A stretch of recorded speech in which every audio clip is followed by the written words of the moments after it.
All right, and they are good to go. We do have the confirmation round one is good, and they're good. So we've got the fist bump again. We've got Merc 43 on Nami going first, and then we've got Dr. Cat on the right going second with green purple. We see an early Kaya there, getting rid of an All Stars and a Desert Spada from hand. Yeah, turn one play, honestly, going first for Nami is obviously they want to go second, but turn one Kaya is so good, right?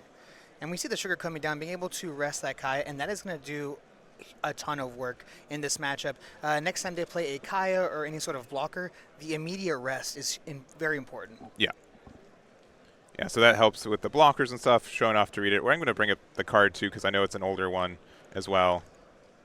Yeah, so we're going to go ahead and play out the Kaya there. Being able to rest the one that did just come out, which is, like I was mentioning, a really, really good card. Yeah. Obviously in this matchup. And just being able to cycle our hand, kind of filter the cards we really don't need.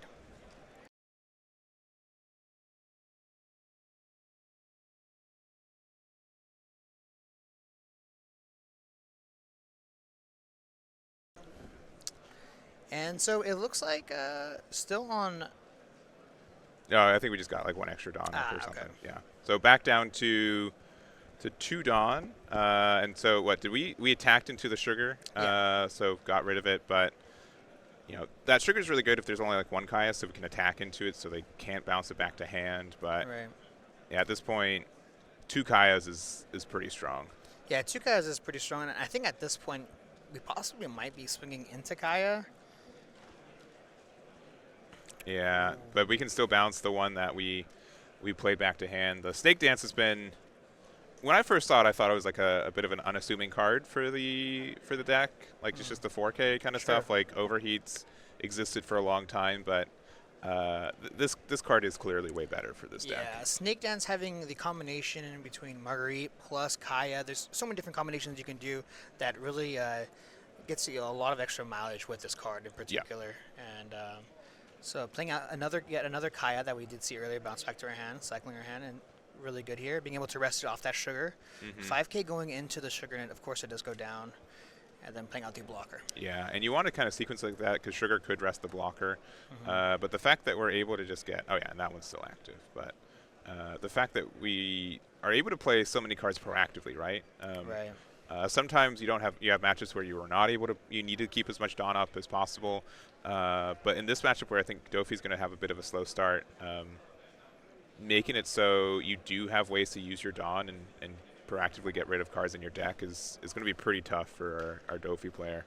Yeah, this is kind of what I was mentioning earlier, is that just Dofi naturally is just a lot more of a slower deck. Yeah. So kind of slowly building there, and at the same time, Merc has been able to draw at least 9 cards. Yeah. Yeah, we've resolved Kaya 3 times. Yeah. We've played the Marguerite, so yeah, good amount. 7, yeah. And there goes the Birdcage, which again, I would assume the reason we play this leader is to be able to play that card and be good against blue Dofi. But this is a different blue deck that might be a little bit tougher for us. Yeah, honestly, it's such a bad roll. I feel like not many at Nami this tournament, and seeing it round 1 is quite interesting. Yeah. Yeah, so we're pretty much bound to just see tables 1 and 2 for us today, just based on how setup is and ease of access. But tables 1 and 2 were both Nami. So is this one our black yellow Luffy, and I want to see the green purple Dofi, even though it's quickly looking like a tough matchup for him. Yeah, yeah. But there are a ton of cards, like we were mentioning before, that kind of really can turn the tide here for the green purple Dofi. Yeah. And so we might see what exactly Dr. Cat can do here. Looks like tapping 7? Yeah. Yeah. Maybe Eustace Kid. Yes, sir. Yeah, we're going to go to -1 Dawn. We're going to go ahead and give +1K to our leader. Now, this does help. Not so much this exact turn, but I think the turn afterwards. Yeah, for sure. This is a friendly reminder. There is no spectating. So I'd imagine 6K possibly going into the blocker here. Yep, go ahead and get him the love here. And then just passing the turn is what it looks like. I would probably attack with Queen. Okay, yeah, because you don't care. Yeah.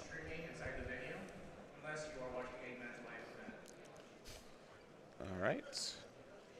So going to, I believe, 9 Dawn for Nami. Yeah, peel off. First resolution of that this game.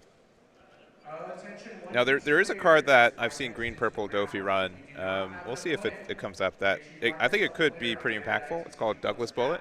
Ooh, yes. I've seen that, and like the idea that that card also wrecks Black KO Luffy, right? It gets rid of Sabo blockers and gets like a really strong attack. So there's that. Oh, but we see a Zeph from Yeah. the Nami player too. Yeah. Zeph is a very interesting tech choice. I feel like now becoming a lot more common in Yeah. the Nami.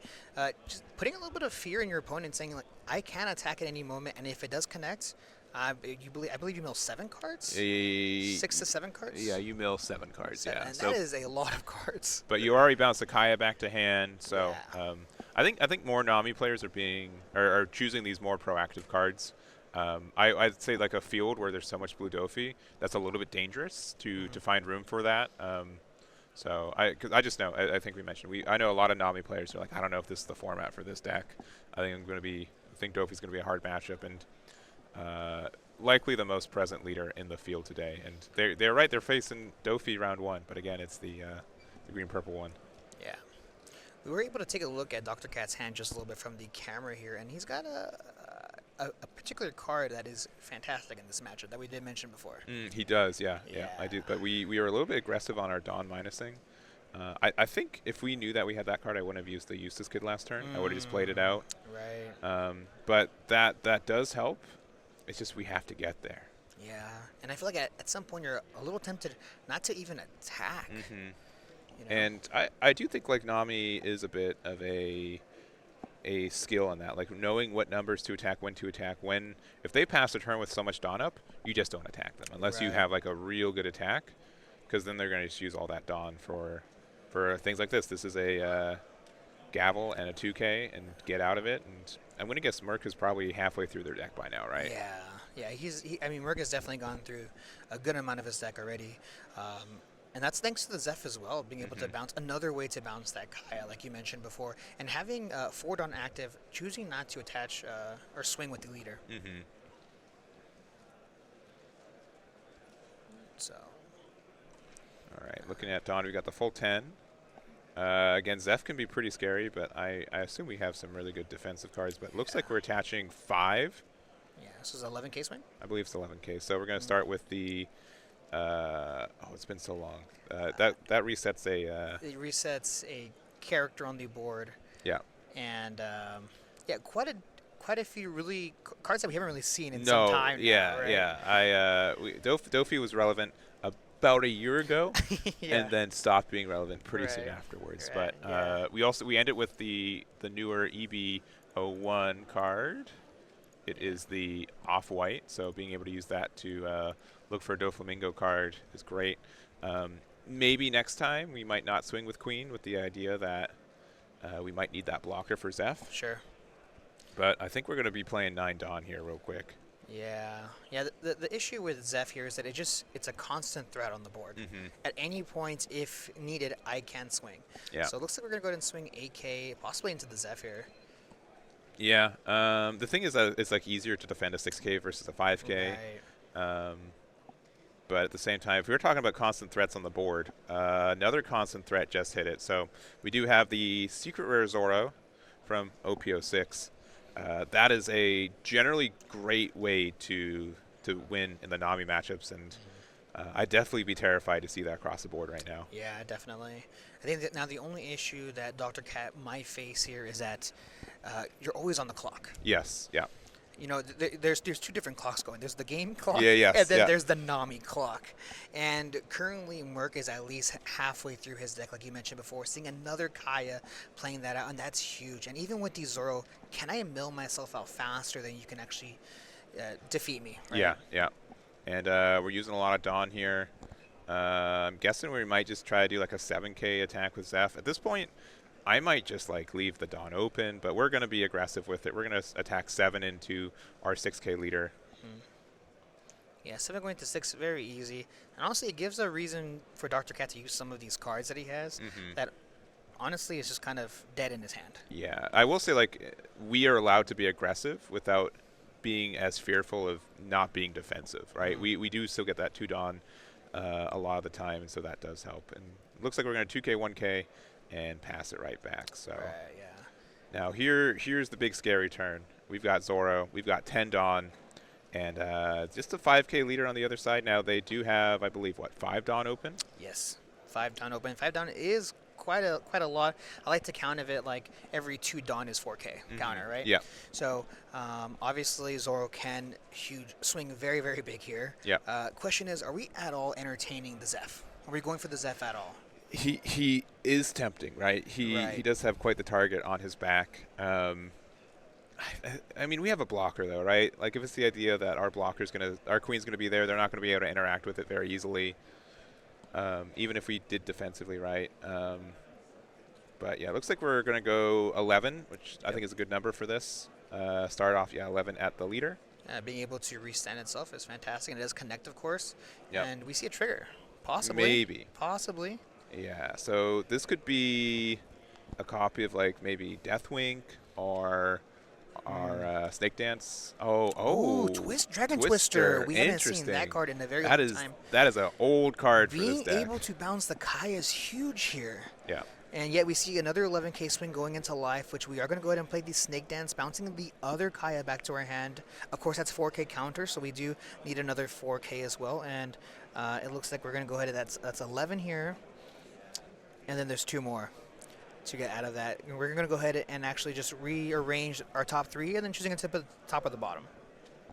Yeah, and so this is really interesting. So I'm guessing this is for the Doflamingo matchup, the blue one, Sure. right? So give to something plus 4K, then place up to 1 cost, 1 or lower character at the bottom. So you get rid of their 1 cost that they can cycle around. But the fact that you out of life you can trigger it and put a Nami or a Kaya back in your hand is pretty impactful. Right. So we did see the Usopp Rubber Band in trash. I mean in life. This is a 11K swing. We're going to minus a Dawn here, give our leader plus 1K. Looks like we've got about 12 cards in deck, I think. Yeah. So we're getting there. That is a scary number, though. Yeah. That's a scary number. Especially because I believe there's a Pilaf in hand. We know there's Kaya in hand. Oh, we're going down to 1, though. The okay. draw 2 trigger. Oh, man. That is huge. So good. Huge. So good. And we're just going to not attack.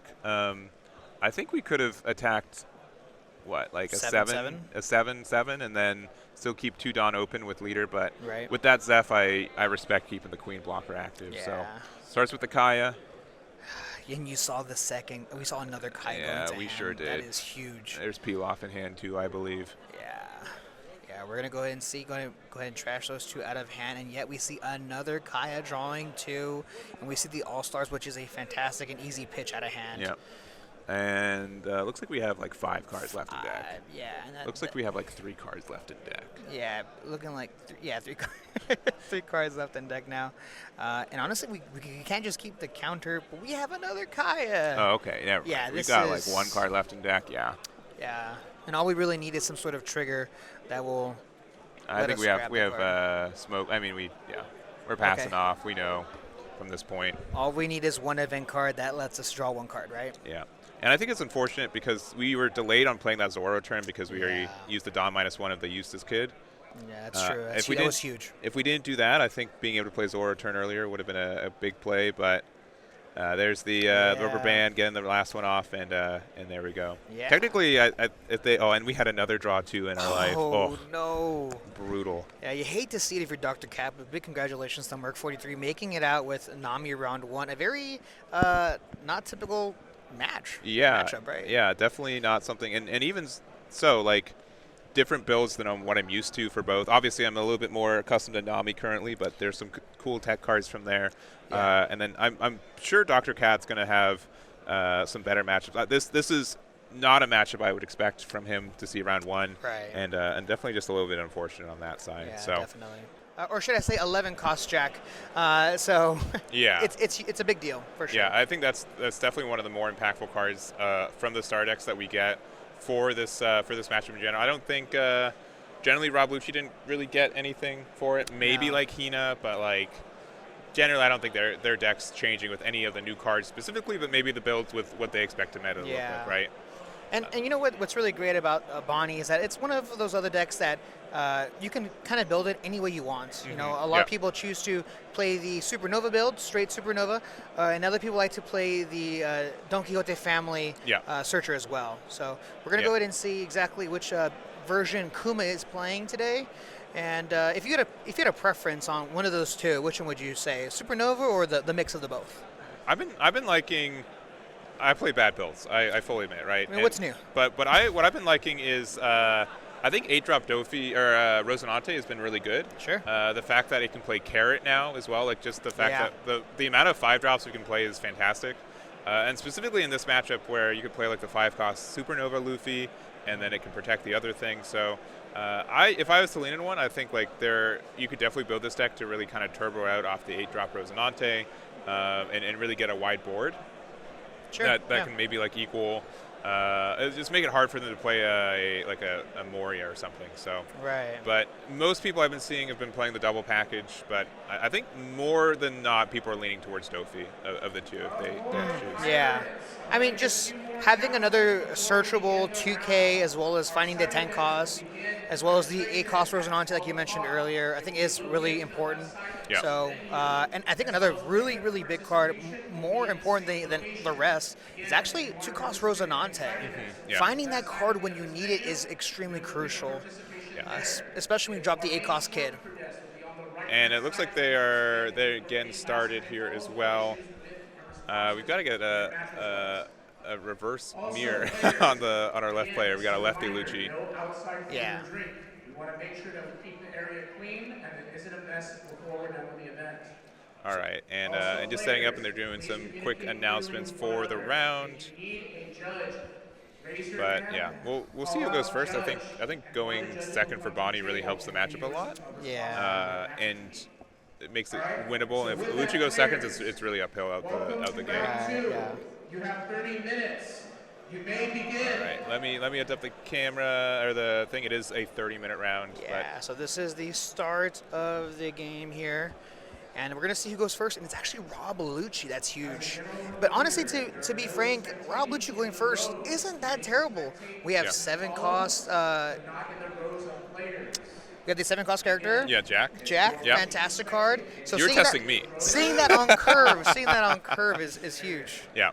And we play Spandom turn 1, but no hits off that. Looks like we had a Helmeppo, a 5-drop Sabo, and a 3rd card missing there. Nothing from Bonney. Not too surprising, but you definitely would have liked to see a 1-drop. Yeah. Yeah, even playing out the searcher just to search the top 5 is just getting the engine going is extremely big. And now a big thing about Bonney, that one of the biggest weaknesses that a lot of people think that Bonney has fake hands, like what they like to say, right? So they have a lot of cards with no counter. So looks like we're going to go ahead and swing a 5K into life, which we do end up taking here. And just passing the turn with 3 active Dawn, nothing really to play on turn 2 there, and choosing not to swing heavy at all. Yeah. And curious to see what we're doing with the other 3 Dawn. Nothing, right? We could have made it. I mean, what were they thinking? Maybe they could have attacked with Spandom, maybe, and put the 3 Dawn, but Bonney definitely got the rest. And we see our 1-drop now. It's a little bit safer now that the Spandom is off the board as well. Yeah. And finding a 5-cost Bonney off of it.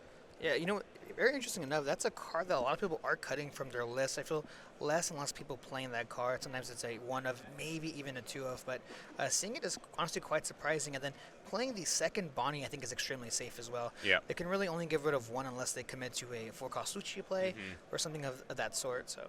Yeah, at this point, though, I don't think like 4-cost Lucci would be a terrible play.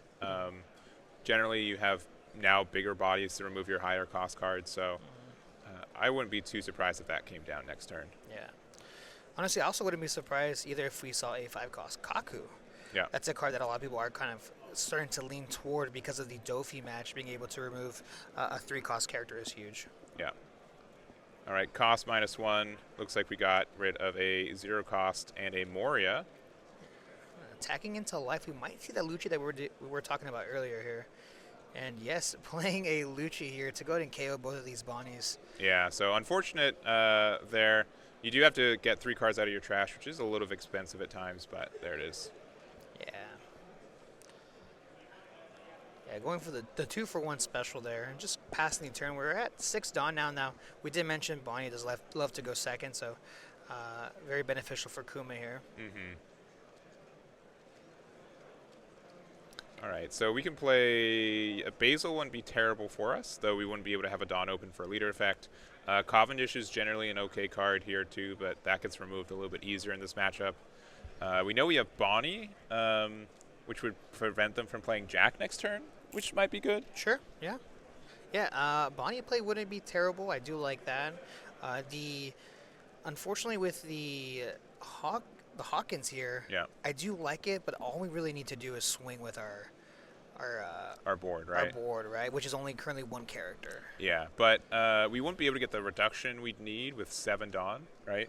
If we had 8 Dawn, we could Ice Age, play Jack, and get rid of it. But without that play available right now, I think you're okay to play Jack. But again, with Basil, Jack is definitely a scary card to get rid of it, though. Yeah. And honestly, even if you're not even getting rid of the board, you're just being able to cycle is huge. Yeah. Yeah, we fill up our trash as well as grab a card that we possibly might need in the future. And 7K swing going into life here. And really depending on how Kuma protects himself or just takes his life, I'd like to think he possibly might have a cost kid, possibly. You know? Being able to just go down very quickly, not really having the issue to do so. I also wouldn't mind a block as well as giving him a 1K counter for this exchange. All right, we're going to block and give it a... Carrot. Carrot, yeah. So that is a 1K counter. Yeah, 5-cost carrot is actually really good in this matchup as well. Yeah. Being able to stun a 5-cost Sabo or a Lucci Siege. Yeah. It unfortunately can't generally with Jack though. If that Sure. Yeah, because I've been playing a lot of like the new Newgate, the red one, which is kind of similar to Jack, and that card's a 7-cost all the time, which definitely a little bit worse when Carrot's still present. Yeah, Jack plays by his own rules, unfortunately. Yes, he sure does. So 7K swing does connect here, and it looks like we're going to go ahead and play out that Khalifa, being able to just cycle some of our hand away. Yeah, if I was Kuma, I'd be happy to see this. Yeah, this is huge. Yeah, it just means that their hand wasn't super good going on into this, and they're forced to do some cycle. Yeah, having a bit of a rough start is what it seems like from Rob Lucci, honestly. All right, so we've got 8 open for Bonney right now. Unfortunately, I don't have a way to get Dawn back inherently. If we had Rosinante 8-drop, this would be a fantastic turn to play it. Yeah. Yeah, having the Resonante possibly to stun the Rob Lucci or... I mean, there's so many good 5-costs with Bonney. Cavendish, I mean, there's so many good cards that would be optimal here. But yeah, we're going to go ahead and see exactly what Kuma can do here. And it does look like we do have the 8-cost kit. Yeah. And I wouldn't like mind playing it early. But they can remove this pretty easy next turn. Just an Ice Age Jack would be able to do it. So it's a lot of Dawn investments for something that they can just answer right back. Yeah. Now, I do feel like Bonney is in a bit of a position currently in the meta where it kind of plays a little bit like a Enel, where you can't play too many cards a single turn, and so you really have to think about the path that you take with the match that you're currently playing in. Since you only play so many cards, you have to be really thoughtful of your decisions. And it looks like we're just going to start off with an 8, so could be a Cavendish, could be a Bonney. Bonney would prevent like a Ice Age Moria next turn, because we know that's a 5K that's in hand, and we're just going to get rid of 2K, 1K out of our Rob Lucci player's hand. Yeah, so it looks like Rob Lucci is currently sitting at about 4 to 5 cards in their hand right now. Not too bad. Oh, we're going 9. for it. Yeah, this is a big 9K swing going into 6. Now we're going to go ahead and give him 2 more cards out of our hand, possibly, if we have the 2Ks. Yeah. Yeah. And then 1-drop Searcher, Rosinante, leave a Dawn open kind of play. Yeah, Rosinante. Okay. Yeah, leaving 1 Dawn active, of course, for our leader ability. Pretty good here. I don't know. I would be mildly hard-pressed to play out the Bonney at this time, the 5-cost. Yeah. Because that Rosinante feels way better when you can play it off the 8-drop kid. Yeah, when it's essentially it's for free, right? Yeah, when it's for free and protecting your 8-drop. But yeah. there might just be another Rosinante in hand that we didn't see. Yeah. Well, we're going to see exactly here what this Rob Lucci was able to kind of cycle through his hand with that Khalifa, of course. Now we did get rid of 2 cards of the previous turn, so swinging 5k into life, we're going to mill the top 2, and we see the leader effect coming into play, resting that Khalifa. And now that that Hazel Hawkins isn't protected by its own effect, but it is protected by the Rosinante. Yeah. Now, if they've got something like an event that gets rid of a character, they would be able to get rid of the Basil. Yeah. Jack, I think, is not quite there. We'd need like an Ice Age or another reduction card. Right. Yeah. What is really nice about the Rosinante is that if they Ice Age the Hazel Hawkins and then play a Lucci, well, Rosinante can protect both, right? Yeah.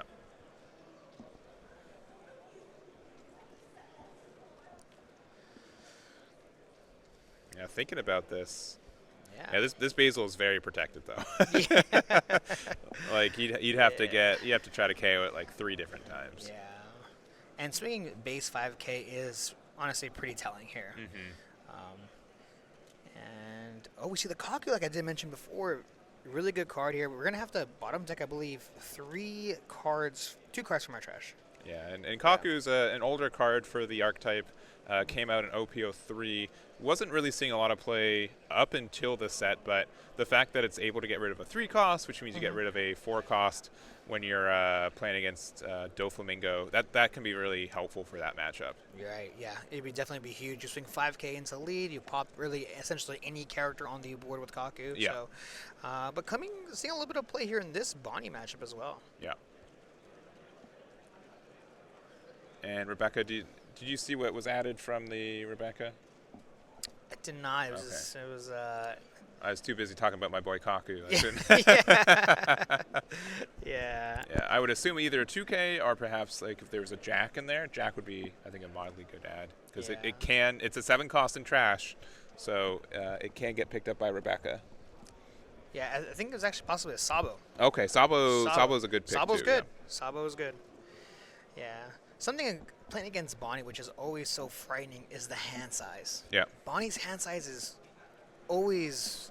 There's always so many cards in their hand. Yeah. Yeah, and when you're not playing against a blue deck, you feel so safe about it, right? Yeah. Yeah, there's no real cost or hand destruction in this matchup outside of Isho, which I think most Rob Lucci players are off right now. Yeah. So the 5k swing does actually go over the Khalifa, getting rid of that. And we're at 10 Dawn.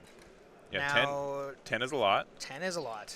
10 is a lot. Dofi doesn't sound too great right now.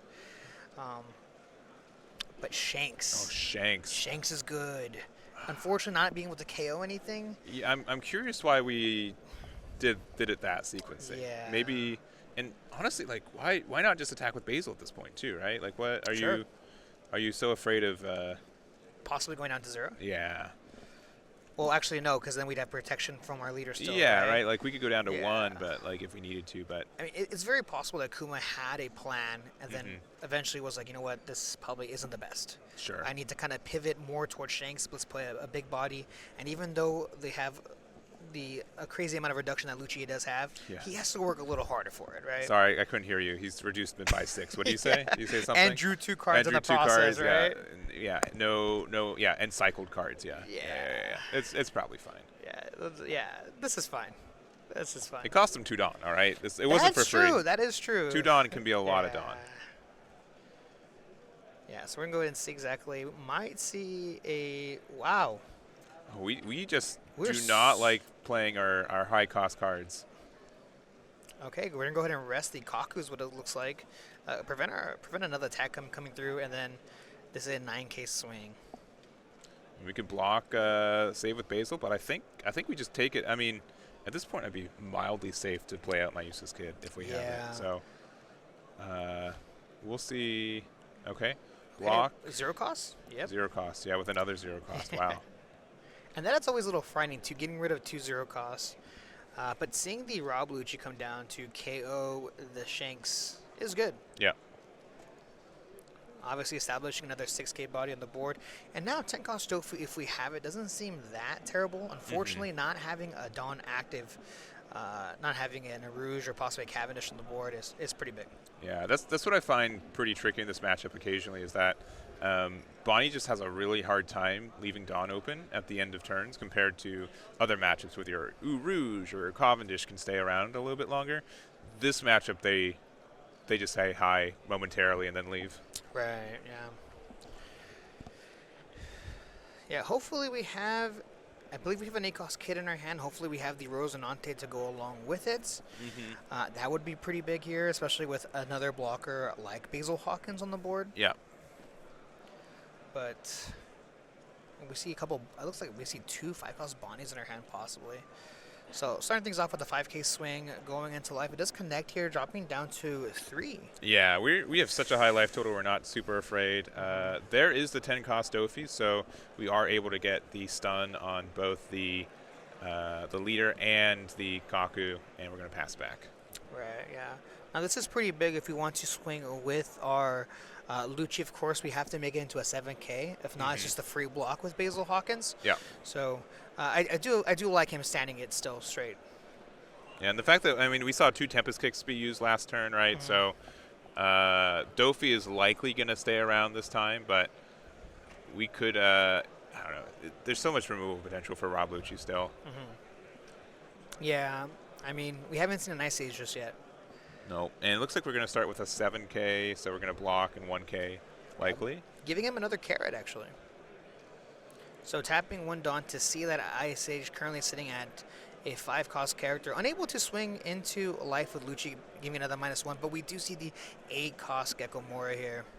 Yeah, so we're playing out a Rebecca and a Helmeppo, so it's been reduced by a total of 8, and then we do have the Spandine, and then we're going to use the combo to get the Rob Lucci we put in trash right back. Yeah, we've definitely seen this this play quite a few times before.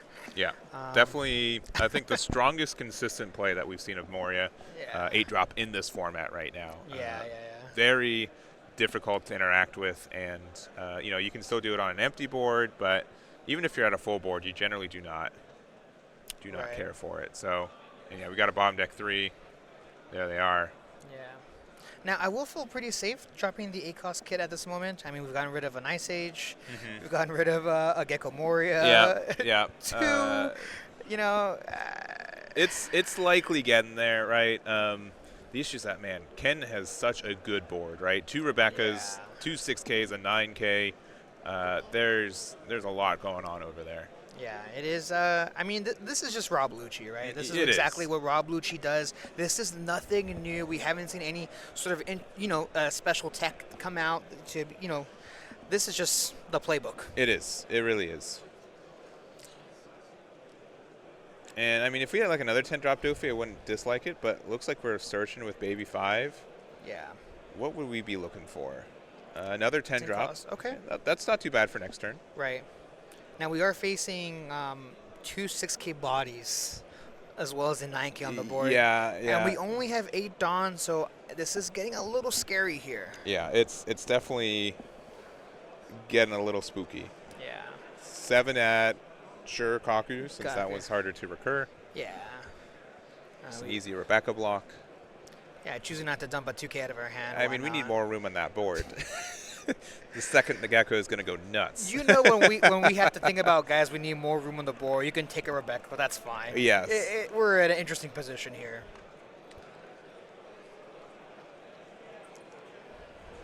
Oh, and we're actually attacking with the Basil. Yeah, interesting. Very interesting, knowing that we can just give him yet another Rebecca, but just giving him the 2K Khalifa instead. And now we see the 5-cost Bonney being able to stun the Lucci and then just pass the turn with 1 active. Yeah, that's not too bad. Yeah. That's fine. Yeah, it's not too bad considering we can rest the leader or the Kaku once the Gecko swings, because obviously the Gecko's going to usually attack first, right? Yeah. We want to take advantage of a 9K swing when we have it. And there's always like this decision, like, do we go down to 0 life as Bonney and then just use Kid for the rest of the game, right? Yeah. It's a hard balance for value on that. Yeah. And I don't know, maybe they were looking for like a Rosinante off the Baby 5 as well, just so they can set up their Kid next turn. Yeah. I mean, it's very possible, too, that Kuma isn't running the Rosinante, right? I mean, I do know a lot of people are choosing not to run that card. It is definitely a tech choice here. But 9K into life does connect, choosing to avoid just the the Basil Hawkins. Yeah, and we decided to additionally get the rest on the leader of all things. So between that or the Kaku. So kind of saying that the cost reduction is more important than the slightly bigger attack. And going down to 0. All right. We've got 8 Dawn left for our Rob Lucci player. Right. Yeah, a Gecko Moria sounds pretty good right now. It's, you know. It sounds pretty good right now. I count my Dawn, I look at my trash. Yeah. It's usually Moria time. Yeah. Yeah. Even so, Kuma we know has the 10 cost, another 10 cost Dofi in his hand. If he were to play out a Gecko Moria, or frankly, almost any 5 cost character, it is extremely threatening. We have no blockers up. It just demands a lot from Kuma. Yeah. All right. Would you attach 8 Dawn on Rebecca right now? That is probably the only choice you have, right? Who needs a Gecko when you have a Rebecca on the board? Yeah, right? I mean, Bonney is just known for having a lot of cards with not a lot to do with it. But it looks like we're playing out the Jack, giving it the pause there. I think that's a fine play as well. Yeah, not too bad. And choosing not to rest it to kind of play around the Dofi, right? Yeah, since we know that was added to hand, right, it is a scarier thing. But what we really want is just 2 big attacks for next turn, right? Yeah. We have Rebecca, Yeah. and we have the Jack. yeah, the largest attacks I know. Yeah. 2 8Ks is pretty good. So Kuma now sitting at 10, and at this point, if we have the kid, it's looking like our only saving grace. Yeah. That Jack is extremely scary, though. Being able to KO Rosinante, if we have it, is huge. Yeah. So giving him the 1K counter when attacking into the Lucci there. Yeah, but like the fact that we at least have a blocker, like the Basil already set up, means that if we need to protect our kid, we can. Sure. The issue, too, though, in this situation, we can't play kid and follow it up with Rosinante because we won't have that Dawn active afterwards. So if we want to play Rosinante, this might be the only time we can play, or Doflamingo, sorry. If we want to play Doflamingo, this might be really the only turn that we're allowed to. But we see the man himself, Akosuke, coming down, using ability Rest the Leader to play out a 3-cost lower character, which is actually the Beige. Oh, okay. I've been seeing people put these in more recently. Yeah. It's just an unassuming blocker. It's a supernova that you can find. Sometimes you just need a body, and it's something that a kid's able to play out. Right, yeah, you normally see Beige in the Supernova only build. Yeah. Just because it's another target for the ACOS kid, right? So, very interesting here. Unfortunately, this is just this just means that Jack can just rest itself to KO it. Or if we have Ice Age, there's no protection, so Ice Age Jack is able to get rid of it too. But Rob Lucci never has Ice Age, right? I mean, we've cycled through so many, and looks like we don't if we're using the effect to just get rid of the blocker already. Yeah. Okay, so it looks like we have about 3 cards in our hand on Ken's side here.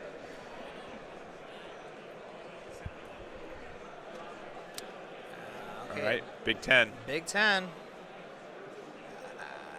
We rest leader? 6K. I think we rest leader at this point. Yeah. Because they have 6Ks anyways. But what's a little telling, I feel like we would have swung possibly with the leader to get the reduction if it was really that important. Yeah, that's true. It's difficult. It's difficult. Yeah. So resting the leader there, and possibly give him a 2K, 1K if we have it, or possibly another 0 cost. We did get rid of 2 0 costs earlier in the game, but giving him 2 2Ks instead. Yeah. And we've got, I believe, 9 Dawns still. So we can go 10 and 11. Yeah. Only 4 cards in hand? Yeah, this is a 10K swing.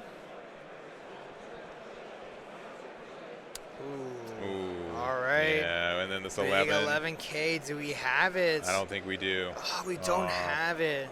And that's going to really wrap it up. Like if one of either the Cavendish, or sorry, the Basil or the kid survived, we could potentially go for game with a Hody Jones in the spot. Sure. But with these 3 attackers, them being at 3 life, I think Rob Lucci is pretty safe at this point. Yeah, 3 life is a lot of life. Yeah, it's a lot. That is a lot of life. Especially Lucci does run a lot of counter as well, so This is looking a little difficult. We do have another A-cost kit in our hand. Likely, right, at this point. We do. I mean, we just cycled again, right, with Jack. Yeah. So that does help a lot.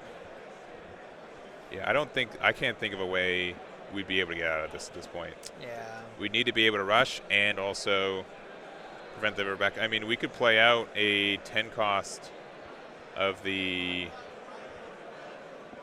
10 cost, but we don't have like a blocker to really capitalize on that either. And even then, we'd have 2 attackers left, right? Yeah. We'd have, I guess, worst case scenario, you stun the Gecko, the Jack, as well as a Kaku, and then yet you still have the leader as well as the Rob Lucci to deal with. Just taking a quick second, maybe looking at the trash, what it looks like. Looking at trash, let's see what's still possible. Yeah, I just don't know what it is. Yeah. But I don't know their deck list, though. They do, right? There might be a card in there. Yeah. Now, of course, this is round 2 at the regional, so a lot is on the line if you don't have your invite to Cardfest. So this is high stakes. Yeah. All right, let's see an Amaru reject. that will get there. Rest of Rebecca. Boost your baby 5. Reject another damage away. Yeah. Balanced card. Very balanced. And even if we don't have the counter for the 6K swing, we still have Rebecca on the board to just block it. Yeah.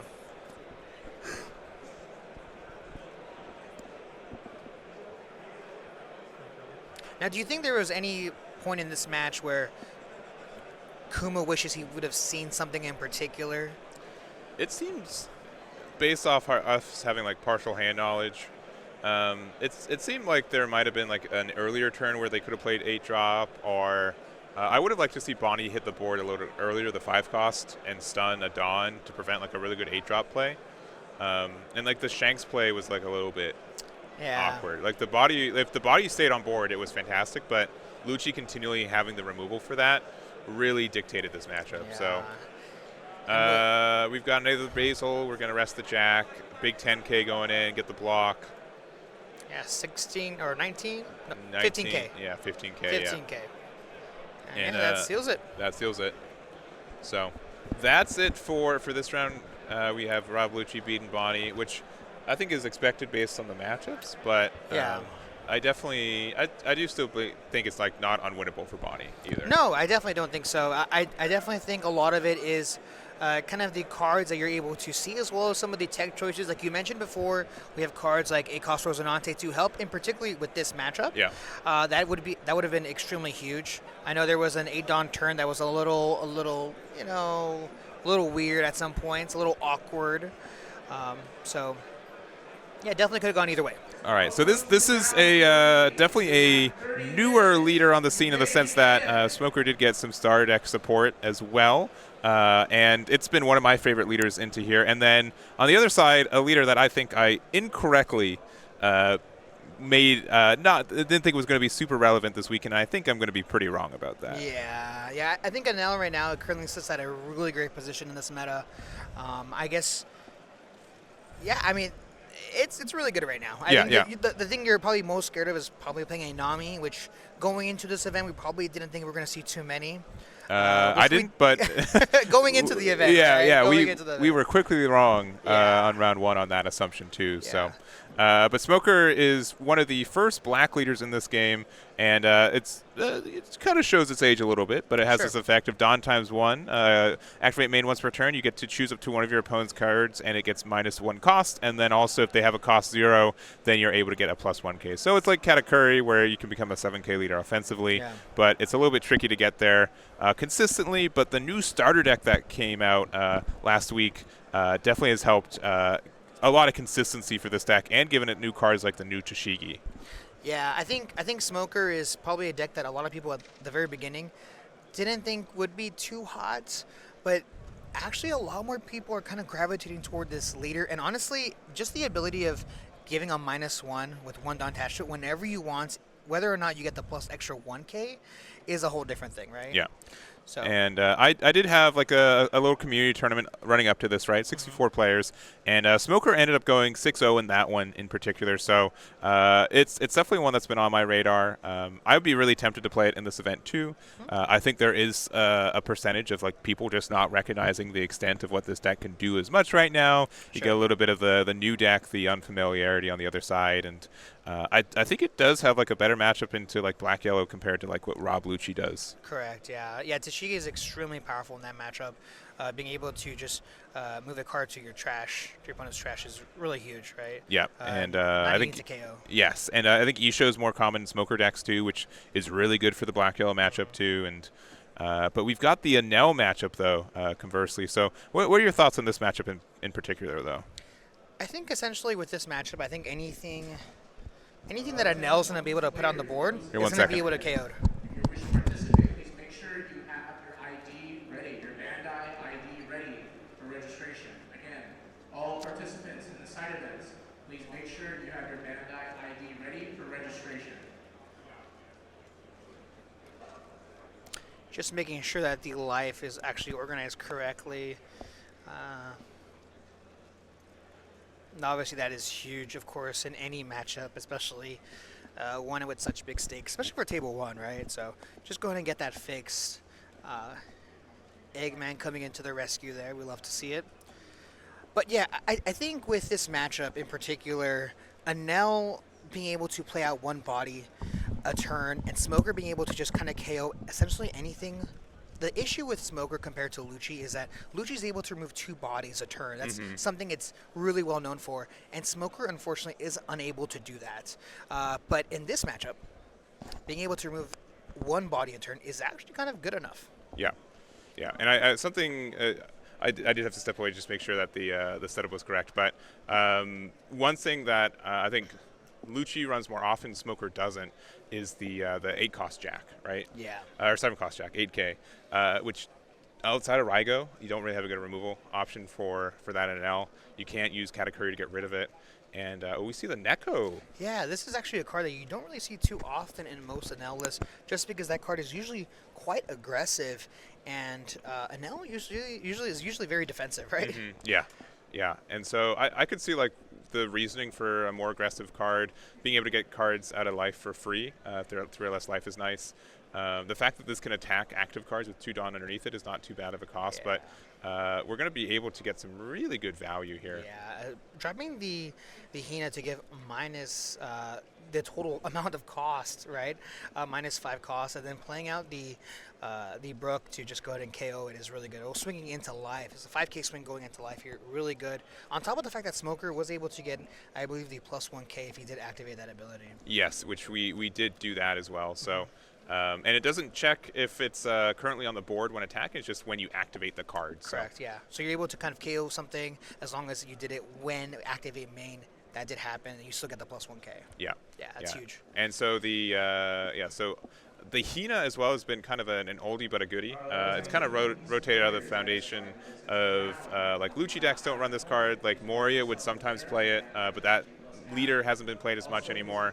But it works very well with your Rebecca's, and that it's been a new card rotated back into the field, I think, too. Yeah, that card's really that card's really gone full circle, right? Yeah, it really has. So, Navy as a deck used to be under Sakazuki as a leader, right? And the package is pretty splashable, but definitely Smoker being able to take advantage of the Hina, I think, a lot more, too. Yeah, and so we see the Gadatsu coming down to actually KO the Hina. I feel like a lot of these cards we're going to kind of see almost feels like for the first time, just because it's been a long time, right? Obviously, Gadatsu being able to KO a character with the equal cost of your life on the board is huge. 6K body, and then we're going to go ahead and play out the brand new, look at the top 3, find a Navy card, and what I do love about this Navy build is that it's extremely consistent. We have cards like the brand new Sengoku as well, as well as brand new, but grabbing that Tashigi that we were just talking about is huge. Yeah, the Tashigi does have a lot of value. It gets around a lot of protection effects too. Since it places it in the trash, it doesn't KO it. So definitely something you'd rather have on board right now. But Borsalino, outside of 8-drop Katakuri, doesn't really fear anything that Enel gets to do either. Right. Now, what is really interesting about this Enel player right now is that Enel has 5 cards in their hand. Yeah. That is just a weird. That's a weird thing to see. Enel is used to having like 10, 12 cards in their hand right now, so quite interesting. Yeah, I agree. Playing a little atypical. I mean, some Enels are used to it if they're playing against a lot of blue decks. Obviously, Dofi a matchup. You're always afraid of what Pudding can do, but this is looking like quite the aggressive build with now the 7 cost Enel coming down, 7k rush. Yeah, and typically I think in the traditional matchup, I think that Smoker would, a black would do really well against an elk. But seeing this newer version of being very aggressive is really interesting, and I think honestly, it is pretty good into black, is what it looks like. Yeah, there's definitely some matchup things where like Smoker could get some devil removal on this Enel this turn, but it's going to be pretty tough. Maybe like, man, if you're playing an Ice Age for this too, that just feels really bad. Yeah. Yeah, of course, Enel does have protection, the character for KO. Yeah. So that is obviously really huge. We know we have the Tashigi in our hand as well. So it looks like we're going to start things off with a 5k swing going into life. Choosing to not add a Dawn to our leader to use its effect there. Or at least not just yet. Not yet, yeah. Yeah. And we're at 8 Dawn right now, so we could play out a Moria, right? Yeah, we could play out a Moria right now, depending on how many cards Copper does have in their hand. We could see another 8-cost character that is really fantastic. That trashes 2 out of your hand. Isho. Isho, yes. Great card. Isho would be fantastic, because I think we went down... we're still at 5 cards, though, so we've been playing around it this entire time. Yeah, honestly, could be Copper playing around that ability, right? Giving him a 2k counter for that 5k swing. Yeah, but honestly, if we have Moria, I don't think anything wrong with Rebecca, Suru, like even just getting bodies on the board. But it looks like we're going to commit to the Ice Age.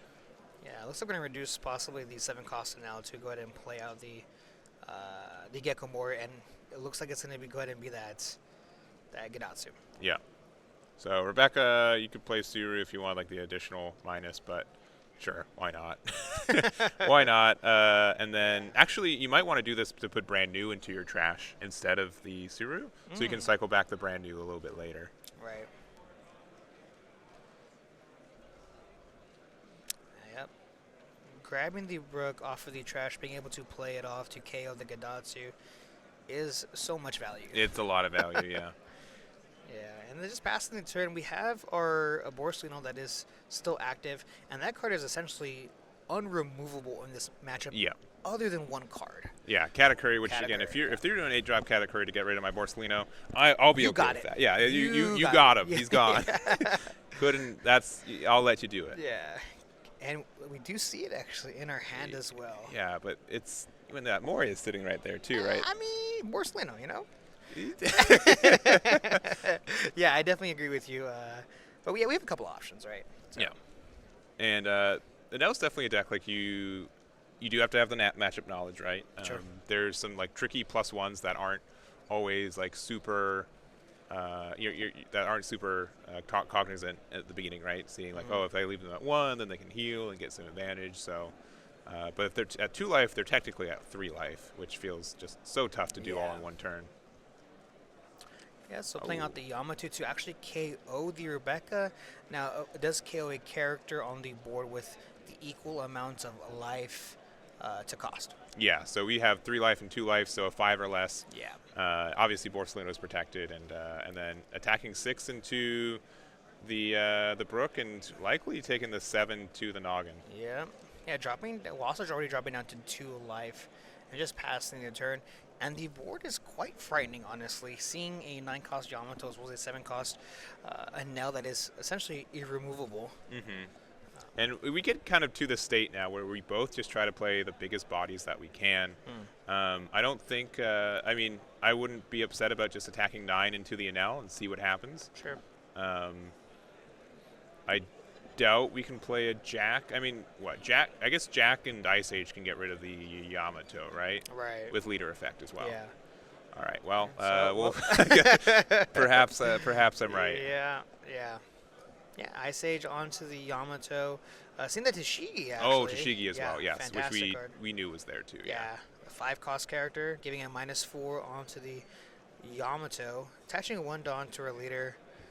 And now it is a 0 cost, so we can still minus the Enel if we wanted to, since it's already at 0 anyways. Yeah. But it looks like we're going to go ahead and minus the Yamato, so that is a -10 on the character. Yeah, and I see this Tashigi, and Copper's going to be seeing it too. Yeah. Reading it. But they just said, we want Smoker to be a deck.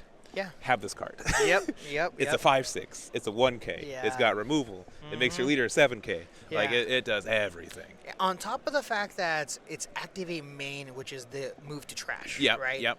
It's searchable because it's a Navy card, right? Yeah. Like, it has counter. It has counter. It has counter. I'm saying, yeah. They wanted this card to be around. Yeah.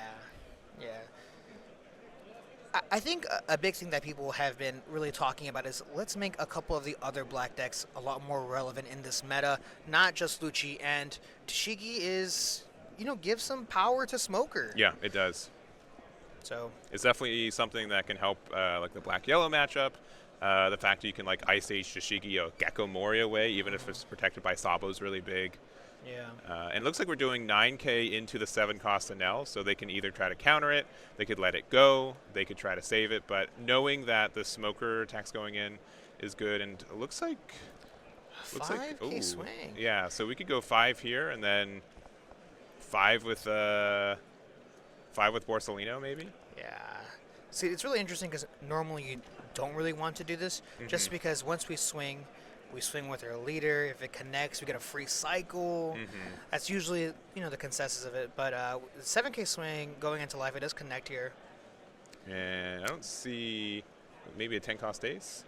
Oh, and we've got the brand new Sengoku. Yeah, that card is so good. Pitching 2 Navy cards from your hand to draw 3 cards, period, Yeah. is insane. Yeah. On top of the fact that it does have counter as well. Yeah, a really, really good card. It fills up our trash, helps you see some more of our pieces. Yeah, really good. Yeah, it definitely Shishigi's the card that says play me, but like Sengoku's a close second. Yeah. I think the biggest thing for this card in comparison to what you're able to do with Rob Lucci is this draws you 3 cards closer to your Gecko Morias, where Lucci's just going to have to hard draw it and see a lot of them just hit that trash. Sure, yeah. So it looks like Copper is at his 10 Dawn and just really trying to figure out what we can do here to kind of work with this board. Yeah. Right? Like this is a huge board, and looks like we're going to go ahead and just remove it off. Remove the Gecko. I don't want to see that Gecko any longer. Seeing that Raigo there, then just Kingdom Come and then swinging a big 9K into life, I'd imagine. Yeah. But this is a little bit scary, though, because you're at 1 life, and we don't have, like, the best attackers in the world, but we've got some. Sure. Oh, we're going to block and just let it go. Wow. Yeah. You might actually kind of want to take it there. Having an extra 5K body to attack with would be huge. Yeah, and it just, I mean, if we got another Gecko Mori and we can play the Borsalino back off it, it'd be good. Yeah. So we see a 6K swing here. And honestly, based on Copper's deck, what we've seen so far, I imagine we have a lot of triggers. Right? More than usual. We saw the Neko earlier, so. Yeah, we're going to go 5, another 2 Dawn there to make it a 5/5.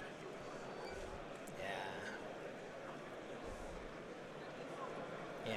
I guess the issue is here is if you take this life, they swing big the next with the leader. Do we have a way to recover?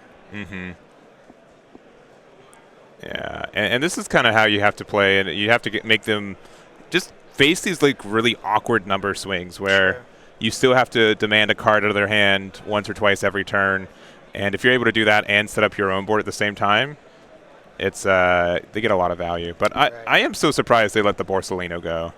Yeah, I mean it is possible. It was 9K going into 6, right? Yeah, I would be moderately comfortable going down to 1 life though. Yeah, that's true. All right, a 2K to get out.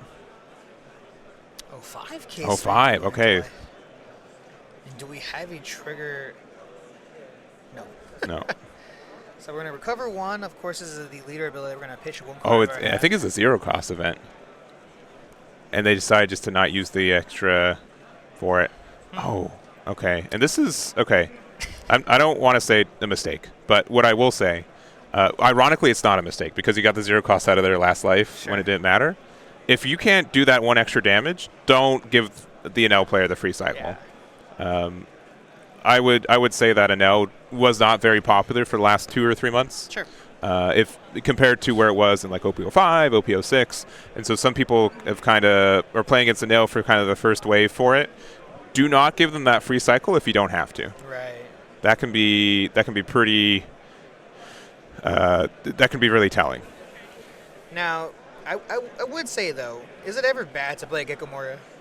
Right, we were able to play out the Kuzan off of the Gecko. We were able to draw ourselves another card, as well as if they do play a big body, Kuzan is just that threatening, right? Yeah, and this is a tough board for Enel to handle with, though. Yeah. I will say, like, just being able to have a Kuzan, which can either get removal, the fact we're at 2 life, so they can't Yamato it away. Even like a 10-drop, what does 10-drop Ace do, right? It gets rid of the Toshigi, maybe? Yeah. Yeah, it's quite tough. I know that we have a cost Katakuri as well as a 5 cost Ace in our hand as well, so we might just want to play the 8 cost Kata, put the Gecko at the very bottom, swing 7k into Toshigi, call it a day, see what happens. Yeah, and that looks like the idea. We've got a 7 going into, I guess, leader since we 2k 1k'd, and then we're going to Katakuri away the Enel, or the Gecko Moria, rather. Yeah. And just pass the turn, kind of say, you know what, based on the hand, it's a little up to our life, just a little bit. Yeah. Let's see if we can get there. But it's definitely getting harder and harder for Enel to stabilize here. Yeah. Especially with that Kuzan on the board. Making that Katakuri a 4 cost character is huge. And we can make it a 3 with leader effect. If there's another Toshigi in hand, that's just a quick removal for it. Yeah. So 6k actually does end up connecting here. Using leader ability, we're going to cover 1. We're going to pitch another Katakuri in our hand. And now with only sitting with 2 cards in our hand, let's see if Wasa isn't go ahead and just be very aggressive here and just try to swing for the fences, honestly. Yeah, at this point, I'd be moderately tempted to. I don't think the removal of the Katakuri is necessarily bad, but we're going to go 5. Test the waters just a little bit. Yeah, we have to counter out of this if we haven't, right? Like. Yeah, but we have a 0 cost and something else. And a Yamato, it looks like. Yeah, so if we do, we go 5 with leader, then Sengoku can just go for game. Yeah.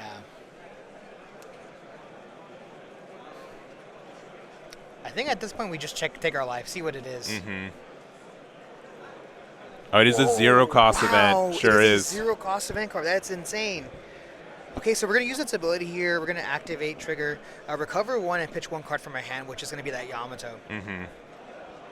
We already used that effect for the turn. Yeah. So, I mean, we could go 5 and then go for it. If we 0 cost out of that, and then there's a 0 cost in life, we'd get like a free draw, right? Yeah. Ooh, attacking with leader is a bit scary. Yeah, and then everything on the Sengoku, has to be. Yeah, and that's gonna be it right there. Yeah. Yeah, well, looks like Wasa. Smoker is gonna go ahead and take it against Enel. We did predict this matchup would is his favorite Smoker. I'd say, but I don't think it's as linear, as one-sided as maybe Rob Lucci can be with it at times. Sure. Just the fact that you do have removal to go toe-in-toe with their 7, 8s, and 9 drops can just be a lot for Enel to kind of stabilize against. Right, yeah. Now, last round we saw Enel playing a bit of an interesting matchup, interesting deck list. Yes. So, yeah, we're going to go ahead and see exactly how they have built their Enel deck, right? I mean, we talked about earlier about the creativity that you're able to have. So we're going to go ahead and see exactly how it goes. Yeah, and it looks like Wall is using their... Oh, my apologies. Yeah. Let me correct the name. It is Gilberto is the RNL player. Got it. Yeah. There it is. All right, so Gilberto here is going for the mulligan. Looks like El Champ is thinking about if they want to keep theirs or not. Yeah, I think. I mean, for this matchup, I know a lot of people say that it's heavily Lucci favored. What do you think? I can understand why. Like, Ice Age gets rid of a lot of their problems. This was, I think Enel was pretty popular at the beginning of OP07, and this is when Lucci was still running their stage, right? Which has now been banned.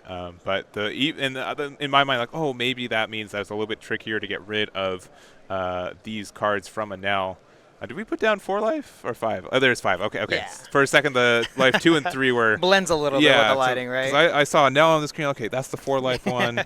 Double checking. Now, what's really nice about seeing this matchup in particular is that earlier on we saw Enel versus Smoker. And we saw the tools that Smoker had to deal with Enel's board. We're going to go ahead and see exactly what the difference actually can be in this matchup, right? Both are black decks. Both are 5 life leaders. This should be pretty big, honestly. Yeah, and shoutouts to El Champ for the unsleeved Dawn. Quite the power play as well. Straight from the starter deck is what it looks like. Yeah. But starting things off very aggressive here. We're going to play the Onami to give a banish to our leader and swinging 6k into life. Extremely aggressive. Yeah, I think I'd rather almost just do like a big 8k and guarantee the damage, but just deciding to get the pressure, getting a 2k out of hand with Suru. Suru, yes. Yeah, that's the best selection, Suru. Yeah, it's really interesting. Maybe we're expecting to swing 5k with our Onami next turn. Yeah, and we're going to use the Khalifa there, so it's going to let us draw 2 and put 2 cards into our trash. It also gives the Nami a -2 cost. Not that that really matters in this spot. Sure. But the being able to get some more card cycle is pretty important. So double Spandine into trash, pretty good to get that set up early, and definitely one of our combo pieces for our Gecko Moria plays later. Yeah. But now we're seeing with 5 Dawn, and I love the Dawn, right? Yeah, From the brand new PRB. Yes. They've set. been they're fantastic, right? Yeah. I was to the point like surely we're running out of what Dawn can look like, right? We've been playing this game for 2 years. There can only be so many designs, and they're like, here's 30 more. And honestly, I love them all. Yeah. But something really interesting about this Enel build, similar to the last one, both playing very aggressive. Yeah. Now, this could be just toward the Rob Lucci matchup, just feeling like, look, once Gecko Moria goes on the board, they get too much value. I have to be very aggressive. Yeah. It could be kind of that tune, but not too sure exactly. Yeah, I know when an OP07 started with Rob Lucci, I tinkered with, what's the play? Do we starve them with Enel? Can Enel get enough value? And they play like enough Morias, Ishos, and just big, 8 and 9 drops that it made it really hard for you to starve them out of resources. So I think the general adjustment was to be more aggressive, and it's looking like it can definitely pay off potentially against these decks. Yeah, seeing two additional Surus go to the trash is a little heartbreaking, honestly. Yeah. But grabbing that Lucci is quite nice. Yeah, as a 1-drop spandom, being able to get that search and trash there. Yeah. So we can swing into this Onami, of course. Looks like we're going to swing in 5 into the character there. Mainly top 2. It's most likely will go down. I don't think we're going to protect this. Yeah, I'm surprised we didn't just attack it with our Khalifa, but maybe we're waiting for some value for that later.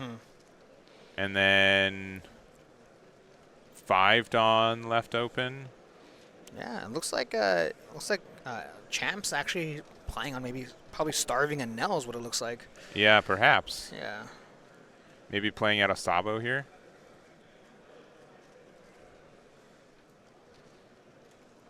Yeah, we could see the Sabo Rebecca actually. Okay, Rebecca for 4. We have a target. We have a Okay, Spandine, since we have 2 copies there. We can play like a 1-cost Spandum from hand, or a Brook, okay. Not too shabby. And then maybe a 5k attack with Khalifa. No, leaving that 4. Yeah, having the 1 Dawn. Yeah. Yeah, it's just the 1 Dawn. Yeah. Just the 1 Dawn. Yeah, I don't think we're running any sort of event card to use that with, but yeah, playing it very, very slow. Yeah, and I can see like making it so Enel is stuck at like 3 life. Maybe even 2, but making it so they're at 4 life is interesting, and a little bit of a slip of the hand there. You don't have to reveal the card you added, but oh well. Definitely on accident, of course, but we have currently 5 Dawn active here, and we might just swing a big 10k into life, honestly. Yeah. Now, if you were guessing here, we have 4 life as Enel. what do you think would be the best card to put on the very top with Hiyori? Since they're down to 3 life, if we have like a Kiko Nojo or like a Nekomamushi, that could be a good add for it. Sure, yeah. Also, if you have like another Onami in hand, Yeah, that wouldn't be being too able to get bad. the removal could be good too. Yeah. But looks like we're just doing a big, I think that's 10K? 10K into Brook. Yeah, 10K to Brook. Yeah. They can get the easy block with the Rebecca if they want to keep that around. I mean, technically, Brook is already dead, right? I mean, Yeah, okay, you're So- right. Yeah, I'm just saying keep it around, right? yeah. Keeping the Brook on the board is really important. That additional reduction of the 1 cost, especially obviously with the combination of the Ice Age, is huge. So Yeah, but I haven't generally seen people try to starve out these decks in a while. yeah. Also, I do apologize for the glare. We're in a static room. I don't know how the lighting has changed, but Yeah. it has. yeah, it has. And we're playing some max rarity fellas, and that's probably what it is. that's probably just another. Yeah, we told them table 1 max rarity only. Yeah, right? max rarity only. Yeah, Yeah. Trust me when I do say that is an Enel. yeah. Yeah, so we're going to go ahead and see just the 4K swing going into life, just to KO the Hiyori, because it is an attacker. It's It can attack. threatening, right? It is You can threatening. 8-drop Kata, bring it Yeah. back out, but it looks like we're going to play Moria, Yeah. Rebecca, and I think we have a Spandine, or just put Spandine, put out a Uta. I like this Interesting. card a lot, especially in this matchup. It's actually it has protection from KO with their leader, Yes, it does. and that is in this matchup extremely relevant. Yeah, it can definitely be pretty strong for that. I've been seeing it teched a little bit more often with it. It's kind of like a replacement for the stage that we lost to, right? Yeah. Yeah, I do love the Uta in this deck. And now with 9 active Dawn, we're going to see here what we can do. I mean, I want to know what's on top of that life. Yeah, right. Like I am what did so we curious. what did we feel was so worth going -1 in hand advantage to pull that out? Right. Yeah. And so Could be now a Shirahoshi. Shirahoshi would maybe be my other guess. Yeah, but yeah, that'd be pretty good. Yeah, but we do see the 8 cost category to put the Gecko at the bottom of the life. So now sitting at a 4 life leader is what it looks like. Yeah. yeah. Now we do have a good amount of reduction already presented, right? The activate main of this gives it -2. We give a -1 from our leader, -1 from Brook. So very likely we can remove this Katakuri. So with 0 Dawn, we can actually give it -4 this turn. yeah. That's Which is a lot. Yeah. That is a lot. Sign up at the left side of the venue at our side event participation area. Yeah, this is looking honestly a little rough for Gilbert here, but obviously this is still it feels like in the start of the game almost. It does, right? You know? We've just decided to start at 10 Dawn, right? Yeah. That's that's been the compromise. And not once has Champ actually swung into Enel. No, not at all. Yeah, other than the Brook. Yeah. Yeah, but even then, yeah, it was a 4K to a 5K. Yeah. So I'm. It doesn't seem to be not working. Yeah, I mean, it's working, definitely. It definitely is working. So we got the -2 on the Kata. Debating whether we want to give it another -1, which we are going to go ahead and do with that Brook ability. That is a -3, making it a 5 cost character. We're gonna attack 5. Oh, we don't. We're just so. Can we Can we KO the character afford- without attacking? That's the question. Yeah. Right? So no, 5K swing, and we're gonna go to -1 to that Kata, making it a -4. Now, ironically, if we did put like a Kiko Nojo there, we went back up to 4 life. Oh, we just the mind games. Wow, I think was it a Raigo? it was a 0 cost event card. Oh, it was a 0 cost event card. Yeah. We're playing 2 different games We right we now. are, We're we playing are. 2 different games. Seeing another Brook here, you can give it yet another -1, making it a -5. And then Kaku, perhaps. Oh, something a little bit better. Oh, okay, yeah. Something just a little bit better. Jack's just a little bit better. Just a little bit. Yeah, we're going to turn that character sideways to KO the Kata, as well as cycle a card out of her hand. And the scariest thing about this board, other than the Jack, is that Uta.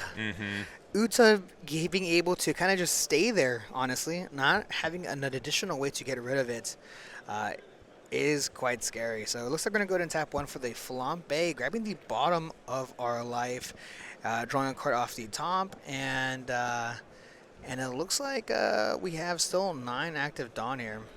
Yeah, we could play like 8-drop Kata potentially. We could play Yamato, which would get rid of, I guess, the Uta, right? Like, what card are we afraid of the most at this point?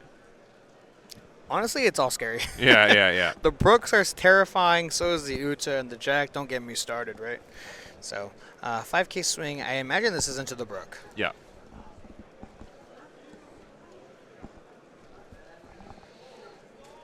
All right, so it looks like we might just give him a 2K counter. Yep, going to go ahead and give him the Who's Who 2K counter. And now with 9 active Dawn, are we going to possibly see a Yamato come down? Yeah, I would like to see Yamato, maybe like, because I think I see a 2-cost Shirahoshi in hand. 7-cost Enel and 2-drop blocker wouldn't be terrible. Right. Yep. Kind of just making the big decision here on what to play. And this is pretty big, honestly. We mentioned this before earlier in the Bonney matchup, that Bonney kind of plays a little similar to like Enel, where they really only play 1 or 2 cards a turn. And we're going to commit to the 9-cost Yamato to get to KO the Brook. It's hard to know if that's I'd be actually really tempted for that. It feels bad. Yeah. It feels bad. But that's the thing, like Rob Lucci has been successfully able to go pretty wide with a lot of just troublesome bodies, and Enel's going to have a hard time keeping up with that. Honestly, I might have gone with the Uta. Yeah, I think I would have gone for the Huta too, especially since there's already another Brook on board, right? Yeah. The -1 potential to KO is a lot less threatening than that constant -2 that Uta is providing so far. Yeah, and like we said, we can see an easy -4K on the board with 0 Dawn required with what we have. So making that Yamato possibly a 5-cost is a little scary. It is a little scary, yeah. And all we need is 2 more of a reduction for Jack to just turn sideways to KO the Yamato yet again. Now, would we play a second Uta? I mean, we have that Flampe now. It's quite scary. Yeah. But it looks like we might just swing 4K into life. We can actually -1 on the Yamato, or we can KO the Flampe. Oh, okay. That Flampe is too terrifying to be around. It's an attacker. It's an attacker. Right, currently, Yamato costs 7. We can KO it if we reduce it with Jack. If we reduce it by another 4, so Ice Age would be able to do that. If we have like a Rebecca Hina, if you got, I guess, another Gecko? Gecko Rebecca Hina. Ooh, Kaido. I like this a lot, actually. That's 9-cost Kaido. Brand new card, OP08, of course. And this card's really interesting. It doesn't have an on-play effect. It's actually activate main. Yeah, it's a very interesting card. The reason that it's an activate main is so it works with the King leader, right? Sure. So you play it, you go down -2 for their activate main on the leader, and then use your Kaido effect. So you are able to get that removal there. And a card out of their hand. They get a 2K Frankie out. Yeah. You also lose a card out of your hand, but I really like having 1 copy of this Kaido in my Lucci builds right now. Yeah, and Champ playing it very safe. Not swinging with the Jack, not even trying to cycle with Jack. Just taking it really, really slow here. We could even just use the ability to just cycle a card. Honestly, I think that would have been pretty safe. Yeah.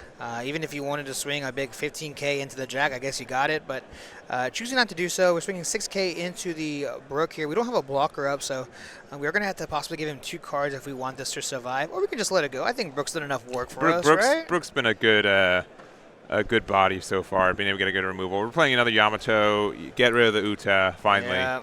But I think that Uta's definitely had a lot of value this game so far. Yeah. And so technically speaking, now we have no other cost reduction on the board other than the leader. Yeah. So. But, I mean, we are just an Ice Age away from being able to remove that Yamato. I guess we can play one of our 4 Ice Ages that Lucci always runs, right? Maybe. I don't know. Yeah, they got to see it. Yeah. Spandam can't get it. Yeah, so. yeah, that's true. They can only get Tempest kicks. Way worse. Yep. Very balanced. So it looks like we have a couple different options here coming from Champ. We can pretty easily KO this Yamato. There is plenty of other ways, honestly, to do so, even without Ice Age. So Tempest Kick, like you did mention before. Mm-hmm. Another option that we have. I am very pleased to see the Kaido on the board, though. I am. You know? I'm sure El Champ is as well. Yeah. I'm sure he's very happy because there's so many games where it's just stuck in my hand, right? Yeah. Yeah, and having such a 9K character, also 9 cost, is really relevant. Yeah. So 5K swing, we're going to -1 cost on the Yamato. Does connect, of course. We actually want to take this life, too. We kind of do, right? Yeah. Ooh, they're aggressive. They're going to let us have that option to take it. 7K swing here with the Khalifa, giving him the 0 cost event card. Now we have to counter out of this just because we have 2 more additional possible attacks coming through. So we don't want to obviously drop down to 0. No. So we're going to tap 1 for that Ice Age. Yeah. Okay. So we now cost 6, which means, or sorry, 6 reduction. So we cost 6. So we could go down to 3. Yeah, that's the number I was looking for. Yeah. So we have a 3 cost Yamato, and all Jack needs to do is turn sideways, which we do end up doing so to KO the Yamato here, and able to cycle a card. And we've got a good amount of Dawn. So if we happen to have like a Rob Lucci, Rebecca, Sabo, any of those cards are pretty strong Sabo right would here. be really good here. But tapping, is it like 3? 4, I think. 4? Okay, Yeah. okay. So that Rebecca, yeah. I'm going to use it to, we could get a Brook. Brook's actually probably, Brook or Hina would be good, but looks like we're actually looking at a 2K. Yeah. Look, if I'm Enel, I grab the 2K back to hand, and we play it Uta.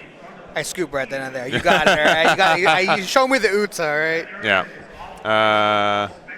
But Yeah, okay. grabs the who's who, and then we're, okay, we have Brook in hand already. Okay, that's fair. Yeah. Good Yeah. card, good card. It's very good. So leaving. I don't want to even look at how much the alt arts are right now. No. Yeah, Brook being a really relevant card in all black decks right now, other than BY Luffy, of course. Yeah, that card's very expensive. But we have 10 active Dawn here. What can we do? A 10 cost Ace wouldn't be too bad. But another Yamato. It's that 3rd Yamato. Yeah.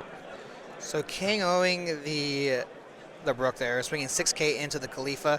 We double block it. Yeah. And just because we know that the numbers that we have on board represents a lot of pressure for their life right now, and this is part of the reason I had a hard time conceptualizing Enel being good in this meta, because Rob Lucci is still very viable, and they are so good at just removing one big body every turn. Makes it difficult for Enel to really do much at times. Now, I will say, though, Enel does really fantastic against Dofi, which we did expect to see a lot of today. Unfortunately, not at the streaming table. Not tables 1 or 2. Not yet. Not tables 1 and 2. They'll be there. We promise. Yeah. We're not even halfway through the day yet. We got a lot of dopey time left. Yeah. Don't worry, everybody. Yeah. So we have 10 active Dawn here. And I guess we do the fun game is, how do we KO this Yamato?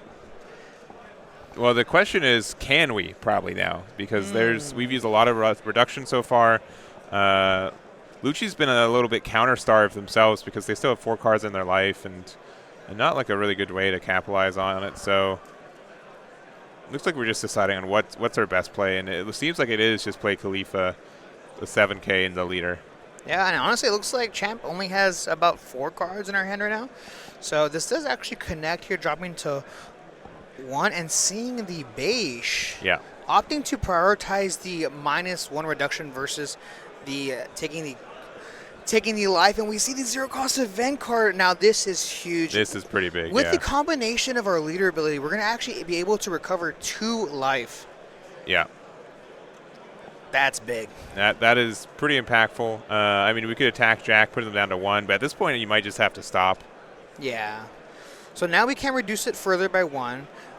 We can swing with Jack, which we probably don't want to regardless. We don't want to put them down to 1, because then it gives obviously so much value for 10 costs, Ace, or a card like Yamato. But we are doing so. We're going to go ahead and swing 9K into life. It does connect, of course. We want to get down to 1. And we see the Bonney. Yeah. Bonney, new card from OP08. Effect to draw 2 and trash 1. Also on board, it does let you potentially go plus. So not a terrible card, and maybe a replacement for 5-cost Shirahoshi. Yeah. And we see a 5-cost Kaku coming down, hits the board, unable to KO anything, but just adding that 6k body on the board so that next turn saying, you know what, if you can't get rid of my board or a lot of it, I'm just going to be swinging for game next turn. So we do have the 9k Yamato. I imagine we might attach a Dawn to it, swing 10k into the Jack possibly, but 5k swing going into the Khalifa first. Yeah, and if we have 10-cost ace, we can put a lot of pressure. Definitely not a lot of cards in hand for El Champ, so that is tough. Yeah. So looks like we're going to tap 2 here for another Hiyori.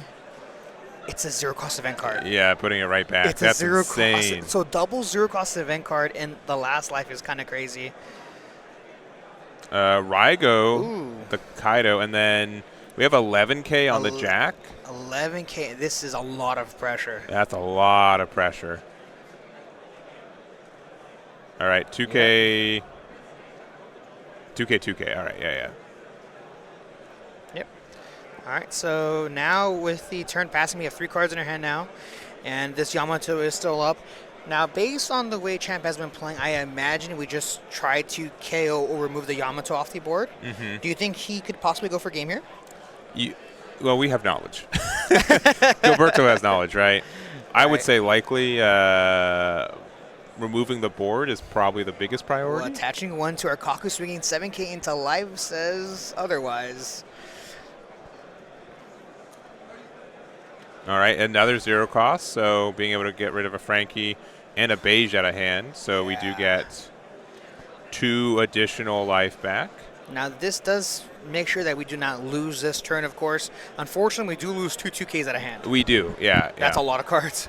Yeah, we don't have a lot in that hand, but that is just pretty impactful. Means you're not afraid of losing. And looks like we're going... yeah, okay. Yeah. Immediately, yeah, knowing that when they pitch so many 2Ks out of hand, likely that's they're holding on to something kind of nice. Yeah, it looks like with 1 card in hand as well.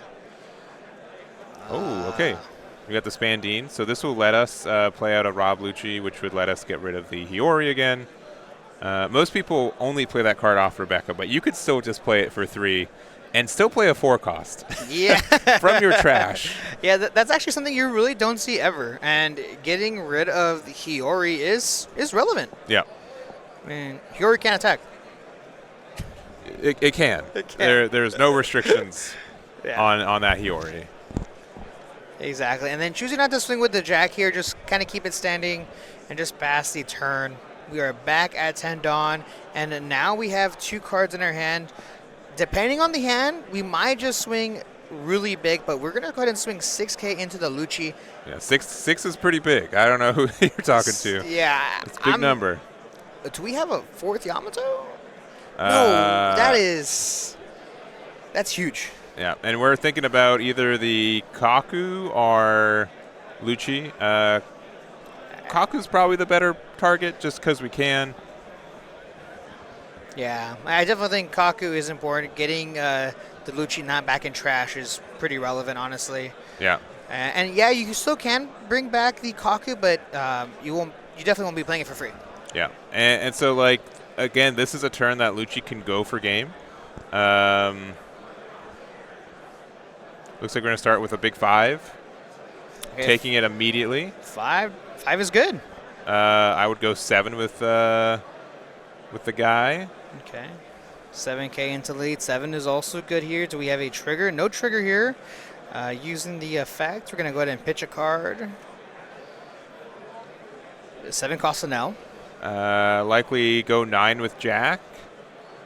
Oh, just going 8. Ooh, 8. That could get punished by double 2K, but you know what? I would not be too afraid of that. Okay. Any beiges, any 0 cost, anythings. No trigger. Yeah, and this will likely be it. I believe this is 11K. Yep. Yeah, and I think we had like double 2K. No, we had 2K and a 10 drop ace. Yeah. Yeah. So. Yeah, not seeing 10 cost ace was pretty big there. We were able to see enough of our Yamatos, but with always being kept at 2 life, it didn't really do us that much good, you know? So. Yeah. So El Champ's able to continue to be undefeated, going 4-0 with Rob Lucci so far. And but I think the Enel game is pretty close. But of the last 2 matches we've seen, definitely you're not wanting to try to queue into a Smoker or Rob Lucci, right? You definitely want to see those Doflamingos. Yeah.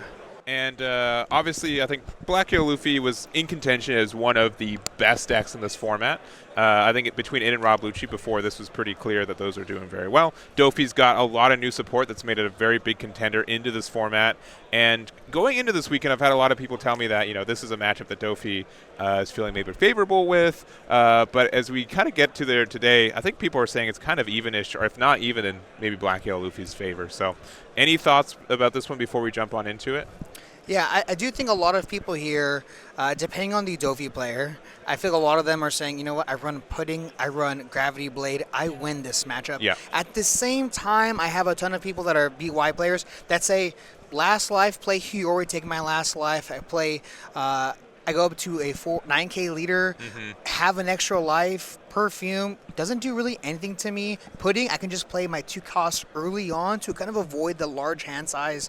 But yeah, we're going to go ahead and see exactly what happens here, starting off with a Perona. Yep, rearranging the top 5.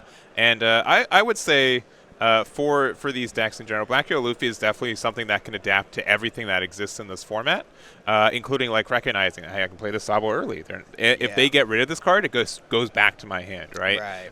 It helps it so Pudding doesn't hurt as hard later in the game. So just good awareness for what these builds are generally looking like for Dofi. But it looks like we're going to play Weevil, super strong card, and just hit them down to 3 life. Yeah, 7K swing, pulling out a 6,000 power body. What's really nice is though that Jacobs just did what I was just mentioning, playing out that 2-cost Sabo turn 1. I do really like this play. The only real way to bottom deck this character is if you Gravity Blade it. And if you're going to play Gravity Blade on my 2-cost character, you got it. All right, yeah, you got it. You got it. You did it.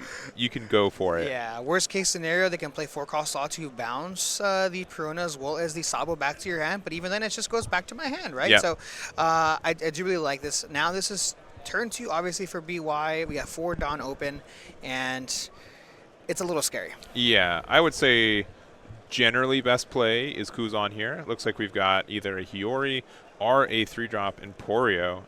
I'd be tempted just to play Emporio and, or just, bully the Weevil. This is totally fair. Yeah, give me 2 2Ks if you wanted to live, right? Yeah. But it does go down, of course, and go ahead and reset the turn. We're at 5 Dawn, and for the most part, Dofi, I'm under the opinion that Dofi always wants to go second, actually. Yeah. So Jinbei's a really good card. It is. It's a very, very good card, yeah. So checking a couple cards deeper here with the Perona. And we see the Jinbei at the on the top 5, which is really nice to see. And we're looking like we're going to just decide how we want to stack the top of our deck here. We'd be able to do a pretty large attack of 8K with our leader and then play out one of these cards off the top. Yeah. So just kind of rearranging here. We have also, looks like Teach. 2-cost Teach. I think this card is a very polarizing card to have in this deck. A lot of people feel like it's rather useless late game. Do you really need it? But honestly, I'm a big Teach fan. Yeah, it's definitely one of the more decision points in this deck right now. Either people love it or hate it right now. Right. I think in this matchup you hate it. Sure. It doesn't really do much. Maybe you can make it. If you're trying to rush them down from like 2 life to 0 and try to really punish them, you could. Teach could come into play, I think, but late game it does nothing. Yeah. So it looks like we are swinging a big 8K into life here using leader ability. What do we have at the very top? We have a Jinbei. Then Jinbei is going to let us play a card, and it's going to be that Law, which we did mention before, bouncing the Sabo. We could have also bounced back the Jinbei as well. I think a lot of people do end up doing that as well. So you could also just bounce both Peronas back to your hand too. I do think getting rid of the Sabo does make sense, right? Sure. But you're not really upset at all as the Black Halo Luffy player.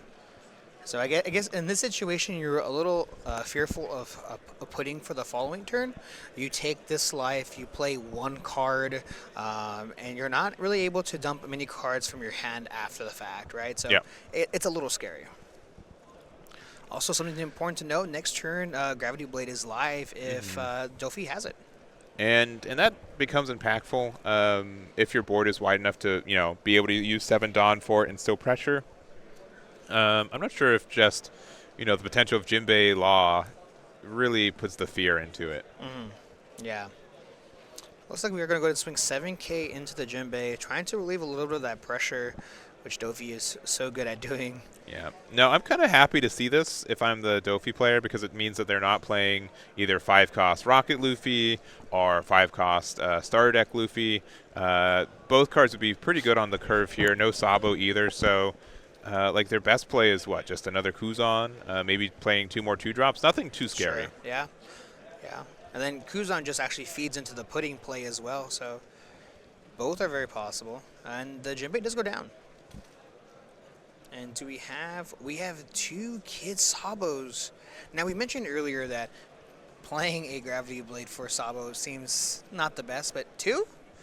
I don't know. I might be tempted. I'd be a little bit tempted if we had it. Obviously, like hitting a 2-drop and a 5-drop Sabo would feel good too, Sure. right? You're technically getting rid of 7 costs worth of cards, and they're goodies, but Yeah. What's really nice about this Dofi deck is that we all know that Dofi runs the 4-cost pudding. I haven't seen a list that doesn't run it, but just the idea of it possibly running it instills so much fear into most decks, right? Just saying, you know what, you have to play around pudding no matter what, whether I have it or not. So, a 5K swing going into life here. Going to give him the 1K counter. oh wow. So we did have it. We just decided not to play it. Yeah. I guess prioritizing to release some of that pressure instead. Pulling out the Jinbei.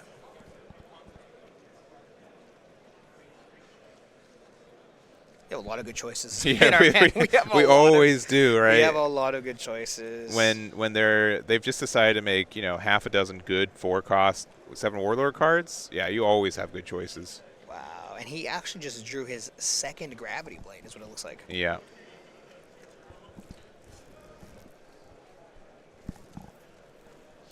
Yeah, the Weevil is very nice here. Also allows us to 6K body. It's pretty big, and even in this matchup, doesn't really matter too much, just because we like to be a 9K leader most times, but actually going to take this as well as pitching a card out of hand. Yeah, so just making sure Sabo gets put in the trash there. I think just making any pudding plays a little bit worse, because we did have 4 Dawn open, right? So I could see the fear of that coming out, and you definitely want to make sure you have a Sabo in rotation if you already have those 2-drop Sabos on the board, right? Right. Now, this is a 4-cost Bow Hancock that just got played here. Checking the top 3 to rearrange and choosing to put at the top or the bottom. In this instance, we're going to go ahead and put it to the bottom, not really liking the top 3 that we saw. Yeah, and we could have played this first and put a free Dawn onto our leader, but I think at this point, that Luffy's likely taking this damage anyways, and it also had the mind game of is pudding coming down. Right. But it looks like we're looking top 5. I think we need to find a Sabo. Yeah. To be able to play off one of these 2-drops, because I think we have Hiyori in hand already. Yeah, pretty good here. Oh, we have a Flampe though. We can still get there. Yeah, we have a Flampe and a Hiyori, right? So, trying to see the order. Hopefully we have we have the Flampe, right, like you were mentioning before. So, Ooh, okay, Emporio's pretty fun. Yeah, I like this a lot. We're going to go to Trash Our Life. We're going to go ahead and play a 5-cost character to the very top of our life. Yeah. Which is that 5-cost Luffy. It is face down, which is important to note. Then playing that 2-cost Luffy here. Really good turn here. Just adding that additional blocker is pretty relevant, even though we can bounce it with the 4-cost law. You still have to. Yeah, and you give them back a 1K, right? Luffy generally just cares about having cards to counter with at a certain time. And we're going to use the additional pitch here. We're going to add 2 cards to our very top of our life, which I'm assuming is that Sabo. And the fact that we do become a 9K leader for the next turn is huge. Yeah. So, drawing 2 trash. We finally see the Moria, which is Fantastic. Yeah, right on time. Yeah, because next turn we're going to 10 Dawn, and we got 11K. I think we just attack into the leader, right? At this point. Yeah, I don't think we're too worried about 5K swings, but what I am a little bit worried about is 3 cards in our hand. Yes. Yeah. That is terrifying. Yeah, 3 cards in hand. Gravity Blade is definitely coming down. Yep. I think being able to get rid of, I would probably get rid of the Sabo, and then do we get rid of the Luffy, or do we get rid of the 2-cost Sabo? I gotta get rid of the Luffy. Gotcha. I gotta get rid of the Luffy, possibly generate an additional card next turn for just a little bit of digging that you might need. Is really good. Also an AK swing.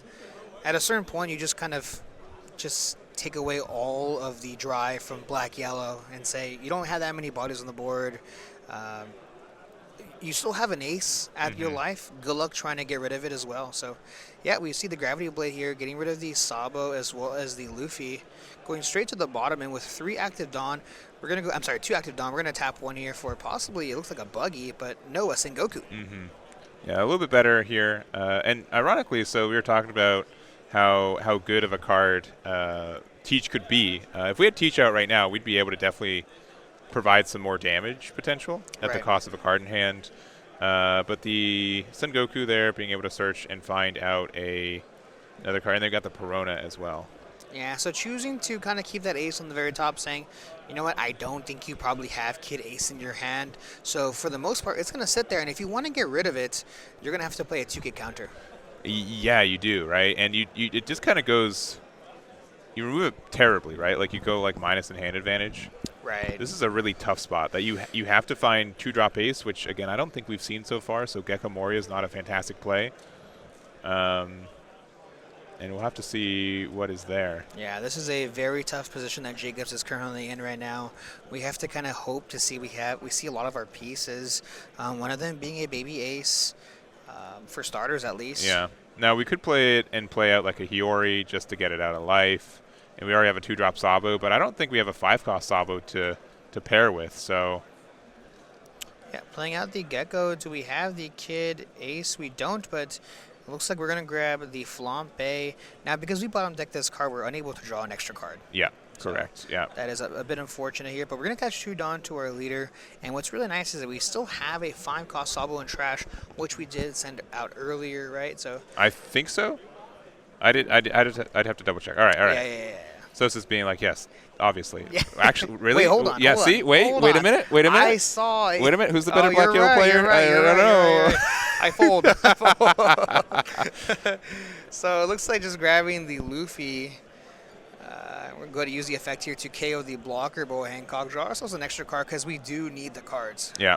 And we're a 7K leader. We've got a blocker up, but it is looking a little rough. Yeah, 3 cards in hand? It's a little scary.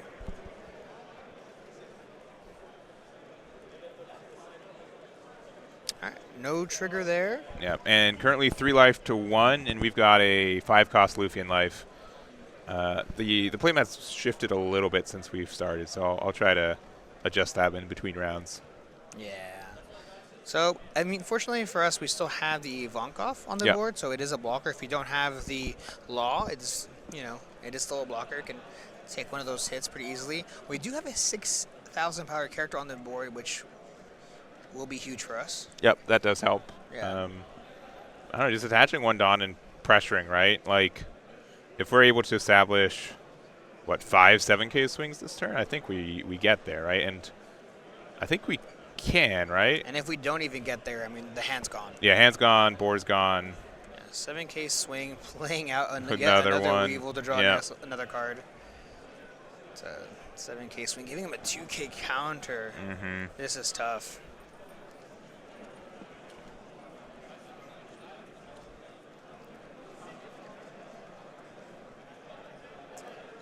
Okay, so we should have 7 active Dawn left here. So attaching 1 to our Weevil, swinging 7K into life, just slowly chipping at Jacobs.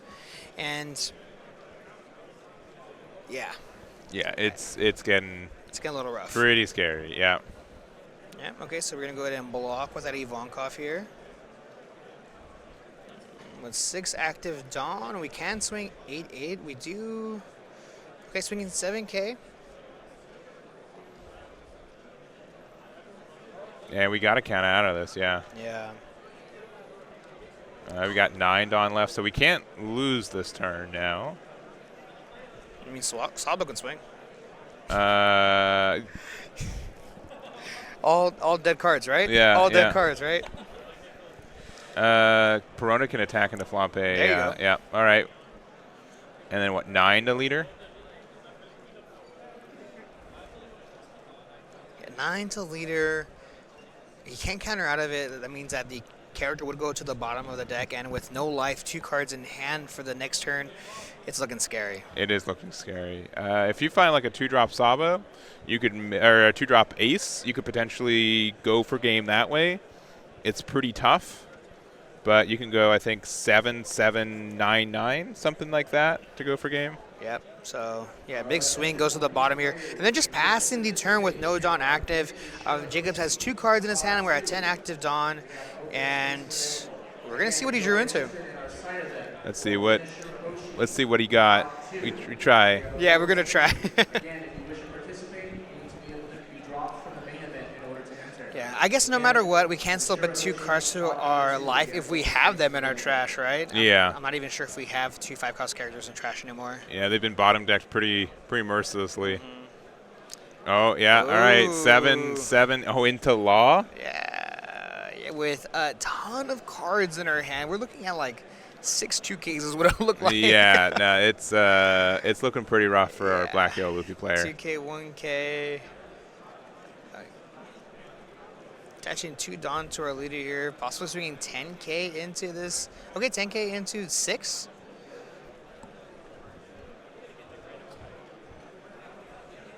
Yeah, just letting it go. So now we're 3 cards out of our hand. And then just swinging 9K into this Law. And we're looking through our trash for any 5Ks we have. I think we've got some aces left, but not our best cards. I'm trying to counter out of this, yeah. Yeah. Yeah, 3 cards out of our hand here. Josie has a counter. He's going to go ahead and scoop it up. Yeah. Just doing the math real quick. 5K leader, and you got to get 3 attacks in, and there's already 3 on the board. Yeah. Scoop it up. Yeah, that was a big turn of events right there for that Black Yellow Luffy. I did not at all think it was going to go that way. Yeah, and they weren't able to see like a Rocket Luffy early. They weren't able to, like their turn 5 Dawn or 6 Dawn wasn't like super great. Yeah. I think there was some good awareness for playing out the 2 drops early and playing around cards like Pudding, but Gravity Blade also just got a huge amount of value when you only found 1 Sabo that game. So we do have for you guys, we've got Mangoes on the left there playing the purple Luffy, and again we've got Nah on the right for the Rob Lucci. Yeah, so we're going to start things off here with Lucci just going ahead and cycle with that Tempest Kick, of course. And we see the 1-cost event card. I think a card that a lot of people honestly kind of opt out of using. But I'm actually a really big fan of that card. Yeah, my issue with it is just with Purple Luffy right now, right? I think it was pretty hot out the gate. A lot of people are really looking forward to this deck. And then it's just really dependent on seeing the Luffy Taro as soon as you can, as often as you can, right? And did we do? Yeah, we triggered the ability there. Cool. Yeah, because we just got the 1 in there. Yeah, we swung 8K into life. He ended up taking it, and then we used that trigger to ramp 1 Dawn active. And now we have 5 Dawn, which is really, really nice here. At this point, you don't really need to take your own life if you don't need to, but we're going to do so anyways. Dropping down to 3, ramping yet another Dawn. This is 6 active Dawn here. We're going to attach 1, swinging 6K into life, and it looks like we're going to go to taking it, drop it down to 4.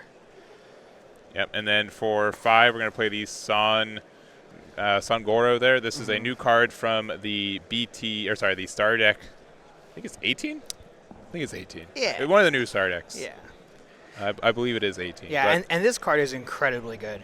Mm-hmm. When you have 8 Dawn, when attacking, you get to draw 1 card. Yeah. Period. It's insane. Card draw in this game is so coveted. Being able to be in archetype, the fact that you can play it off the Luffy Taro, the fact that we're going to 8 Dawn next turn, right? Because we were able to get the additional. So it just means that it's prioritizing what this removal looks like for this Sangoro. And with Soap Sheep leader effect, we're able to get that -3, and Rob Lucci is able to get the removal for it. Right. And actually, bottom decking 3 CP cards is rather interesting. Yeah. I guess prioritizing the Brook as well as the 5 cost Who's Who as well. And we have 2 actually in there. So. And Soapshoot's a pretty old card for this game. Came out in OP03, but it's been kind of coveted. One, it is Cypherpool, so you are able to search it with stuff like Spandom. But also, when we're playing against a lot of Dofi decks, are expecting to, being able to help our double removal with our 4-drop Lucci is really coveted for this Soap Sheep as well. Yeah. So start things off here with the 1 cost event card. Obviously, that 5k swing was able to get counter out of with, I believe, a Khalifa, and grabbing the Sanji. Yeah, so this is the 2K blocker, and looks like, do we have the Luffy Taro? We sure do. Yeah, and this is fantastic here on curve. Able to -1 here to play out the Zoro, which in fact can find himself. Yeah, and another Luffy Taro. Yeah. A lot of great cards, but going with the Sangoro. The Sangoro, yeah. Yeah, most times you kind of like to pair the Luffy with the Sangoro, but seeing the Zoro is quite nice as well. The Zoro as well. Yeah. Yeah, so 5k swing here going into life. We're going to mill the top 2. We need to fill a little bit of that trash up, and we're going to -1 cost to that Zoro. We're going to go ahead and give him the 2k counter and 6k swing. Another 2K. Double Sanji, and now the Jack comes down. Yeah, and that's a little bit intimidating for us. However, I'd be moderately comfortable just putting a lot of Dawn on this Luffy, trying to attack into this Jack and get that additional removal for it. Right. Yeah, I think Purple Luffy is in a really interesting situation or position right now in the meta where at the same time as you can attack and try to clear this board, you can also just swing it very aggressive into life. Yeah. You have cards like Usopp that allow you to rest a 5 cost or lower if you have 8 or more Dawn, and that can just really change the game for you, close it out. But choosing 8 to swing 8k into 8 is what it looks like? Yeah. 8 to 6, yeah. Asking for 2K and another card, not going to get it, so Rob Lucci does hit the trash. And now 5k swing going into life here. Gives him the Brook. And let's see if we have another Luffy Taro here, that'd be pretty strong. Looks like we have the Nami, so this is also from Stardeck 18. We're going to be able to trash 1 card from our hand and draw 2. Yeah, the 2 cards that he actually picked up was quite interesting here. But playing out the Magellan. Now, a card that a lot of people have been cutting down as well. I mean, there's Purple Luffy lists that choose not to run Magellan, Pauly, things of that nature. Some of the cards that we typically ran in OP07 and, you know, previous sets as well. Yeah. Yeah, it's in a... Purple Luffy's got a weird history. It wasn't like a really... it didn't really have like an archetype that it used, right? It was just kind of like a generically good purple deck, and a lot of those cards are still really relevant. I think Magellan is definitely one of them. So when you're kind of, you know, intrigued to play all this new stuff, you definitely have to try to find room and remove some of the staples. And but I think Magellan is still definitely worth playing if you can afford to. Yeah, I mean, Magellan can completely throw off your curve, your whole game plan you have in your head, right? You spend a couple turns thinking to yourself, okay, on 7 Dawn I do this, on 9 Dawn, well, Magellan just says no. Yeah, yeah. You can't do that. Yeah, and against decks like Black Yellow Luffy, being able to prevent them from having their 10 Dawn play, even throwing off like just 1 turn makes a huge difference. Yeah. And so the 5k swing actually did look like it did connect there. And choosing to -1 on the Luffy, which is probably the main reason why the Onami is still standing. I think if you were to give -1 cost to the Onami, then just you could turn Jack sideways to KO the Onami for free. Would be a possibility here, but playing out the Gecko Moria. Gecko Moria does go down, and looks like we are eyeing that's Rebecca, but instead just going straight for the Lucci -2 on to the Onami. Yeah, so it's a good tempo play, right? But you don't get to remove the really big threats right now. Luffy Taro surviving, Magellan surviving. That's pretty good for Mangoes over there. Yeah. Yeah, but not being able to remove 2 bodies this turn is huge. Yep, so just kind of KOing there.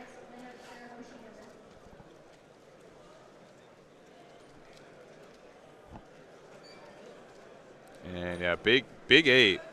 Yep. We only have about 5 cards in our hand now, and dropping down to 1 to 0 life is just a little scary right now. Just because oftentimes Purple Luffy likes to close out by taking their own life to get like an additional Dawn usually. Yeah. That really helps close out games. So I understand wanting to just counter out of this, but dropping down to 3 cards in hand would be pretty crucial.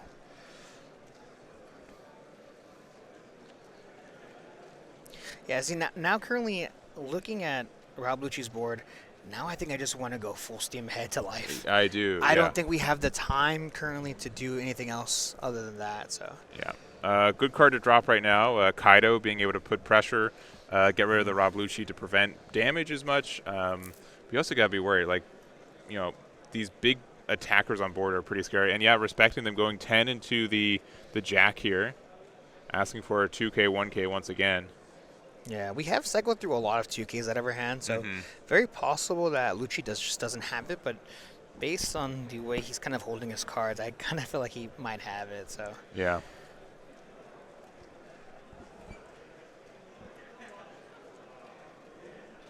yeah, big decision here. Yeah, letting the Jack go is pretty huge. That's an AK body. And not letting it go, countering out of it, what are the chances that they swing 10K once again into it? Probably slim. Yeah, pretty slim, yeah. And getting the 2K, 1K, going down to 2 cards in hand. And I'm curious to see what our follow-up plays. Looks like we have got a Queen in hand. Looks like we have, like, Magellan in hand.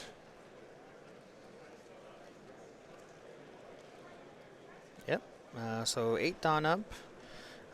Looks like we're eyeing possibly another Magellan. We have Luffy Taro as well. A Queen.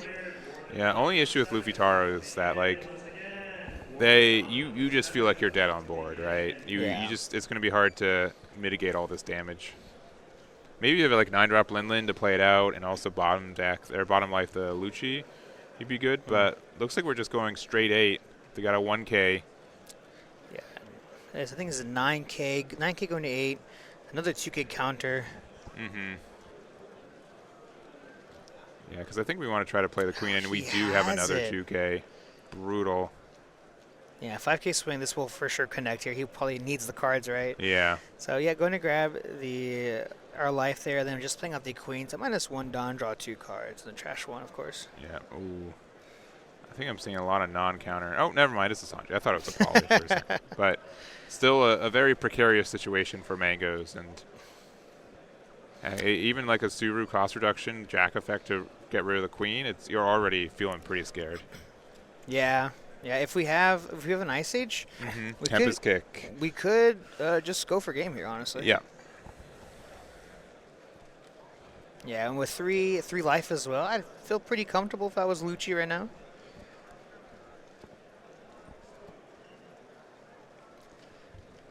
So just checking our trash here, seeing what might be optimal here. We could also just try to clear the board instead if we feel like we have the time and we just kind of need to. Playing it safe, but no, we're going to go ahead and play out the Tempest Kick here to give -3 cost, drawing a card. And if I was a betting man, I'd probably say it's going to be that Queen. Yeah. Once again, One Piece players for War Dawn number 7, we have our judge on the left side. Yeah, at this point, yeah, just using the Jack effect to get rid of the Queen. Super strong. Right, and yep, cycling the card, pitching on the soap sheep. Yeah. And now, where are we going? Do we want to go after board? Do we want to just try to go for game, right? We've got 9 Dawn to work with, 5K, 6K, 9K body. So immediately, I think that's like 29K worth of power across everything. And Ooh, we're just starting with a simple 5. Yeah, and we have to counter out of this now. There's no way. Kinda, right? There's no way. I mean, 9 active Dawn, we split that evenly, just swing for life. But yeah, we see with that 1K counter coming out.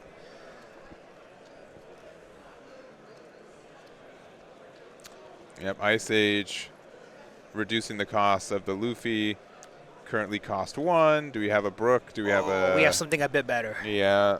I mean, it can play a Brook. A Brook and a friend. As well as, yeah. Yeah, friends. Friend. Friends. Singular friend. The singular friends. Okay. Yeah. So go ahead and play out the Lucci here.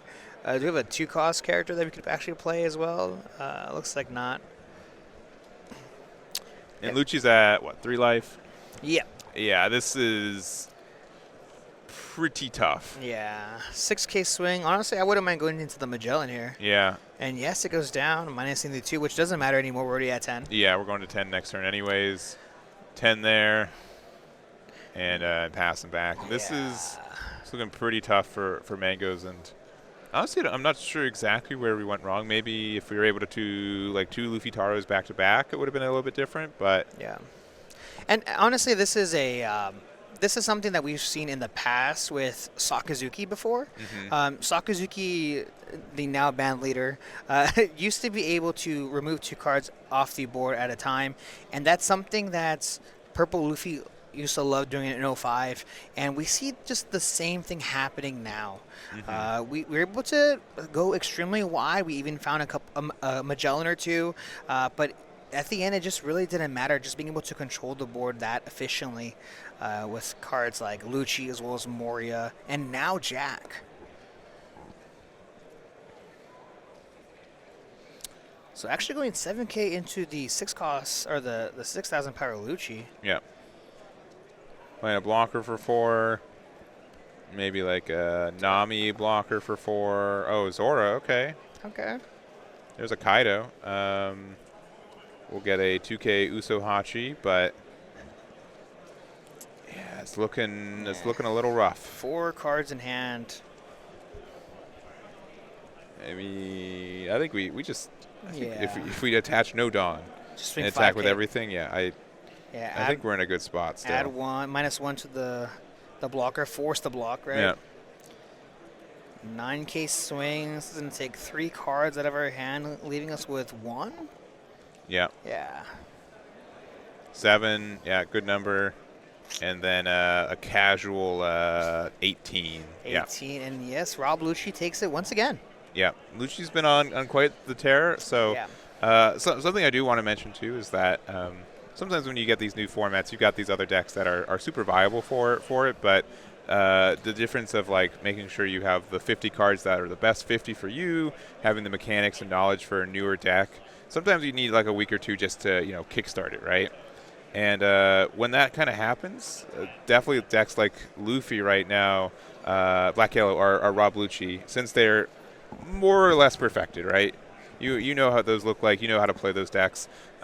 Those decks at peak efficiency can definitely outpace something that's still trying to find it out. Right, yeah. We do have a classic of a match. Yeah. We have Black Yellow Luffy versus Rob Lucci here. Yeah, we've got Space Wolf on the Rob Lucci on the left versus Victor on the right with the Black Yellow Luffy. Yeah.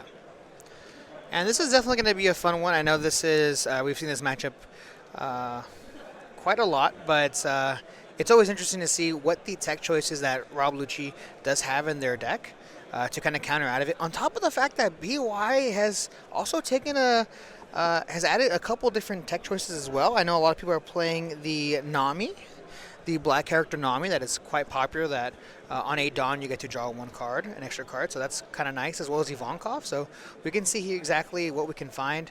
But turn 1, playing out the Garp, which is quite interesting. I know most times you never really like to play Garp unless you have a Moria in your hand already, because we don't want to bottom deck any Morias. Yeah, right? and we can tell one's already been sent to the bottom of the deck there, and we're going to pass it back to Space Wolf. Yeah, grabbing that 5-cost Sabo is really nice, especially in this matchup, right?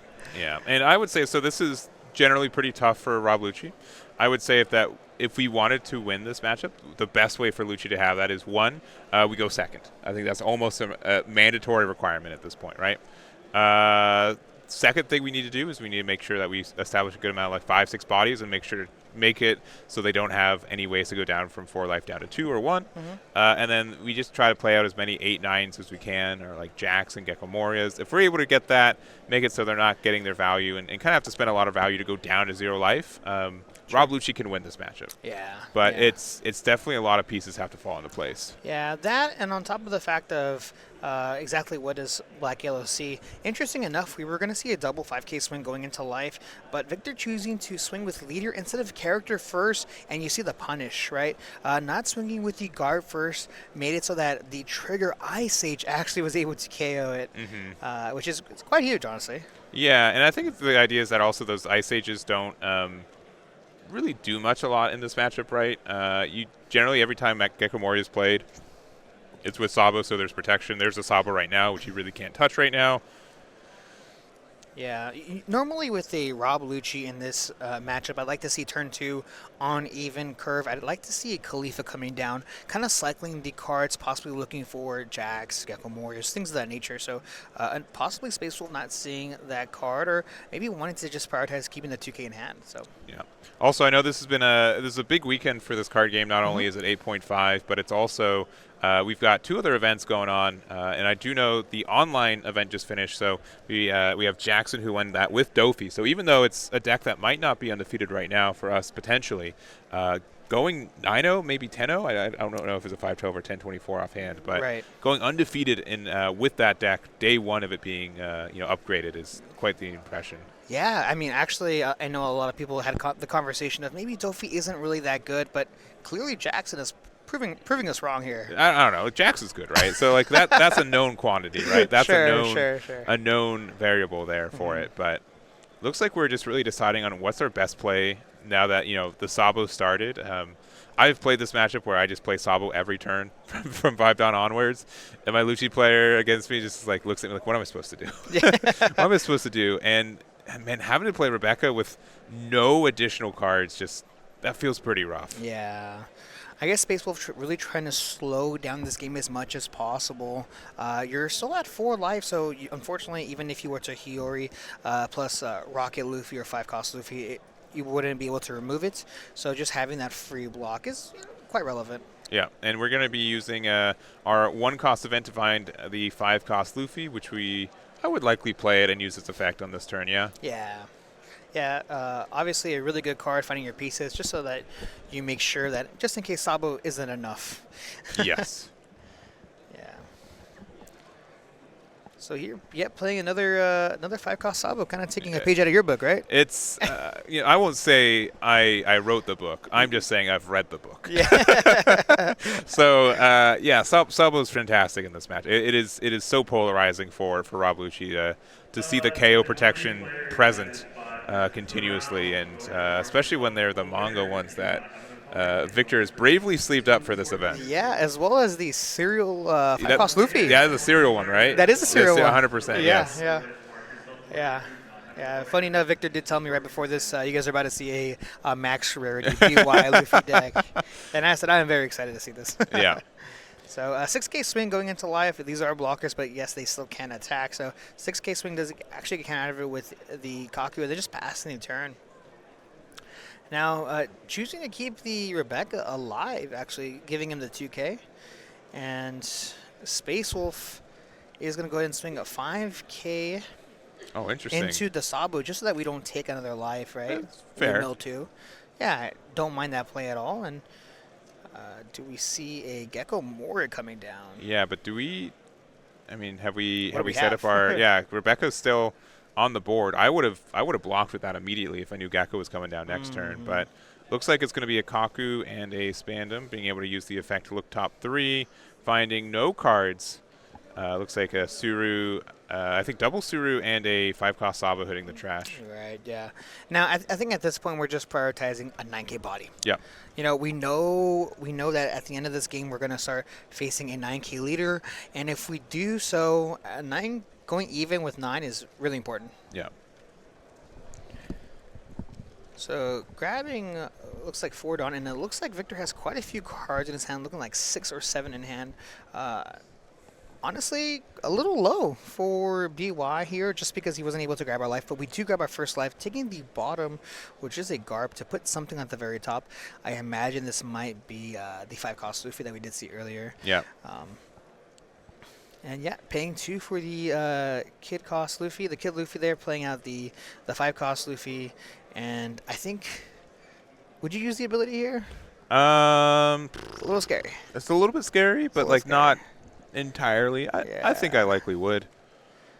All right, playing the 5 cost Luffy, and we We are at 2 life now, so we are able to use it to get rid of the it looks like we're at 3 life. Oh, how do we? Oh yeah, we do have 3 life. Yeah. Yeah. Yeah, and let me read the card because you should be able. Let me read what the card says specifically. Yeah, so choosing, I guess there was a bit of a mistake there, using Luffy ability, grab your own life, being able to KO the Rebecca, because he was at 3 life. Yeah. So, Yeah, because if it was, there are definitely effects that have like cost, but you can still activate them. sure. Yeah, and there was also a judge on the board as well. Yeah. So, 6K swing does connect here, and now we see a 7K swing going into life. And do we have possibly a 0 cost event card or just a 2K, 1K? Not really wanting to drop down to 1 life already. I mean, even though we don't have a Gecko on the board, that's a lot of pressure. Yeah. Yeah, being able to establish the Luffy early now. Oh, and 1 life is incredibly scary for Rob Lucci to be down to.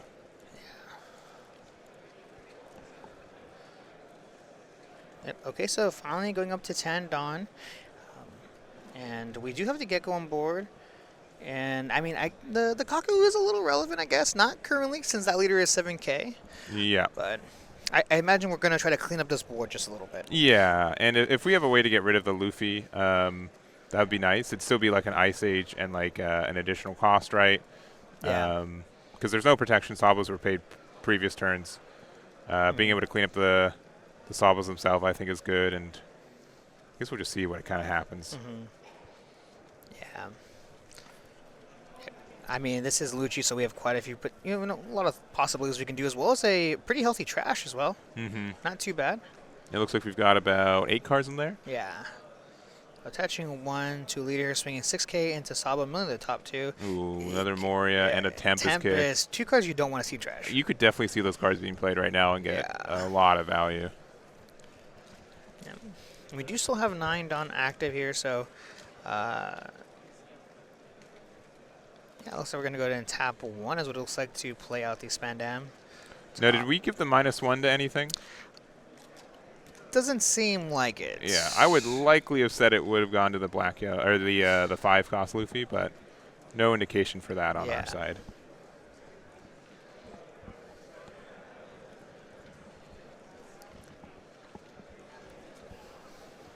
All right, looking through what we've got, an additional 8 Dawn left for us to play with. Yeah, 8 Dawn. We could see another Gecko, just not really sure what's in trash right now. I don't think I saw a Lucci in trash. Yeah. But do we have enough reduction for that? Yeah. We'd have to, like, Rebecca Helmeppo Spandine, I believe, which I don't think that combination is there right now. We're kind of in a really interesting position that if we don't get to remove both of these bodies off the board, we could potentially go for game next turn. Yeah, and I think the... Oh, interesting. We're not attacking with the Gecko either. Yeah, 7K swing. All right, there's Rebecca. Use it to get a Jack to our hand. Playing out anything? I would be terrified to play out the Jack. I feel like it's just a little too slow right now. But we're going to go ahead and see. If I'm Space Wolf, I can't swing with into lead right now. There's no way. No. So maybe the idea is that, like, we leave Moria up so they can't attack into it next turn to remove it. But not removing that 5 cost Luffy is very scary. That's definitely going to help you get to 0 life this turn for Victor. Yeah. As long as Victor has a way to grab his last life, which he does, playing out the Flampe, grabbing the top life as well as the drawing 1 card off the top of the deck here, attaching 2 to our leader. I imagine we're going to see his Luffy ability here. Your trash, we're going to go ahead and draw 1 card. Moria would have been nice. And I don't think Victor has any Morios in hand. Oh, he has 1. He got 1, yeah. He's got 1, yeah. You know, I don't necessarily like having all of the white and black just because they look a little similar. I like the art individually, but on the contrary, the contrast to make us know that Moria is in there. It's a bit difficult for me to look at the the Ace as well as the Luffy. Yeah. And to tell the difference. Those two are pretty tough. Yeah. Sabo's hat's pretty identifiable, but Sure. Luffy's holding a. They're in very similar poses too. Yeah. So just checking out our trash here, what exactly we can do. We're going to go use leader ability here. We're going to pitch the Kuzan to put the 5-cost Luffy as well as the Sabo in our life. And we know we have both in our hand here, so we're going to go ahead and tap 4 to play them out. And it looks like we're going to go ahead and get rid of that Rebecca since it's not protected at all. Not at all, no. So, yep, ability here, we're going to go KO that character. We're going to draw a card off of that ability since we are at 2 life or less. Pulling out the Sabo, getting a little bit of cycle. On top of the fact of being a 9k leader base, trashing yet another Kuzan. Yeah, Kuzan and Emporio. But there's been quite an uptick of Emporios in these Black Yellow Luffy lists today. Yeah. Very interesting to see that. Yeah. And this is quite scary here. This is an 11k swing going into life right now. And we're going to go ahead and take it. And this is yet another 11k swing. Do we have enough counter? Okay, we have 7, 9.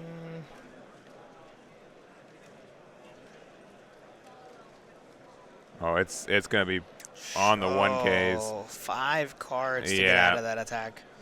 We just kind of guess have to end it at this point, right? Yeah, and with that Sabo on the board, it's going to be kind of difficult. Yeah, it's only 1 Sabo, but there's like 6 or 7 cards in Victor's hand. Best we can do right now is like 2 12s, right? I think that's the best we can do. 3 on Moria and then 7 on leader. Yeah, but it looks like we have Ice Age, we have Jack, which doesn't really help us too much. We're going to go ahead and play the Tempest Kick to draw 1 into another Tempest Kick. We're going to give -3 onto that Sabo. And what are we looking for? Yeah, that's Tempest to Tempest to Ice Age. Yeah, just make their entire board cost 0. We need a little bit more reduction. Yeah, it doesn't truly matter. Yeah. And that's just the power of, like, if we were able to remove that Luffy last turn, we've been a way better spot. But without that, it let you go down to 0. It put a lot of pressure as an 11K. I think this is looking pretty rough for Space Wolf. Yeah, pretty rough here, and we see a pretty big swing into life here. Oh, another Gecko hits the trash. Yeah. And then, what, a big 11 for 2K, 1K to get out? Oh, 3 1Ks. Yeah, and goes from there. I think Victor's asking if you just want to scoop her. Yeah. I don't think he asked. I think it was a mutual, you've got this. Yeah. So, another Tempest Kick on the top. Man, the top 4 was Tempest. Ice Age Tempest. But I think we milked 2. But there's like a Moria, so okay. it's fine. Yeah, but yeah, that's a lot of removal. But unfortunately, again, Sabo, such a champion for Black Yellow Luffy, is really helping out this matchup. And we have Egoist on the left-hand side playing that purple Luffy, and Kyle H on the right with that Rob Lucci. Yeah. And we saw this matchup, I think, a little bit earlier. And I think purple Luffy went second as well, right? Yes, it did. Yeah. Second as well. And they had a little bit of a hard time just maintaining board state. They did get a Luffy Taro off, but wasn't able to stay. Actually, I think the Sangoro is the thing that just kept getting removed, right? Yeah. Turn 2, they played Sangoro, and it just got removed. Yeah, Sangoro just has so much potential to be able to generate value, but every time I'm like, I should just play Zoro. It's just the fact that it draws the card outright makes a big difference. But we already see the Magellan pretty early to get Kyle off his curve. And this is I was really interested to see this match once again, just because not every match of Purple Luffy into Rob Lucci is going to end the same. And a big thing is an early Magellan. That is huge. Yeah. I think the variance on Purple Luffy is still probably one of the highest in the game. Sure. I feel like in no short term, it can win any matchup and lose any matchup. Yeah. Maybe lose some and win some more depending on it, but it has such the potential to have such a great curve and make a really wide board, but also just not really capitalize on how much Dawn is able to generate very early. Yeah, Purple Luffy on paper, it just seems insane. Yeah. Right, you play a 7-cost Luffy Taro to play essentially a searcher, a blocker, a card that generates an extra card every single turn when attacking. So the sky is the limit, but we see the Magellan here swinging 6K into life, ignoring the the Brook here, swinging an additional 6K into life. This one does actually connect, dropping down to 3. And Ooh, a double Magellan. oh, this is huge. This is really big. These are also typically cards that Rob Lucci cannot and does not want to remove, right? Yeah. I would say in the more traditional builds, which this could be. Like, I know we've been talking about the purple Luffy package, but the regular package for this deck is still very strong in this meta. Yeah. And in this part particular in this game so far, Magellan's just really good. It is very, very good. Essentially, Kyle is unable to interact with these, and if he does, he's a turn behind in Dawn. And when you're playing black leaders, that is terrible. Yeah. So we're gonna go and see exactly what Kyle can do here. I imagine we're not gonna. I think we have to ignore these Magellans. So 5K into life, we're gonna mill the Sabo as well as the Brook. We're gonna counter out of that attack. Obviously, we want to keep our life nice and healthy so that we're able to take it on our own. So yeah, we're gonna go ahead and see what we can do here. We are sitting at 5 Dawn. 5 Dawn. 5 Dawn, yeah. That's insane. Yeah, that's sneaks up on you pretty quickly. Yeah. On just how impactful Magellan can be, and you don't mind really going to a low life total when you're able to just build just a way better board in this sense. So. Yeah, and looking at Kyle's hand, we see a 3 of a kind. Yeah, yeah. And 3 triple Ice Age in hand. Yeah. That's pretty interesting here. So we're gonna play the Tempest Kick. We're gonna go ahead and minus. No, just for the draw. Oh, just for the draw. Yeah, right? We don't have 10 just yet. No, yeah. I think that was the judge was confirming there too. Yeah. Also, since we did just get back from break as well, I do want to mention. So we did have into this round we have 3 Luccis, 2 Black Ale Luffys, and then singletons of Purple Luffy, Enel, as well as Dofy left undefeated. So those are 3 undefeateds right now. 3 additional undefeateds for the top 8 undefeateds. But this is a 2-day event, top 32. So all of our X1s and a good amount of our X2s will be going into that day 2. So field's still pretty open, and we're just going to see who gets to be undefeated in Swiss for that standing. Right, and looking at the current board, we just swung a 5K into life, KOing the Magellan, dropping down to 3 Dawn. Are we going to just try to clear everything here? It looks like we are. Yeah, but that's just so rough, right? You just lose. We go down to 1 Dawn. Yeah, is that really worth it? I mean, Kyle feeling forced that he has to. Minusing 4 Dawn this turn is incredibly huge. Yeah. Yeah, there So it goes should 2 be more at Dawn. 1 Dawn. Yeah. Just making sure we clear that up with the judges there. Yeah. Man, I mean, next turn you're going to play another Brook? What's the? I mean, 5K, 5K, 6, right? Yeah, I guess so. Man, yeah, that Magellan, terrifying. And there's a meta before. Sakazuki, Houndblaze it, bypass the on KO effect. If you're playing Smoker, you can use like Toshigi to put it into the trash, which bypasses it. But Lucci just only KOs, which most situations is very, very strong. But in a situation like this, a little tough. And if you're curious at all how much Dawn was removed by Magellan this game so far, it's a total of 6. Yeah, 6 Dawn has been... 6 Dawn, that's incredible. I'm wondering, when is Kyle ever going to reach 8? Yeah, like there's surely a bunch of Moria sitting in hand. But we have actually Purple Luffy just taking her own life to ramp an additional Dawn. Quite interesting, honestly, to doing so. Because, I mean, we aren't really afraid of big attacks, right? So 5K swing going into one of the Brooks does actually go down. And do we see a Luffy Taro possibly? A 9 Mom?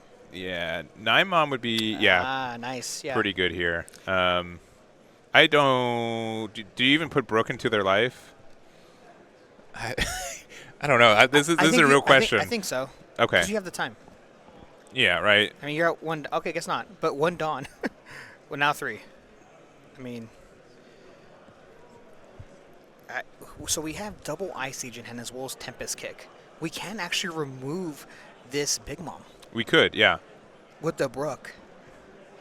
Yeah, did we Ice Age? Oh, double Ice Age? Yeah, double Ice Age in hand. And now I'm recognizing it, maybe I should have put that to the bottom of your perhaps, right? That might have been a good spot. Jokes aside, like, this game is not over. It's not. It's not at all. It is not. But I will tell you something. Purple Luffy's at 10 Dawn. That's true. And Kyle is at 3. That's the big difference. But it's here. 3 life to 1, right? Hand size differences too. Like that last life is pretty scary. But it looks like we might have 9-drop Kaido. That might be very tricky to overcome here. Yeah, so 10 Dawn here. It looks like we possibly might swing 6K into 4. 6K into 4. Trying to get rid of that Brook. It does, of course, go down, and yet we see yet another 9 Mom. Yeah. We were at 9 life, but now I'm at 1 life, and now we're sitting at 2, so not too scary now. Yeah. So I really do like the Linlin. It's been a good ad from OP08. I got there. Yep, OP08, yeah. And the reason is because we just need more good cards, good generic cards to get into quickly. And so for 9 Dawn, being able to heal one, being able to get some potential removal, the fact that you just get a 9K body out too, it's been one of my favorite new cards in this set. Yeah, I agree. I think the card is extremely versatile. It's great in pudding. It's great in all purple decks. Honestly, the card is just really good. So we see the 5K swing, and then just dropping the 4-cost body just to get some bodies on the board, right? Yeah. So obviously purple Luffy here sitting at 10 Dawn. Looks like we're swinging at 9K into life. We see that 2K counter. Swinging a big 9K into life does actually connect, and then And we do have the Kaido, Now, yeah. you were talking about this play earlier. Yeah. This is nasty stuff. Being Yeah. able to KO the Rob Lucci. Yeah, oldie but a goodie. Very, very strong card. Generically, one of the best purple cards since release from Star Deck 4. Being able to be rushed, being able to get removal. You do lose quite a bit of Dawn, but you don't mind late game since you usually are pretty behind. And having 2 Emperors of the Sea on your board is pretty crazy. Yeah. And with only 7 Dawn as well, the 7K swing actually might connect, and it does. And are we just going to see a Sabo and pass, possibly? I'm not too sure exactly how Kyle doesn't just lose the next turn before hitting 8 Dawn. Yeah. It could be like a Rebecca. Okay, Spandam looking top 3. We get a 2K. That does help. Yep. And then Rebecca grab 2K. That could be enough. The other issue is we went down to 5 Dawn, right? Right. Yeah. So if we use leader effect to go to 8 Dawn and then use an Uso Hachi, we could go for game. It looks like we're drawing 2 and trashing 2. So Yeah. honestly, I really do think Kyle's playing to his outs. I think he's doing the right plays and making it so next turn we can potentially go for game. We went pretty wide on board with Rebecca Spandam and just have to say, you know what? Sometimes we have to say, do they have the Uso Hachi? Are they able to do that? Oh, and taking the extra life. It looks like we do. With Likely, that play. yeah, Uso Hachi. Yeah. What a good card. Yeah, going up to 8 Dawn, tapping 3 to rest the blocker here is quite nasty stuff. And we still have a 10K swing as well as a 9K swing plus leader ability.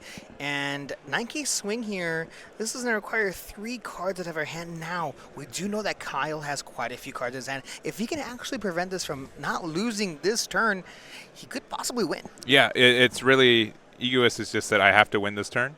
And so by taking the life down to 0, using the Uso Hachi, it's just saying we have potentially the answer. So 3 cards in hand, we still have to get out of 2 attacks. We've got 10K from this Kaido.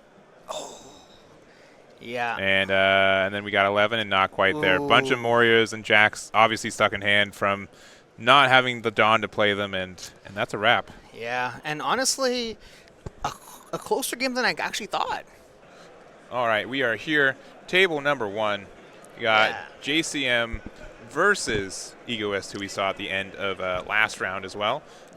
Going first with Purple Luffy. Yep, going first for Purple Luffy. This is turn 2 for Purple Luffy. Using leader ability, we're going to go take our own life, ramp a Dawn, 5K into life, and Purple Luffy loves to go first, right? We have 7-cost Luffy Taro on curve, as well as a couple other cards like 7-cost Kid. 7-cost Kid, yeah. There's a ton of really good cards, but the punish, immediately. actually. So I would say, these leaders both came out on OP05, right? They've been out for almost a full year. They've been kind of seeing varying success. They've been around, but they have never been, I'd say, the best deck in the format. Definitely just kind of in like the top 5 kind of range at best. Purple Luffy obviously got a bunch of new cards. We got Enel here, who's gotten like cards incrementally throughout it.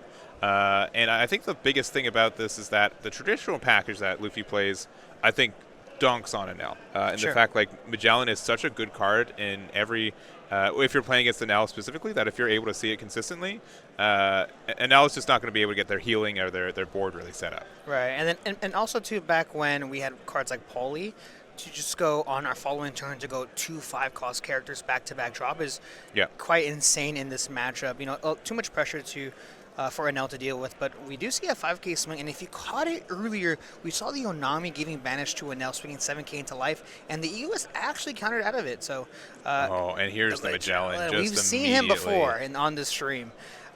Do a little bit of work here, a little bit more than a lot, actually. Yeah, Pretty this insane. is a real good start here for Egoist. Trafalgar Law into the Magellan just means that you know, Enel's down to 1 life. We're kind of behind on cards. We're kind of behind on Dawn. And I will say, like, one big difference in this compared to the more standard play is that, you know, there is, like, better removal cards for Enel, right? Like, Nami's pretty big for us. Looks like we're just going to play the Shirahoshi blocker and pass. Yeah. So really trying to keep our bodies alive, we were able to counter out of that swing into Trafalgar Law twice. And even though it is 2 cards out of our hand, but we need to keep our board as wide as possible. Yeah. The Shirahoshi is really nice, but we have cards like Usohachi to kind of go around that. Yeah. So, obviously unresting our character. We're going to use our leader ability here. We're going to ramp one down. Now sitting at 2 life, do we see probably a 9 mom or a... Actually, we can't see 9 mom. We're at 8 Dawn. Yeah. So Luffy Tar would be excellent here. Yeah. Looks like we're thinking about... I did see, like, a Nami in hand, so could be, like, a Nami into, like, a Zoro. That would get us a lot of card draw and cards on board. Yep. And looks like we're just going to start with a 5, get Datsu at our hand. Yeah, that card is... unfortunately, really rough in this matchup. Yeah, and what we're doing right now, we're just bleeding JCM of cards from his hand, right? Yeah. Like, and we're gonna go ahead and take it here. And do we possibly have a trigger? Yeah, if we do have a way to remove this Magellan off a trigger. 0 cost event card is what it look like. Yeah, and we kind of openly showed that we discard the card that we added to hand, which is a little bit of knowledge that we didn't need to give out, but... Yeah. All right. So playing the Zoro, looking at the top 5 for a purple straw hat card. Right. And it wasn't a 0 cost event card because then he would have had 2 life. So just using leader ability. So, but the Zoro, what is he gonna grab? I mean, I haven't seen a Zoro, a Luffy Taro just yet. Yeah.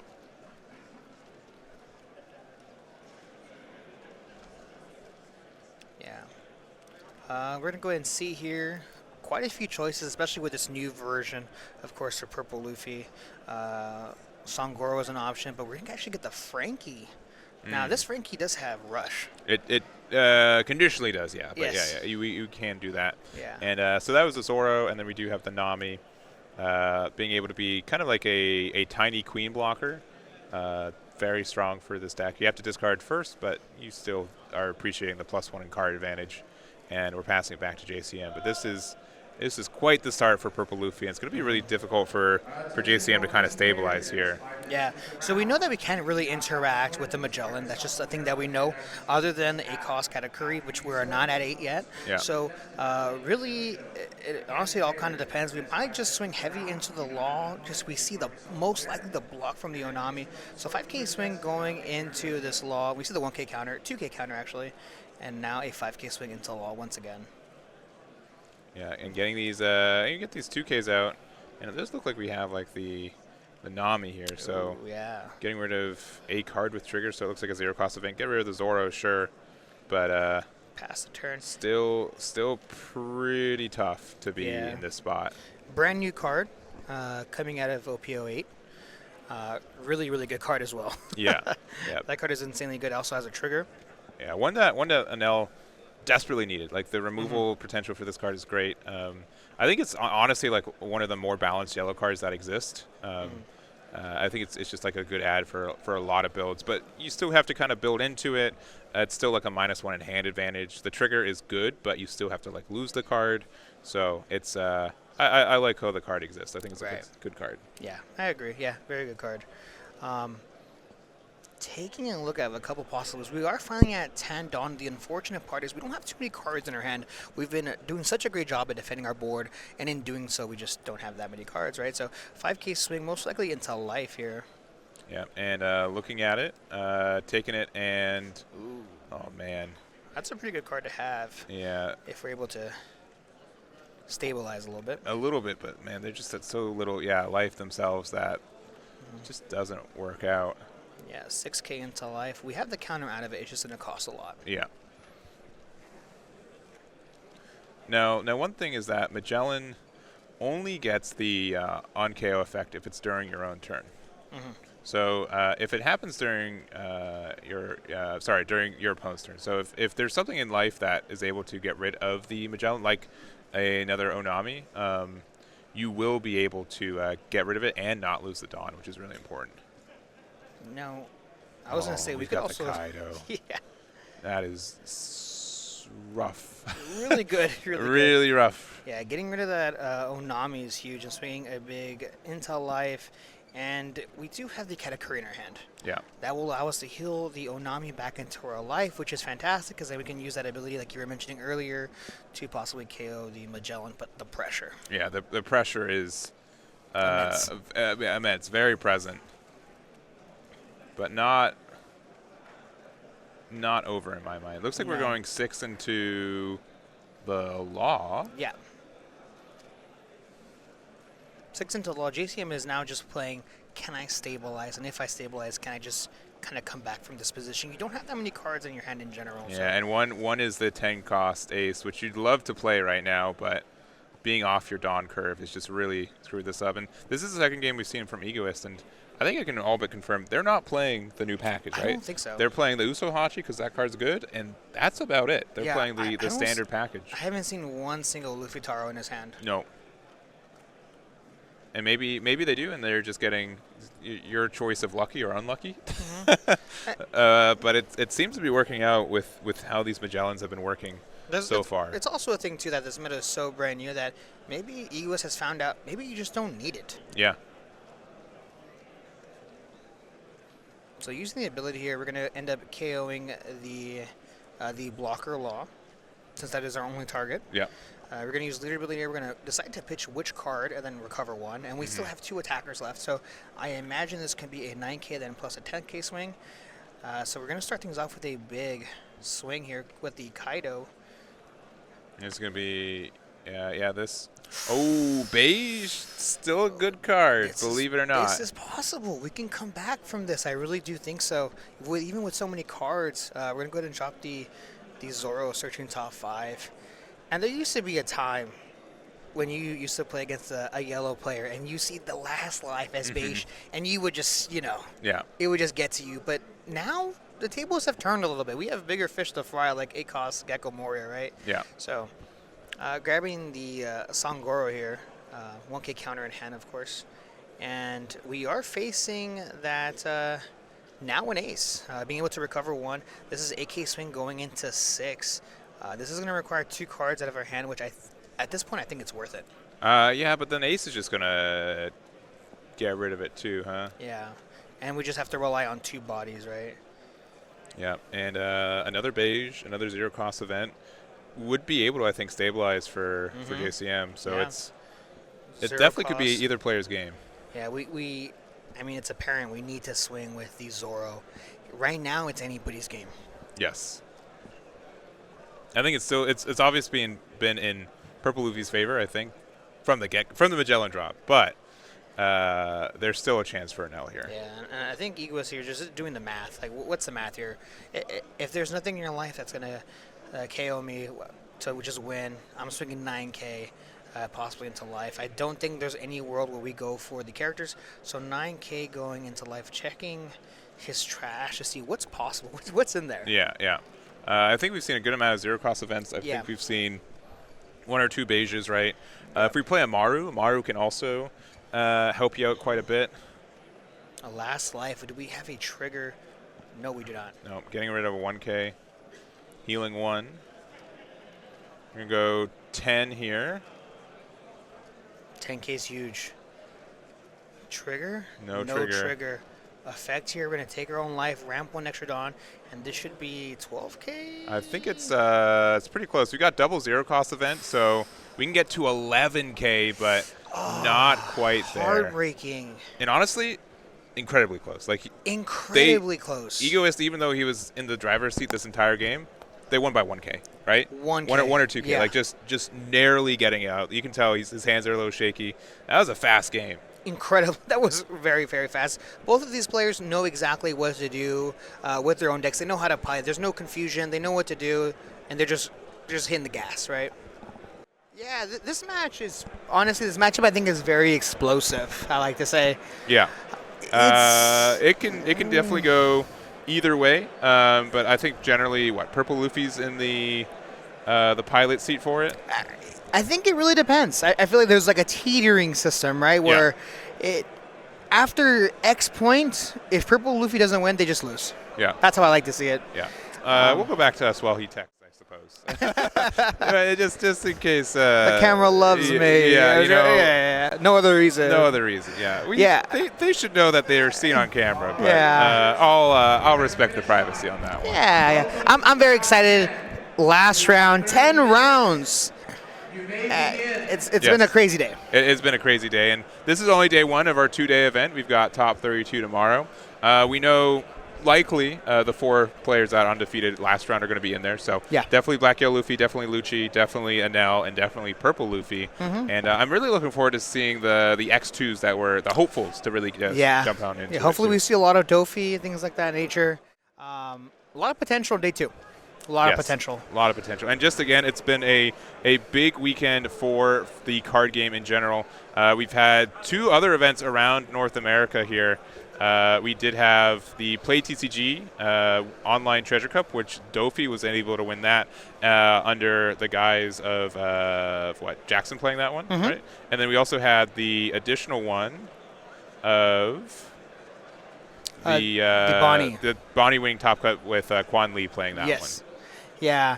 And it looks like, if we go back to the match here, it looks like Victor's actually deciding whether he wants the mulligan. I think this is incredibly underrated. If we look at the hand here, we have 2 Sabos, we have a 5-cost Luffy, a Kuzan, as well as a Flampe. And I think based on whether you're going first or second, that could be the best hand in the world or the worst. Yeah. So, honestly, I think if you were dealt that hand after the mulligan, I wouldn't be too mad at it. No. Only just because I have 4-cost Kuzan. If I'm going first and I have 5-cost Luffy to take my own life. Now, mind you, do I really want to take my own life versus Purple Luffy? Yeah. That's the issue. It's tough. And there is, a bit of superstition, right? We did get, I think all top 4 was deck checked before this, too. Yes. So, you had to put out your deck in order, right? Making sure it gets separated and changed enough. But we're getting set up here. So, but yeah, this is honestly, this is Swiss finals that you will get the coveted, highest placing in Swiss. But this is only half the journey for most of these players. Yeah. I mean, we're really just playing for seeding here, right? Yeah, we are playing for seeding, and that will help us. I think going into day 2, we also get to decide who goes first or second in game 1 in Top Cut tomorrow. So that's really impactful, and looks like we're starting off. So we've got Victor here going first, passing, going 3, big 8. Big 8K into life, and if we look at the hand here, we see the Ivankov as well as a couple kid characters, and yeah, I totally understand why he actually ended up mulliganing that hand previously. Even on 4-cost Kuzan is really good. We see a 5K swing with that Sabo, and the Magellan is back. We've seen this card. I mean, he has it every turn. On 5, Egoist has it every single hand, and he finds them. Yeah, he finds them. Oh, we do get a little extra card draw. I definitely think it's a card worth, sending your entire hand back to help find, right? Yeah. And still just a really impactful card again. Something like Black Yellow Luffy, though, it does put them onto the even curve, right? If it was something taken from the even curve down to the odd curve, I think it would have been a little bit more impactful. But if we have a second Magellan, that can be really strong. Right. And we do see the 7K swing being counter-additive. That's 2 cards out of her hand, and then we see the kid Sabo coming down. Now, why do you think Victor played the 2-cost Sabo? Is it mainly to play around 4-cost Law, possibly? I think that's a good call, yeah. There's potential for them just to attack in a lot. Taking the 5K attack, using the leader effect to jump up to, I believe, 7 Dawn? 8 Dawn? 6 Dawn? 7 Dawn. yeah. And actually the first time ever seeing Egoist on stream play out a Luffy Taro. I actually wasn't even sure if he even ran the card. Yeah, right we were conferring, does he play, what's the build? Is it the pre-star deck build? Is it the post-star deck build? And definitely looks like a hybrid between the two. Sure, yeah. I definitely think obviously Magellan is an incredible card. dropping that Zoro to find a Frankie 2K counter was just really good here. And that Magellan is gonna do a lot in this matchup. Obviously, Black Eye Luffy needs to go to 10 as soon as possible so that they're able to combo with their Gecko Moria. 5K swing does get countered out of it with that Frankie playing the Flampe. We're gonna take our bottom life actually, taking our bottom life to go ahead and grab the top life. And I can't even tell you how many times I've taken the top life versus the bottom and saying, why did I take the... Yeah. that always happens to me, right? It's a lose-lose situation, I feel like, in a lot of those, where it's just, I always pick the wrong one. Yeah. But it looks like here we have quite a few Dawn active here, so it looks like... Not sure what exactly Victor can do. Debating possibly a Sabo play or the 5-cost Luffy as well, which does come down. And we're going to use the ability here to KO the 6K body. And in doing so, we draw a card as well as relieve some of that pressure that Black Luffy can just lose to sometimes. Yeah. So able to get rid of the Zoro. Getting rid of a 4-6 is nice, especially since there's not a lot of 4-cost cards that EUS even plays to be worth the removal. So that does definitely help. Yeah. So looks like we are sitting at, I believe, 9 Dawn for Purple Luffy at this moment. Yeah. So quite a few Dawn to play with here.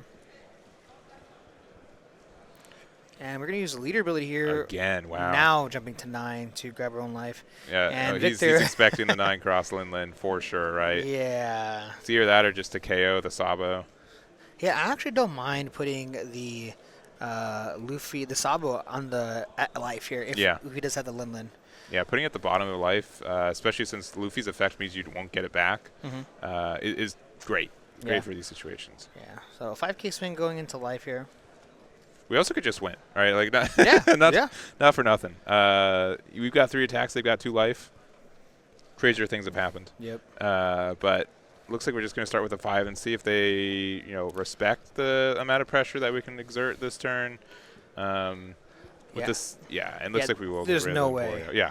There's no way. That'd be really scary here. So,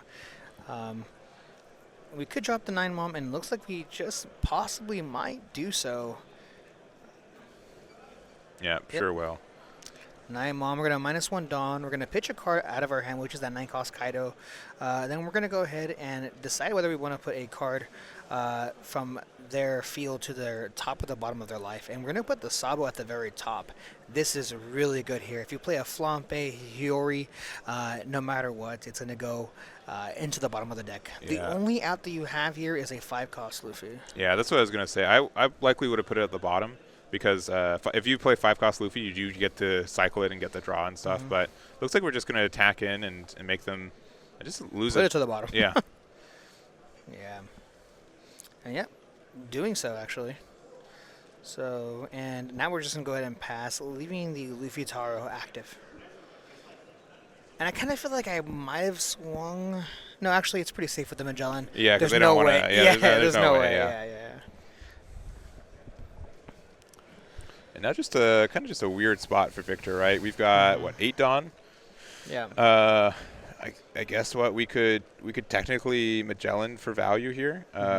We could use it to get Emporio out and 2-drop Sabo, and then use it to play Sabo off our life. But it looks like we're just going to decide to go down to 0. Thinking top or bottom?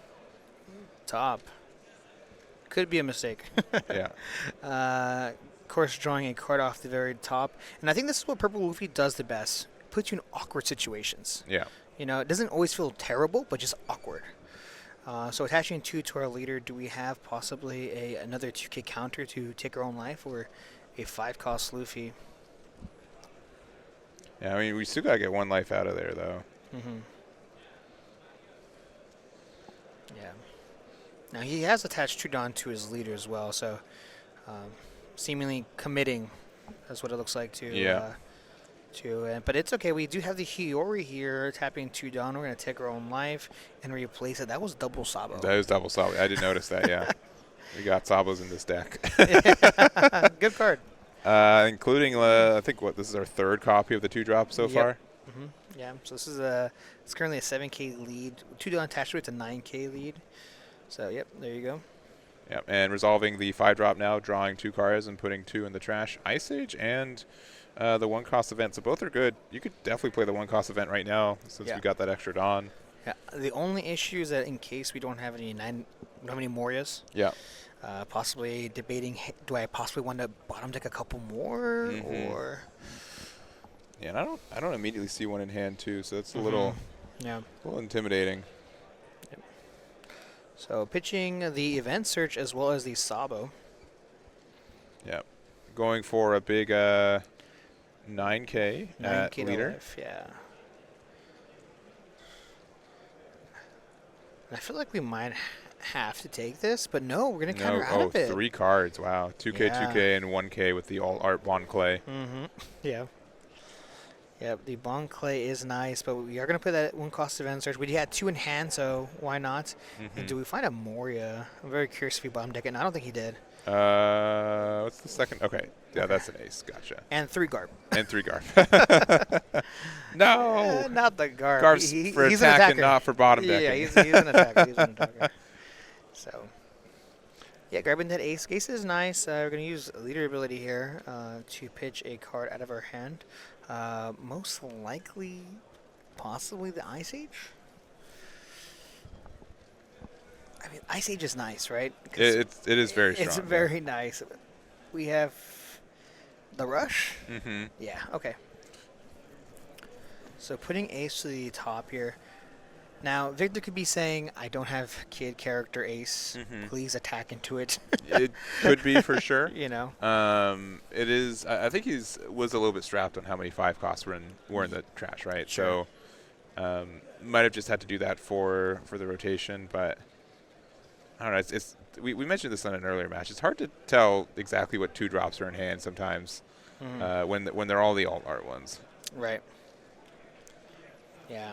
It looks like he has 2 Luffys and a Garp is what it looks like. Yeah. And 7K with 2 life is pretty solid here, though.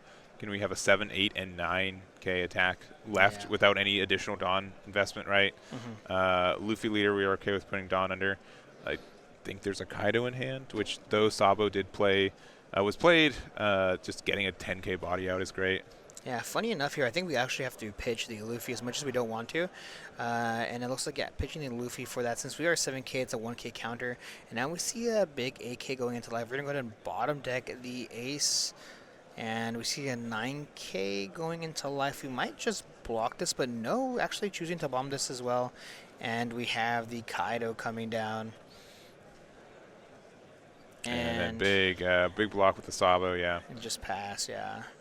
Depending on how things were, I wouldn't be upset to play that Kaido without the addition of any Dawn, either like the Dawn minus, right? Like if they did like a Sabo block and they had weirdly 1 life left open, I wouldn't be too upset. So you kind of have to play Gecko this turn, and I don't think I see it in Victor's hand. Yeah, we don't have Gecko in our hand. We have double Kid Luffy and no Sabo. We've seen too many. And we're going to play the Garb, possibly fishing for a Kid Sabo. And what do we find? We find an Ace. Now, unfortunately, with 2 attackers, it still won't be enough to kind of close out this game. Now, and we can't even remove anything off of the 5-cost Luffy because everything is a lot bigger than 4 costs. Yeah, quite a bit, yeah. Just casually a 5, 7, 9. Yeah, and honestly, even if he did have it, there's cards like Usohachi that can, if you play it out the blocker, swing heavy into life. But grabbing the kid character Ace, and I think what Victor needs to do here is just buy time. Not sure if that's very possible. I don't know if it's possible with this super wide board. Yeah.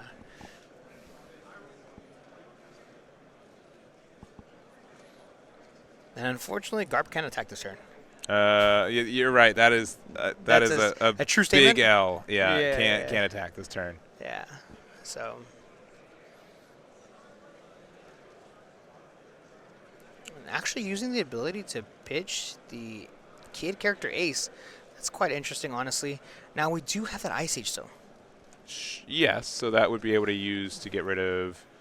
Specifically what? The 9 Mom, the 9 Kaido. Yeah, 9 Kaido. Oh, no, guess. Slightly better. Yeah. Both Emperors. Yeah, +2, not -2. So you can tell me I got to play this Luffy for my life and then I become a 3K leader? Yeah. I don't It's really pretty see good. it. All right. I mean, even getting rid of the Kaido isn't enough. Yeah. So tapping 1 here for that Ice Age. We're going to hit the Kaido. Yeah. Yes. Using ability here, we're going to KO the Kaido. We're going to draw a card off of that ability. And I feel like we're just possibly swinging into this Luffy? Taro? Luffy Taro, we could finally attack into Magellan. We don't care about going to 8 Dawn at the end of this turn. Yeah. So I feel like there's like the guaranteed hit, and then there's the, you know, the I need this to hit to be able to get a chance, right? Yeah. I mean, here's the issue. The issue is that even if we clear the Luffy Taro, right, we Yeah. still lose a ton of cards next turn. We swing very aggressive as Purple Luffy, and then what? Well, so one thing is that we did use Kaido this past turn, so we're only going to 7 Dawn. So we don't get the full 10 Dawn at this point. But Sure. let's say Luffy Taro goes down, right? We got a 9. Oh, we're going super large. 14. 14, yeah. No, 13? 13K. 13K, yeah. So we need, what, double 2Ks and another card? Yeah. Yeah. Now, even though we're passing, and you're right, we did get rid of the 9 Mom, we're still a 7K leader. Mm-hmm. And even though we Kaido'd, there's still a ton of damage you can do. And there's no Sabo on board, right? There's no Sabo on board, so almost guaranteeing to put that to the bottom if we don't find another Kid Sabo or a Gecko. Victor's on the clock. He really is. Not actually with 20 minutes left. Sure. As Purple Luffy's ought to Sure. do. But we're going to take that extra life. We're going to start with a 9K to leader. Yeah. And then we can attach, I believe, 5 to 8K, so we'd make it I believe 14 from It'd here. be 9/9, right? No, because you just, oh, no, sorry, if the damage didn't go through. But we're going 9/9, and then we'll go Can- another 9, 2K, 1K. 2K, 1K, that's enough? That's enough, and Okay. okay. This is huge. All right, I This know is what you're huge. gonna say. I don't. Garp. Yeah, Garp could go for it, right? And I don't think we have a kid character ace since we pitched it last turn. Yeah, if we have ace, I think this becomes a really winnable spot for Victor. Now it's a dubiously winnable spot. Okay, Egoist has about 4 to 5 cards. Yeah. It's just what, attach 6 to Garp and then 4 to Luffy, right? 8, 8, 9? 9, 8, 9. Does it connect? I think 8, 9's the numbers, right? There's a part of me that's just saying, you know what? Let's see what happens. Yeah. Let's just see what happens. The stress is gone. You're making top I'm cut making tomorrow. D2, right? Yeah, you're fine. You've been yeah. playing games for 8 hours. You need a break. 8, 9. See what happens. Sometimes you just gotta turn off the braid and just Yeah, you just got to be like, go Garp swing. it's not my fault. I did the best play, clearly. Yeah. And funny enough, we do see 2 2Ks out of Egoist hand. We see Uso Hachi as well as another character, and that's... So here's like the other weird thing. You could do this attack, and then if it doesn't go through, you pitch a card, go to 2 life, and then you attach into the Magellan, and then you just don't lose. Okay. Unless like a big Kaido comes down. I don't know. Yeah, now we're going into the Luffy. Nope, into the Magellan, the yeah. Magellan, you're right. And then putting 2 more. So unless we get a rush character, Which Purple Luffy... they play some. Yeah, they do. They do. We have cards like Kaido. Kaido, yeah. Frankie. Frankie. Sometimes we play King. Mino Koala. Yeah, Mini Chihuahua. 5. All right, you're going to the tank for that. Yeah, AK and Oh, Kaido. and another Kaido. Yeah, There that it seals is. it up. Yeah, Egoist is our winner. Super close Wow. game, though. Undefeated in Swiss. Yeah, Purple Luffy. That's incredible. Yeah, honestly, we talked about this a lot earlier. You asked me, Purple Luffy, you think it's going to make it? And I confidently said, I don't think so. Yeah. But I will say that Egoist is definitely playing I don't know. Those Magellans carried so many matchups today, right? The Magellan has done all the heavy lifting, is what it seems like. I mean, obviously, Ego's a fantastic player, but Magellan, incredible. He put the card in the deck, right? Yeah, so yeah. You had to pick the 50. You had to pick the 50, and Egoist choosing correctly is what it seems like for today, and doing a ton of work there. So, big congratulations for going undefeated in Swiss. All right, so like mentioned before, we have Rob Lucci on the left, and we have Smoker on the right. What's really cool is I honestly love the old Smoker alternate art leader. It's really good, right? When you first got this game, all of the alt art leads were generically the manga alt arts, right? Like just have like a hand drawn style, and Smoker for sure is definitely one of my favorites for it. So it's a really good design. Yeah, really cool to see here, and we have Clayton on the left with the min rarity. You know, I also like to see that. I'm a big fan of the min rarity leader. But honestly, looking at this matchup, I'm just really curious. I'm really curious on what your thoughts are on this. I feel like this could be possibly Smoker favorite, but I've also heard from a lot of people that Lucci just usually does really good against all the other black leaders. Yeah, I would still, if pressed, I would say Lucci probably has the favor, right? I would say that Smoker might be like mildly more consistent of the decks though, but it's best of 3. So there's a lot of different issue. Like it could go either way. I think one point that every time we talk about Smoker, we talk about Toshigi, right? That's something that can get rid of Sabos or any protected cards, which Clay can't do on the other side, which I think is impactful. So I think that's something that can make a difference in the matchup. Yeah, definitely. So also too, another big piece that you mentioned, consistency. So we have Sengoku. Sengoku with the Smoker leader, huge. I mean, oftentimes people like to say that Rob Lucci misses and pitches all of their or mills all of their Gekomoris at the very top. Smoker doesn't really have that issue, so really interesting to see here. Obviously, we have the consistency plays like the 5-cost Sabo, as well as, like I mentioned before, the Sengoku. So I don't really think Hot Dog's gonna have any issue finding his Gekomorias. Yeah. Another kind of key point, I think this is a matchup where both players want to go second, right? This is also top 32, so it's seeded, meaning that Clay was our top placing X2 player today, or this weekend. So he gets to decide who goes first or second in the first match, and then it goes from game two. The loser of game 1 gets to choose that. So, but being able to guarantee you go second equal or more times is impactful in a matchup like this, I think. Yeah, definitely. I definitely agree with that. We're going to go ahead and see. I think we're still just making sure that everything is ready to go before we start. Yeah, we're just waiting for the go-ahead for the – I think they're saying it right now. All right, they're good to go. We're going to start off, and we've got 1 hour, and then it is also overtime of 10 minutes too. Yeah. So it looks like Smoker is going to start us off here with the 1 Dawn and just pass the turn. Yeah.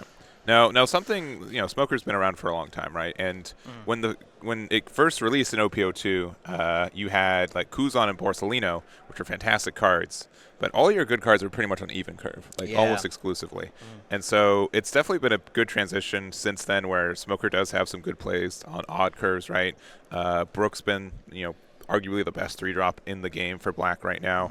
Toshigi being a 5-cost is really big. Sure. And we have brand new and Sengoku for draws and such. So So we see the brand new here, and we have 2 choices. 2 choices, yeah. 2 choices, right? We have the Hina as well as the Suru, and we're gonna go and grab the 2K counter back to our hand. And with 1 Dawn, do we have possibly a 7K swing here? Yeah, and so this is also kind of like an oldie but a goodie. So Smoker's effect is on screen right now, but essentially you get to reduce the cost of 1, and if you have something that's cost 0 or less on your opponent's board, you get a plus 1K. So that's a free 7K, kind of punishing playing the Spandom early, and if you never remove that for the rest of the game, you get to be a 7K leader for the rest of the game. For the rest of the game, yeah. Honestly, that's a game changer. Consistently 7K every single turn is a lot of pressure, but we do see the Khalifa coming down, being able to cycle a couple of cards. Honestly, this has been my preferred turn 2 play with Lucci going second. Seeing a lot of the cycle. We've mentioned that obviously with Lucci they end up milling sometimes their Gekomorias. This makes it so that you have a better chance of seeing those pieces in your hand. Yeah, 100%. So we have Hot Dog going next. So Tashigi could be played here to get rid of the Khalifa. I don't think that's like an amazing trade, but you could do it if you want that tempo.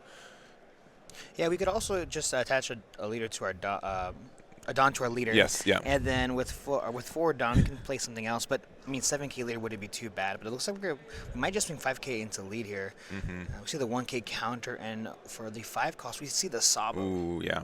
Sabo's been generally one of the best cards in this game currently, and a lot of the metagame is determined if you can interact with this card or not, right? If you can rest it, if you're able to bypass its protection.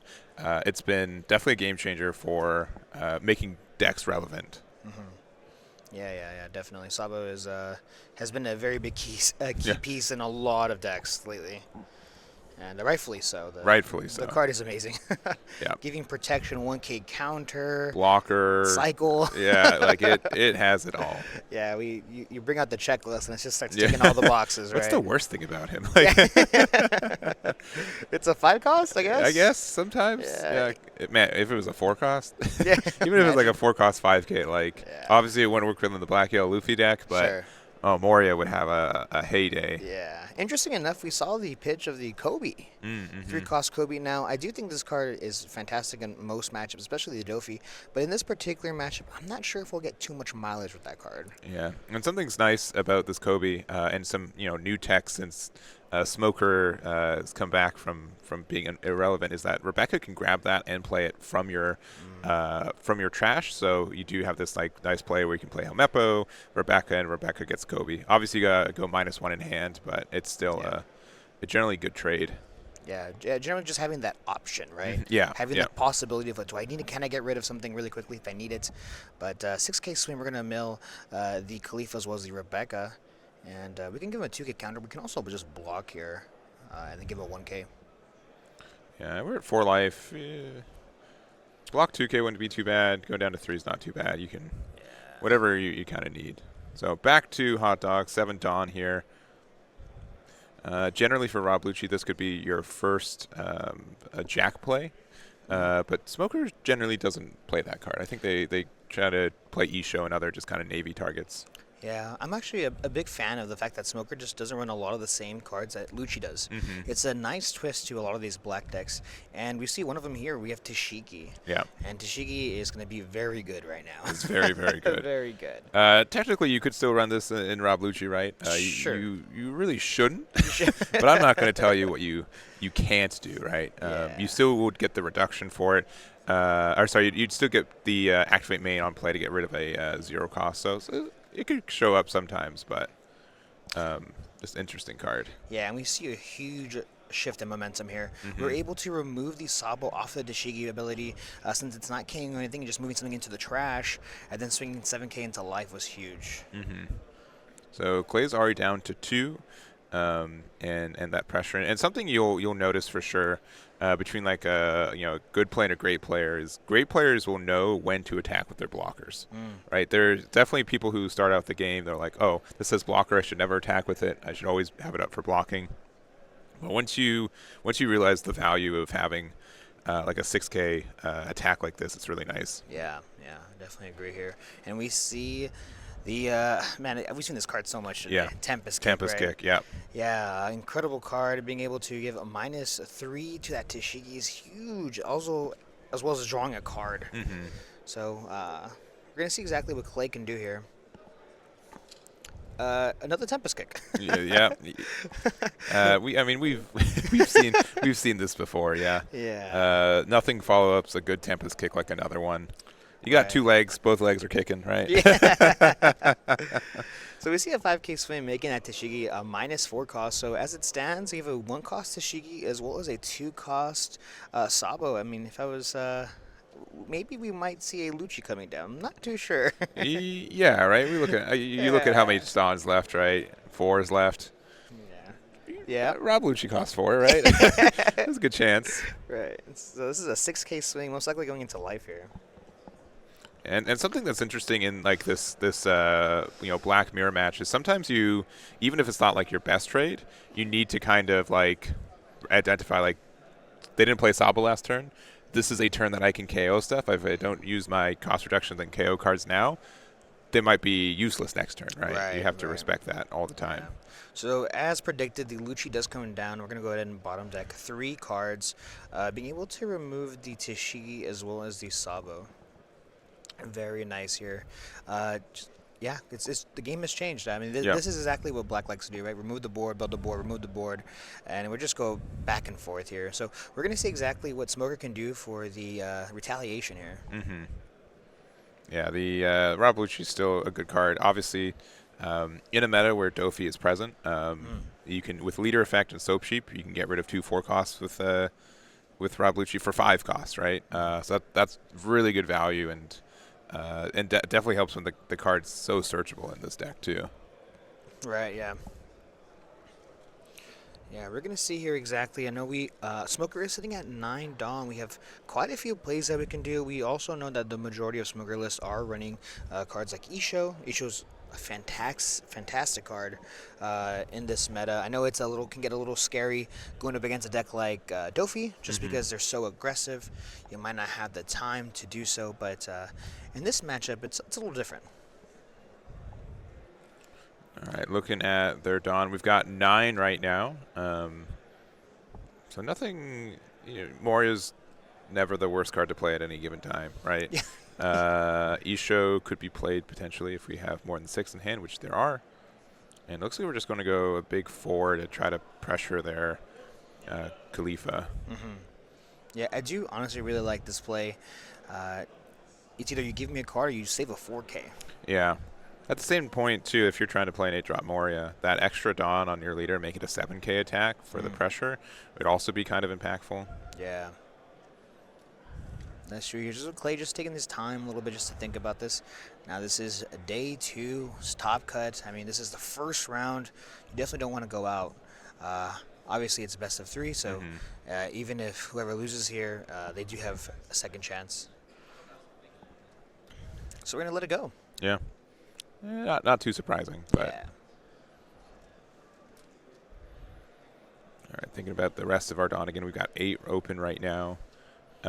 Based on memory, Gekomori, I don't think there's anything too big in that trash right now, right? Right, yeah. If there was, it was countered because I think it's like Sabo, Tashigi, 3-drop Tashigi, Brand new. brand new. I don't think Rebecca's been seen in rotation yet. Yeah, so we're going to go ahead and prioritize dropping the Tashigi here. We're going to go ahead and just send the Luffy to the trash here, then playing out the Brook. Oh, interesting. Just clear, let's clear the board. I don't know. I don't know if I would like to put that 1-drop back into the trash because they can now recycle value from it. Sure. I would like to just have a 1 cost I can just continually get an extra 1K value from. I would be too afraid of that card attacking. That's true. Yeah, definitely could have been a misplay here from Smoker in the long game, but we're going to go ahead and have to see exactly how this game plays out. Now, Clay is at 10 Dawn, and do we have a Moria? We know we do. We know we do. We do. Yeah, we know Clay we knows. do. Yeah, we all know. Clay yeah, knows, we all know. but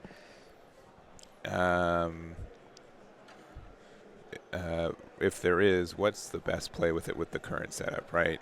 Right. We have an attack. Oh, he got it. I think that was the only thing he missed. We see the Spandine hit the trash, and Clay's probably pretty happy to see that. Yeah, definitely. And this still is a 5K swing going into life, so we're going to 2K counter out of it. And now we see the Ice Age hitting the Tashigi, just really solidifying things that, I'm going to clear your board here. Yeah. Yeah, so Rob Lucci with itself right now would be able to clear these 2. And, maybe. Yeah, that Moria wanted to be played so bad. He was leaping out of the hand. Yeah, get me out. Get me out. It's my tag man. Yeah, I'm ready. Yeah, so we're going to go ahead and see here. Most likely bring out the Rebecca as well as the Spandam. And yes, we're going to use the effect here. We're going to the top 3 for a CP card. Grabbing that Tempest Kick, never a bad card to grab, honestly. Worst case scenario, you cycle. And then doing the combo. Yeah. So this is a pretty, I'd say, sick combo, right? Yeah. Board is empty, remember, at the beginning of this turn. We're going to spend 8 Dawn. We're going to play Rebecca and Spandam off of the Moria. Spandam's going to let us look top 3. and get there. And then we have Rebecca being able to grab a 3-cost and then play a 3-cost. So it's a Spandine. And Spandine, when played, you get to put 3 or a couple of, what, is it 2 or 3? Is it 3, I think? 3, yeah. 3 Cypher Pulls to play a 4-cost or less Cypher Pull from your trash, which is this Rob Lucci. When he's played, he gets to KO a 1-cost and a 2-cost or less. Yeah. So Yeah, so now as I'm imagining here, if we have cards like Isho, it just seems way too slow now.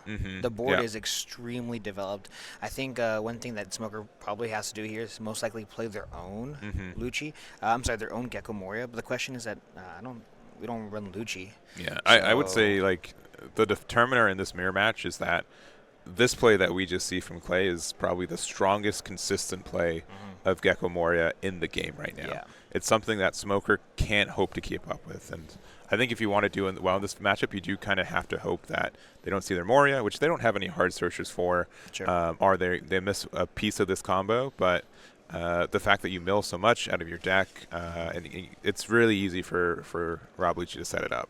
Yeah.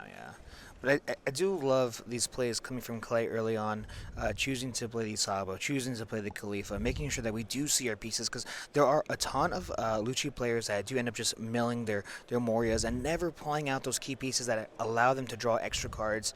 And at the end of the day, they're like, man, I didn't see my Morias. What happened? Lucci's so inconsistent. Well, you have the pieces to do so, and Clay recognizing that. So it is good to see here. Yeah, I'm seeing a lot of people say, he left one Dawn, but something that happened is that he attacked with leader first, and that's when Spandine hit the trash, right? I think he was looking for like some alternative ways to use that Dawn if needed, and I think there's a Tempest kick in there too. So I think that's the reason for it. And then once the Spandine had after the attack, we just knew it was the play. But Right. I think that's interesting. And Yeah. we're going to be playing a new card from one of the starter decks. It's the Sengoku. I really like this card. Yeah, I'm a huge fan of this card. We mentioned the card Isho earlier on, and I said that currently it would just be way too slow currently to just drop that card. And Hot Dog also recognizing that and being like, you know what? I'll just draw 3 cards and pitch it to my trash. Yeah. Really, really great card. Yeah. It's a little bit tough late game because you do need to have 2 Navy types, right? And when your hand is 4 cards, it's harder to see those sometimes. Right. But I do think this can also be played off Moria. Can help fix your hands. It means you can be kind of greedy with some of your Navy non-counter cards because you can kind of cycle them out a little bit easier later in the game. Yeah. So here we did draw 3 cards. Hot Dog just taking a look at his trash, making sure we can do the most optimal play. This is a very daunting board that we are very familiar with. And look, he got here day 2, so I highly doubt he didn't play any Rob Lucci yesterday. So Yeah. I do think he knows what he's doing, and we're gonna see the brand new swing over the Spandam and then swing 5K into life. Yep, there goes the Rebecca. So you clear 2 bodies, and I think that's not Moria, unfortunately. I was ready we can have our own kind of play with it, but unfortunately, actually, how much Dawn do we have open? We have 5. 5. Oh, no, okay. 4. 4. Okay, yeah, because if we had 5, we could play our own copy of Dashigi. But it looks like we're going to be playing the Hina. Oh, and we we do have. Okay, it is 5. right, Okay, yeah. So we played the Hina. There's also another oldie but a goodie. Kind of fell out of favor after kind of Moria fell out because I think Rob Lucci just has better ways to cost minus, but still a super solid card. Great with its synergy with the Rebecca being a 3-cost and a Navy card, and just being able to play out a 5-cost or 5K body like that helps you out a whole lot. Honestly, that was a really great turn here coming from Hot Dog, being able to cycle a couple of cards out of his hand, as well as do, I would say, a bit of a budget Gecko Moria play. Yeah. But at the same time, instead of getting rid of the Lucci, we got rid of the Gecko Moria, right? So that is really huge. All right, we're Tempest kicking, and I think we're looking for the target for it as well. And unfortunately, I don't know if Clay has another Moria to follow this one up. If we did, we'd be in a pretty. Oh, never mind. He just drawed off the Tempest kick. We always got it. Okay, never mind. We always got it. My apologies. Yeah, There's no way. Not And too they sure, just immediately yeah. flashes the hand. Yeah. A little ace out of the pocket there. So we are swinging big 3K into 3, and the Spandam does go down. And looks like 5K, most likely into There's life. another one. Now, okay, maybe I'm right about this one. I don't think there's another Spandine in rotation, and I don't believe there's a great way to put the one that's currently on board into the trash. If you're able to play like one more body and put 3 bodies, and your Moria play gets rid of the Spandine, you get there, but we'll see what happens. So we're going to play 8. We'll see if there's a Spandine that I missed in there. I mean, maybe we just play Lucci outright. I believe we are. Yeah. So just Lucci, and then we're going to use the Hamapo ability. We're going to minus the Hina, and then just KO both of the 2 threatening cards on the board. Yeah. Yeah, we're going to bottom deck 2 Morias and an Ice Age. And still a solid play. We're at 2 life. We're not really worried about losing this next turn. And again, we just keep ending every turn with just 5 bodies and continuously. Yeah, the question is, how much longer can we keep this up? I do know that Rob Lucci has a better time, an easier time doing so versus Smoker. So Smoker really only sitting with 5 cards in their hand and hasn't done any damage to their life because we're so wrapped up and worried about the board, reasonably so. We're going to see what he can do. Yeah. And so here's kind of like the other thing. This is something that doesn't happen very often, but I like to mention. We're in top 32. This is a best of 3, and generally One Piece is a best of 1 game in Swiss, right? 1 hour seems like a lot of time. You quickly lose track of it. We're about a third through this match right now, and there's always the contention of, if I don't think I'm going to win this game, I'm going to concede a little bit early, give myself a little bit more time for games 2 and 3. If Hot Dog, who I would say is in the losing position right now, currently, if he decides, you know what, let's go to game 2, let me go second, let me get my more likely win, and then grind out that game 3 a little bit more. Yeah, that is a huge thing to be able to recognize that in your own play, to be like, I just have a better chance next game. So I'm going to save my mental and just scoop it up possibly, but we're going to see exactly what Hot Dog can do, if he can actually kind of come back from this situation. And we see, I'm going to start things off with the Rebecca. Yeah, and Rebecca, like, one good thing is that Rebecca can grab Tashigi, which we're just going to pay for 5. It's going to be able to just get rid of the Lucci. I feel like we maybe did the order a little bit wrong, though, because we could have. Oh, no, they have the. Did they have a 1 dropout? No, they didn't. No. Yeah, no. so you could have had like a 7K attack instead, but it's what it is. Yeah, not too bad here. We're going to see exactly what Clay can do, and Clay has quite a few cards in his hand. Some solid cards, yeah. And there's the Brook, too, which I think if that was in a rotation, that's going to be very strong here. Yeah, definitely. Just Soap Sheep, Rebecca gets rid of a lot of items. You can use it to get Brook. Yeah, it really does look like Clay has all the answers in his hand right now, honestly. It really does. So you're going to see the 2K counter out of that. And then 7K swing does get blocked here with the Rebecca. 9K does connect here, dropping down to 1 life. And we see the Soap Sheep minusing 2. 2, yeah. 2 and on then both these characters. we have the Kaku. Yeah. Yes, the Kaku is huge here. Being able to get rid of the Tashigi is we'll set up another 6K body on the board. And with 1 live, 1 Sengoku on the board, can Hot Dog come back from this situation? No, yeah. Yeah, I don't want to be. I always feel like I'm a little bit pessimistic. Yeah, okay, we did scoop. Okay, cool. I was going to say, like, it is likely time to go to game 2. Yeah, I do really appreciate that, coming that from the Smoker player, recognizing that very early on. Yeah. And I think it also helped. Our head judge said we're 20 minutes in, so maybe it was a helpful reminder, like, oh, maybe we should just go to keep game 2. Pick up the pace, guys. Yeah. But yeah, Soap Sheep's been a really interesting card to see kind of come back around. I would say when released, it was never really relevant. And this might be a shocker to say, like, Black wasn't like super good in this game until like OP08.5 with Sakazuki, right? Most of the cost reduction and like removal was a little bit clunky at times, or like it just took one too many cards out of hand. It wasn't the same powerhouse that we've seen it for most of this year. Right. So that's like Ice Age was just not used as a card, right, for a long time. There wasn't cards to synergize with it. Soap Sheep as well. You just had hard times utilizing the removal and the reduction in a proactive way. But when we're in this meta where you want to be able to get these mid bodies off like some 4K, Soap Sheep pairs really, really good with 4-drop Lucci. Yeah. Soap Sheep, a fantastic card. Another card that does rival it, I know a lot of people are deciding to play this over that card, that's Uta. Yeah. We saw that day one, came in a lot actually in a couple of games, and came in very useful. Uta is a fantastic card, but people, some people like to lean toward the Soap Sheep, some people like to lean toward Uta. I do enjoy that Soap Sheep is a CP9 card. Yeah. It's searchable. It helps with the Spandine to be able to bottom deck that since it is a CP card as well. So, we're going to go ahead and see exactly. I imagine Smoker is going to go ahead and go second this time around. Yeah, I would assume that as well. Yeah. So we are going to hit the mulligan is what it seems like. And get started soon. Yeah, and I think the thing that keeps evolving about Rob Lucci, right? You're always like, there's only a good even curve, right? I don't want them to play Mori on 8, right? Like that seems pretty scary.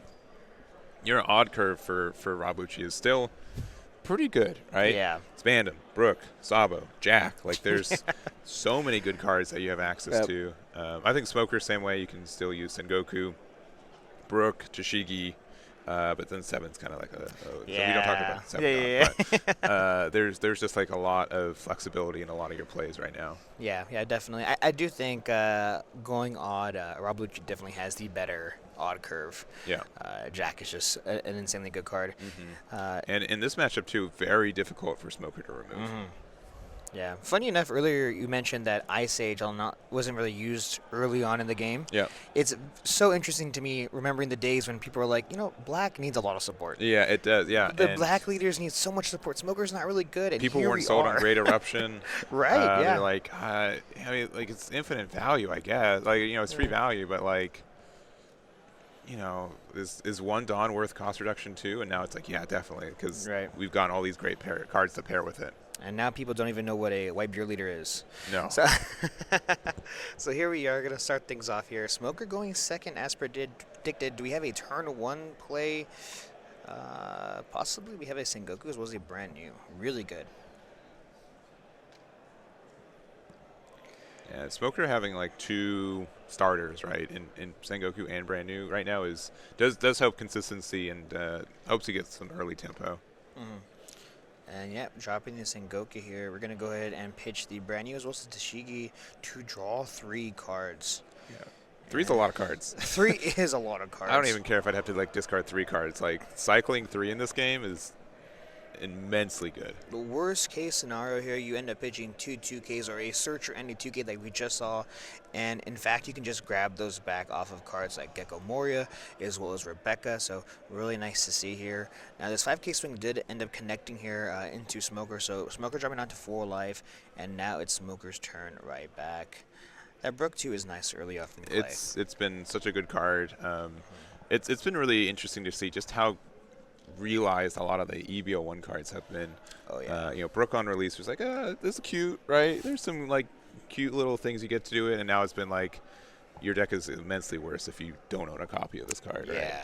Yeah, definitely. Brook is the EBO1 is a set that just keeps giving, honestly.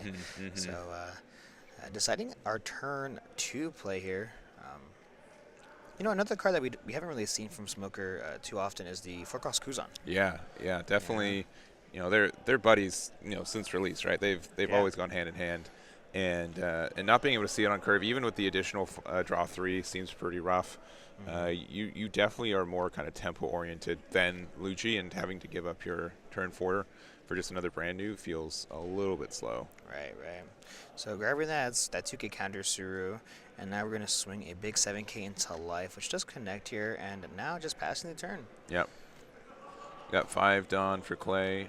We get the free removal of brand new, just leader attack, Brook attack if we want to do it. Yeah, and Clay just firing off on all cylinders, 5K swing, as he's picking up his own Dawn. He's ready to go. So possibly seeing a Sabo play here. Yep, 5-cost Sabo on curve as mentioned before. Yeah, very, very strong card. Yeah. And we even have the card for next turn as well. Oh, I did see a potentially good card. A potentially good card. Yes, so we're going to go ahead and pitch the Rob Lucci as well as a Spandam is what it looks like. And yeah, passing the turn here, we're at 6 down here coming from Smoker. And 6 is a little awkward. Yeah. I mean, But so here's the thing. If we do have Toshigi, it doesn't KO, right? Sure. It does have specific wording that it just places it in the trash, which to the uninitiated, you know, like that's the same thing, right? What's the difference? But the fact that it doesn't strictly KO, just moves the card, means that the protection from Sabo does not protect from Toshigi's removal. It also means it doesn't hit any on KO effects. If you use it against something like Magellan, you get to keep your Dawn, which is really nice. So being able to get, you know, most other decks would have a hard time interacting with a Sabo this turn, but Smoker's not one of them. Yeah. As well, swinging 7k that turn was pretty powerful Yeah. here. So putting a lot of pressure into Clay, dropping down to 3 life.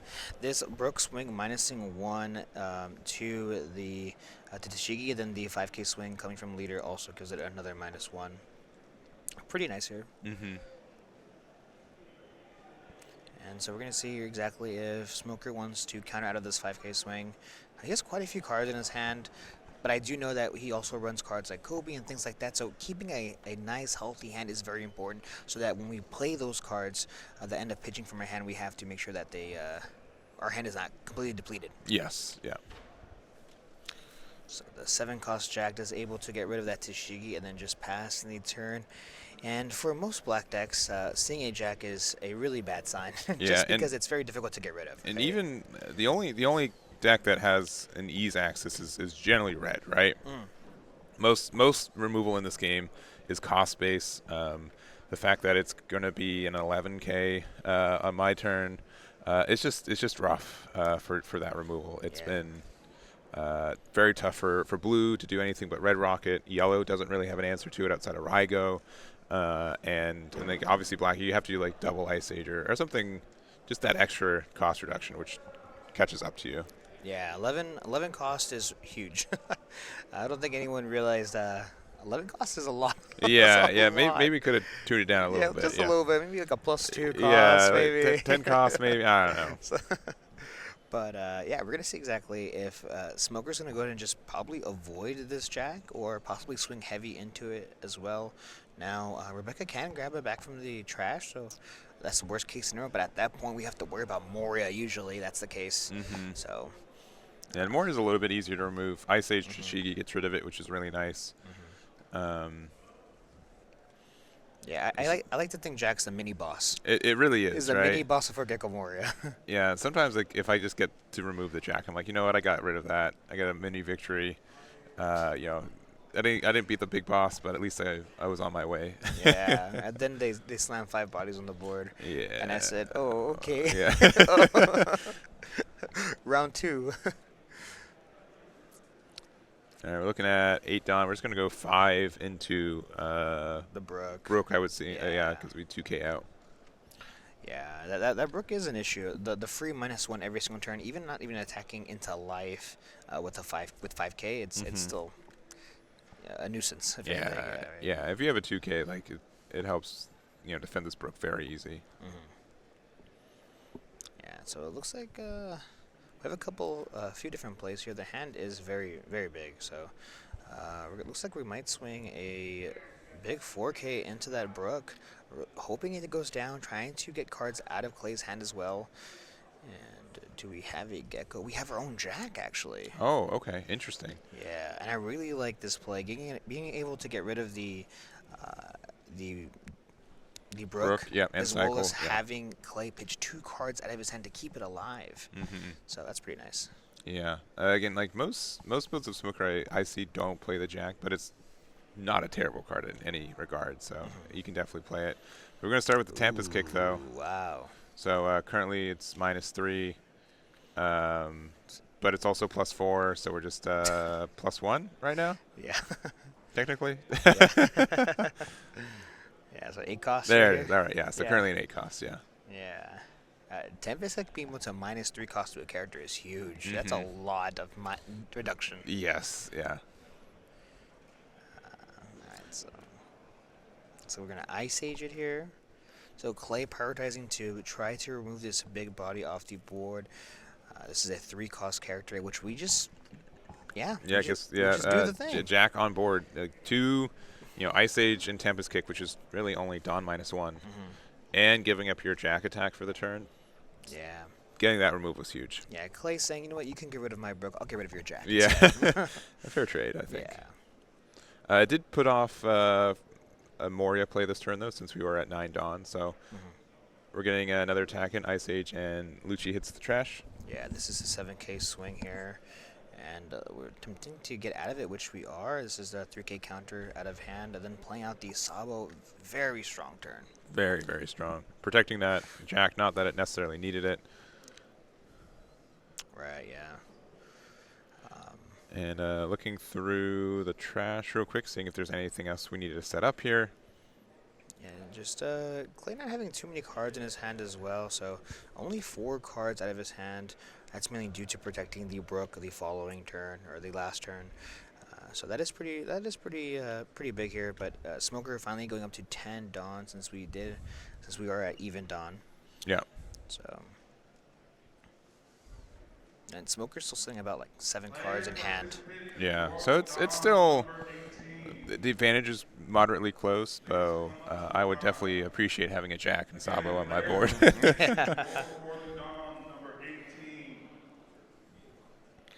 Yeah. Now imagine if Tashigi was a 4-cost character.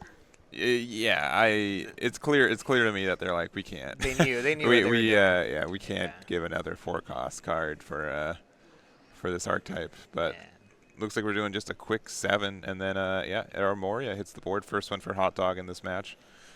And I think our trash is pretty well set up for it too. Looks like we have a Rebecca and brand new. Likely do the brand new first. Yep, looking top 4, I see 3 different hits. Sorry, top 3 for a hit. Yeah, it's very rare that Smoker would ever miss that brand new. Yeah. There's so many Navy targets. Yeah. So grabbing the burst signal is really good. A card that Clay cannot interact with Rob Lucci, right? They don't have their own form of Tashigi, so unfortunately it does have full protection on KO. And it looks like we might just pass.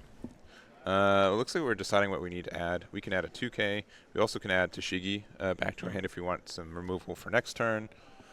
Just seeing what you need in hand right now. Yeah, so just grabbing that 2K passing. And now Clay finally sitting at his 10 Dawn. We're going to start things off with a Tempest Kick. Yeah, it's going to make our Moria cost 5. And really all we need is another Tempest Kick or some sort of another way to reduce the cost of that character for that Jack and just remove it. Yeah, and currently I don't see a Moria in Clay's hand right now, so it's a little unfortunate for him on that side. Jack's still like a fantastic card to have on board, but if you're just using its effect every turn, it's not really applying pressure. Right. And I see a couple ways for some cost reduction to have currently in hand as well. Yeah. And the interesting, too, is that you mentioned we're not applying any pressure. We're just kind of controlling the board. The difference is that Smoker's been able to put on a couple bodies on the board at one time. Yeah. And weirdly enough, Clay is unable to kind of control multiple bodies at one time. Yeah. So it is definitely possible for Hot Dog to go extremely wide and hopefully do a little bit more damage that way. Yeah, I think part of the reason Game 1 went so well for Clay because he had that just very early Rob Lucci that just got a lot of tempo away from Smoker. Yeah, so playing out the Rebecca here, most likely going to play out some sort of reduction, maybe a Brook. Yeah, we're going to get Spandine, and then which will let us get a probably Khalifa. Like Khalifa draw 2 trash 2 would be really nice because it also gets the cost. I always have to remind myself that this card also does cost reduction. And yeah, you are correct. Grabbing that Khalifa, being able to draw 2 trash 2, and just deciding here what we want to remove, and as well as giving cost reduction onto that Gecko Moria.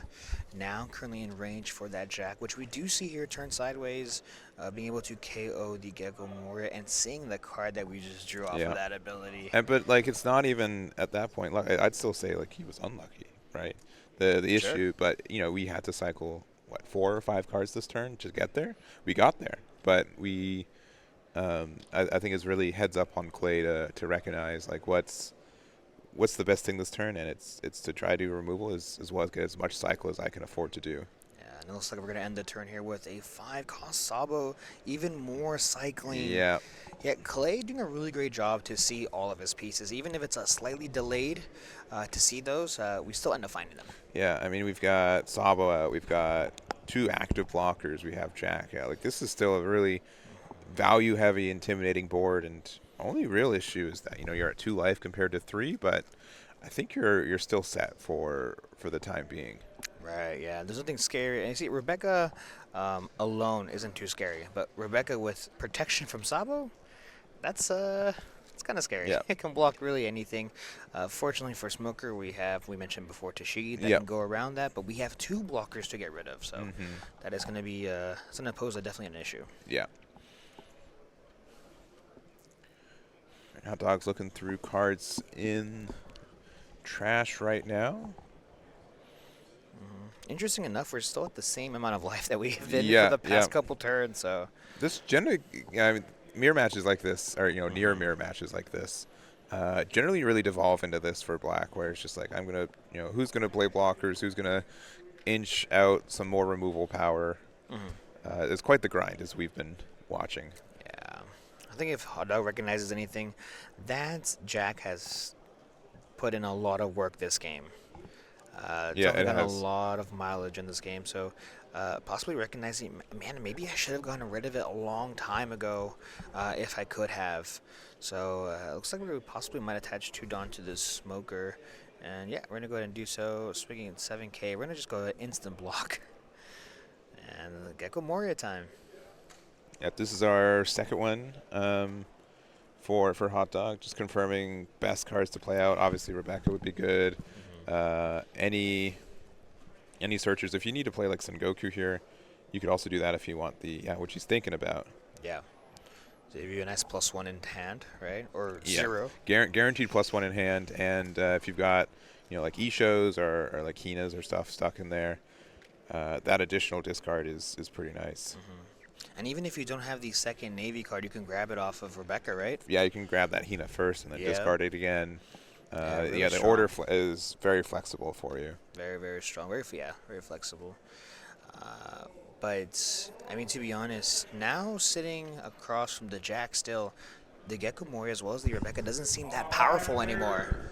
No, it just doesn't. Especially in this matchup where it's just continually leaving the board every time we play it. Yeah, we get some, some small value here, but it's not. No. I just feel you're chipping away when you need to be really trying to do a little bit more. All right. Interestingly enough, I don't think it's the Rob Lucci. I mean, obviously the -1 every single turn is huge, but just the Jack alone has done a lot this game. Yeah. So looks like we're going to see a 5K swing going into the Hina in the middle of the top 2. One of them being a Gecko Moria, which I'm sure Hot Dog is very happy to see. Very happy. Yeah. So giving him the 1K counter out of that. And now it looks like we're going to see a big 5K swing going once again into the Hina. Hot Dog debating if he wants to just let it go or give him the block. Oh, wow. Yeah.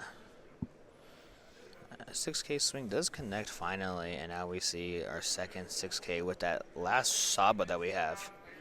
Yeah, and I'm really liking these attacks from Clay once again. Like when you recognize when you can attack with your blockers and when you can use that as a resource, it's fantastic. And yeah, we see another Tempest kick -3, so currently costs 4. We're just gonna cycle through the Sabos, so minus an additional 3 there. So it's cost 2 right now. We're gonna place Bandine into Rob Lucci. Yeah, really, really strong turn here from Clay. Looking like Hot Dog's slightly losing this match, kind of running away from him just a little bit. And we'll be able to get rid of this, clean up this board, leaving up one brand new. Yeah. If you are participating in the War for the Dawn, number 19. Yep. So, going ahead and finally remove that Gecko Moria as well as the brand new. Yeah. We still have a blocker up. We don't really have any protection.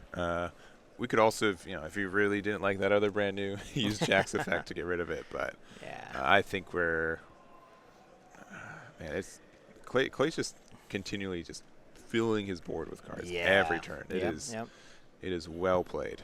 And also, too, an important thing to note, I think, is that Clay spends no time really thinking too hard about his plays because he knows his deck. He does. He knows his deck in and out, and he just knows, okay, I have this amount of Dawn, I can do this and this and this, and he just does it. Yeah, and yeah, Clay's from Arizona, which I used to live and I've known for a while, and yeah, every time I play against him, he plays a lot of the one-piece card game. Let me tell you, when he's geared up, when he's ready, when he's locked in, he knows his plays, he knows the extension, and he is an incredibly intimidating opponent. Yeah. yeah, definitely. And you can kind of tell by his play as well, you know, seeing how confident is that he seems like. Yeah. And funny enough, Clay having a ton of counter in his hand, not having too much of a follow-up turn, but that Jack still posing a big threat. Yeah, for sure. So it looks like we're swinging 5K into life. We're going to go ahead and give him the quick block. Yeah. Not even giving him one more life. Saying, No, you know, I not don't even. need to. And you just know, like, you know what? Your other attack right now is brand new, which if you want to put 4 Dawn to pressure a Lucci, go for it. You know that Rebecca has a strong potential of getting removed anyways, and after you want Rebecca in your trash, so you can play it again later. So, we're It's finally going down. the moral victory. It's finally happening here. So currently we're costing one? One. Yeah. Right, yeah, so grabbing that Gecko Moria, playing the Rebecca from the trash. Are we going to play the, Spandam here?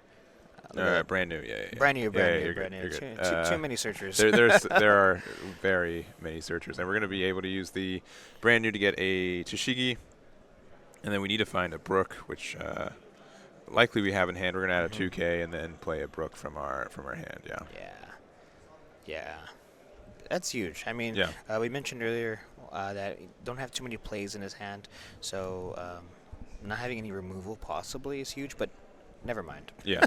And finally Hot Dog has a 5-card board, right? Like he was able to make it, and he's Clay's a little bit out of resources, like finally slowing down just a little bit. But we're gonna start off with a Rob Lucci going for 6. Yeah, 6 into the Rook. Gonna go ahead and give him the block. Another 6 into the Rook. Finally does go down, and 7K swing going into life. Milling the Soap Sheep as well as the Rebecca. Nice to see the Rebecca in trash. Yeah. And looks like we might just counter out of this. And I'd be tempted to do so as well. We know we're at least going to see a 9K swing following the 7K swing, so easier to counter out of the 7 versus the 9, right? Yeah, So, sure it is. yeah, so grabbing our second to last life, and now this Ice Age should bring him back. You missed him, now he's back. Yeah, and this is pretty tough for Hot Dog now. That removal has just been so present, right? It's been hitting you every turn, and it's definitely Lucci looks so good in a matchup like this at times. Right. Yeah, and to be honest, Clay still has about 3 to 4 cards in his hand here, or 3 cards. That's what it looks like. So we're gonna see exactly what Hot Dog can do. Do we still have the time to manage the board, control the board a bit, or are we just going straight aggro, possibly trying to finish it as fast as possible? Yeah, and we got 15 minutes left in round. Even if you weren't even to close it out here, you'd be hard pressed to finish game 3, and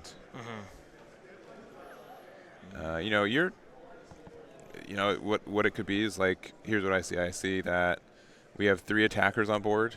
Clay has 2 life and no blockers. Yeah. Is it just time to go for it? We play a lot of non-counter cards. Sometimes you just have to. Yeah. Honestly. So Hot Dog possibly thinking that exactly to himself right now.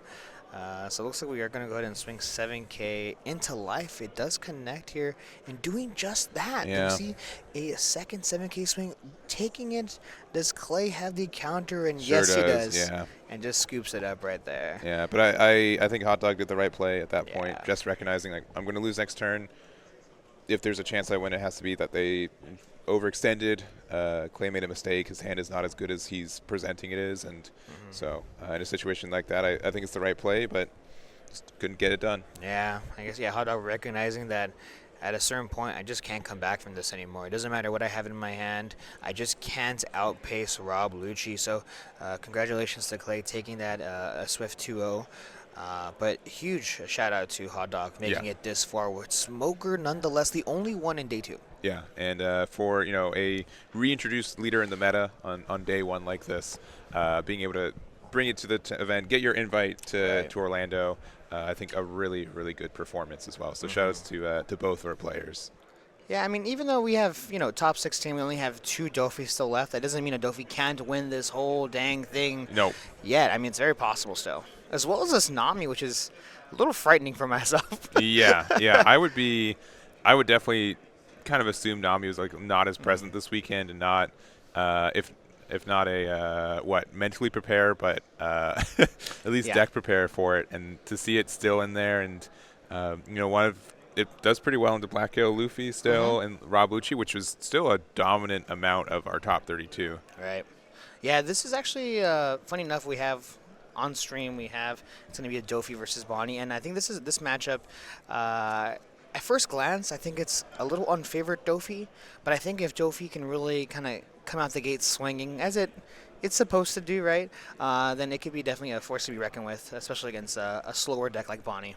Yeah, Bonney definitely takes some time to set up. They don't have like a lot of counter power. Being a 5-life leader does help though a lot, and your defensive prowess. So I think it is probably favored Bonney, but not impossible for the Doflamingo player. Yeah, it is one of those games where if you don't win by X dawn or X turn, I feel like it just gets extremely harder for you. Yeah, and it really just depends on how tall you make your deck, right? If you play like 10-drop Kaidos and the like, I think that can definitely help out the matchup in general. But it's going to be – there's still a lot of different builds of Doflamingo right now because it just became relevant again. Right, yeah. Yeah, I do love how right now Bonney feels like, even though it's been a deck that's been out for some time now, it feels like it's constantly being reinvented. We have cards like Carrot, as well as previously more cards like Zoro, but now we're bringing back Rosinante. ACOS Kid, of course, is a staple, always has been. And I mean, we've talked about it before, especially in day 1. Bonney has a ton of really great tools in the 4-cost to 5-cost range. Cards like Cavendish, Hawkins, of course, and so we'll see exactly how they perform today. Yeah, for sure. And we're waiting to see when they can setting up their life, and we'll see what this looks like. But of the 2 players, who had the higher seed real quick? Let me double check on that. So that does matter if you're going first or second. Yeah, that's huge. Looks like Apple was X1 for this one. So our Dofi decides first or second. I think they want to go second in this matchup, right? Yeah, I definitely think so. I think Bonney just performs way better going second. We have these searchers. Also, too, we're not sure exactly if Dutzbag is running double searcher or not. Of course, that'd be pretty huge. Or if he's just running the single Bonney searcher. So, we're definitely going to go ahead and see exactly what happens here. Also is a big difference maker if the Dofi can find the 4-cost Law early on. And the reason why is if they play cards like a Rouge, just being able to bounce that off turn 2 is insane. Yeah, there's just so much tempo you can get. And you don't lose like card advantage half the time because of it either. So I think that's impactful. Bonney did get a new card. It's kind of a tech card. I think most people are playing it though in the new star deck though. It's the Uta star deck, but we do have the Shanks out of that one, which is really helpful. Yeah, I'm a huge fan of this card. I am an unfan of it when we did some testing the other night, but just a generally solid card. Sure. Not that green necessarily needed another large non-counter body in its card pool, but when a lot of people are taking 9-cost Zoro out of their builds, this is a great replacement for it. Yeah, I know at first glance maybe that card might not be too useful in a matchup like this, just because a lot of the characters that Dofi does run is a lot more lower to the ground. But it is known for Dofi to start playing the 10-cost Kaidos, either version, as well as a possibility of Boa Hancock. So having that immediate answer to those characters is quite nice, and worst case scenario, you still have 1 Dawn active to use your leader abilities still. Yep, 100%. And sorry, we're just making sure that they're good to go, and it looks like we just got the thumbs up. So 60 minutes on the clock. We'll see how many of them we'll need. I could definitely see this going to a late game 3, though. Yeah, something we talked about our round 1 here is knowing when, it's better just to scoop it up and go next game. So we might see that coming into play, especially with Bonney being a bit of a slower start. Yeah, and it looks like Dofi decided to go second. And we're looking at the top 3. So this is Buggy. This is a new card from the Doflamingo starter deck. Super handy. It's a 2K. It's kind of like a worse Perona on board, better Perona in hand kind of situation. Yeah. Being able to get that additional advantage, knowing what you're drawing, and helping your leader effect. Yeah. In some instances, I kind of make the argument it might be a little bit better than Perona just because of the fact that we have 4-cost law. Being able to bounce a 2K back to your hand versus a 1K is quite impactful. And so we start things off here with that baby 5 search. And did we miss? I believe we did. If we added a card to hand, we did it very quickly. Yeah. Yeah, I believe we did miss, actually, only having 5 cards in hand when we should be at 6. So rather unfortunate here coming from Bonney. We see a 5K swing does connect, and do we have a second searcher? We do. That's going to be Bonney. And instead of attacking, using its ability, we're going to go ahead and just keep our Dawn active so we have our leader ability. Yeah, it makes it difficult because otherwise, like Buggy and leader would be able to trade with the baby 5 and get that advantage. So I think that's a fair play. Yeah, definitely. And now with 4 Dawn active, we might see a possible Jinbei if we do have it. I know at 4, that's the main reason why a lot of Dofi players like to go second is because of Jinbei. Or cards like Boa Hancock as well. So looks like 5K into the baby 5 does go down, resting the Buggy. And do we have the Jinbei? We always have the Jinbei. We always have the Jinbei, and if we have Jinbei, it means we have the Weevil too. Such a strong combo right now. Definitely one of the big reasons Doflamingo has relevancy right now. Yeah. I definitely think Dofi right now is easily top 2 best decks in the format. And we might see this game why. So playing out the baby 5, searching with the Bonney first, looking at the top 5 for a Supernova, possibly going this order just because maybe we haven't seen too many Supernovas at first. So wanting to make sure that we guaranteed pick up a Supernova, which we do in the form of Basil Hawkins. Yeah, and we don't really have a great way to remove that as Doflamingo as a blocker. Also, so this is a pretty big weekend for One Piece. We've had a couple tournaments around North America. We had an in-person event where this was their finals, where Bonney was able to take it in that one. And then we also had Doflamingo winning an online Treasure Cup as well. So definitely some relevant decks in this format. Yeah, definitely. I'd easily say Bonney's at least top 4 best decks in the format right now. I'm not sure if I'd make the argument for top 3, but for sure that 4th at least. Yeah. There's a lot of good decks out right now. There's so many relevant decks. Yeah. So the 6K swing did end up connecting and leaving 1 up for that leader ability, making sure that we rest one of these 5K or 6K bodies on the board, right? So we'll see exactly what Dofi can do. Now something that we've talked off screen is about, do we run the double searchers in Bonney, right? It's, on the surface, of course, it's a good card draw and stuff, but I think we've seen some issues with Dutsbag where we've just bottomed Doflamingos, we've bottomed Carrots. There's a lot of good cards that we've had to, bottom deck to get our cycle and card advantage that it's going to be tough, I think, late game because of that.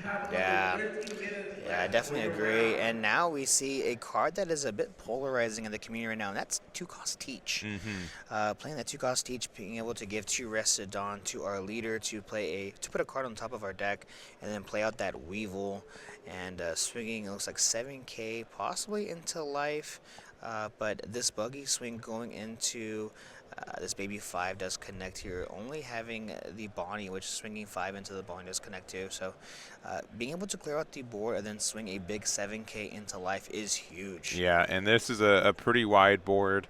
I think Bonney has some better tools than others to answer these or to make it a little awkward. We've got Carrot, which, again, we've already seen 3 hit the bottom of the deck, which is really unfortunate. Electric Luna could be played as well, just helping you get that extra turn. But really you need your big stun cards, and the Dofi's getting bottom deck too for Bonney's really impactful.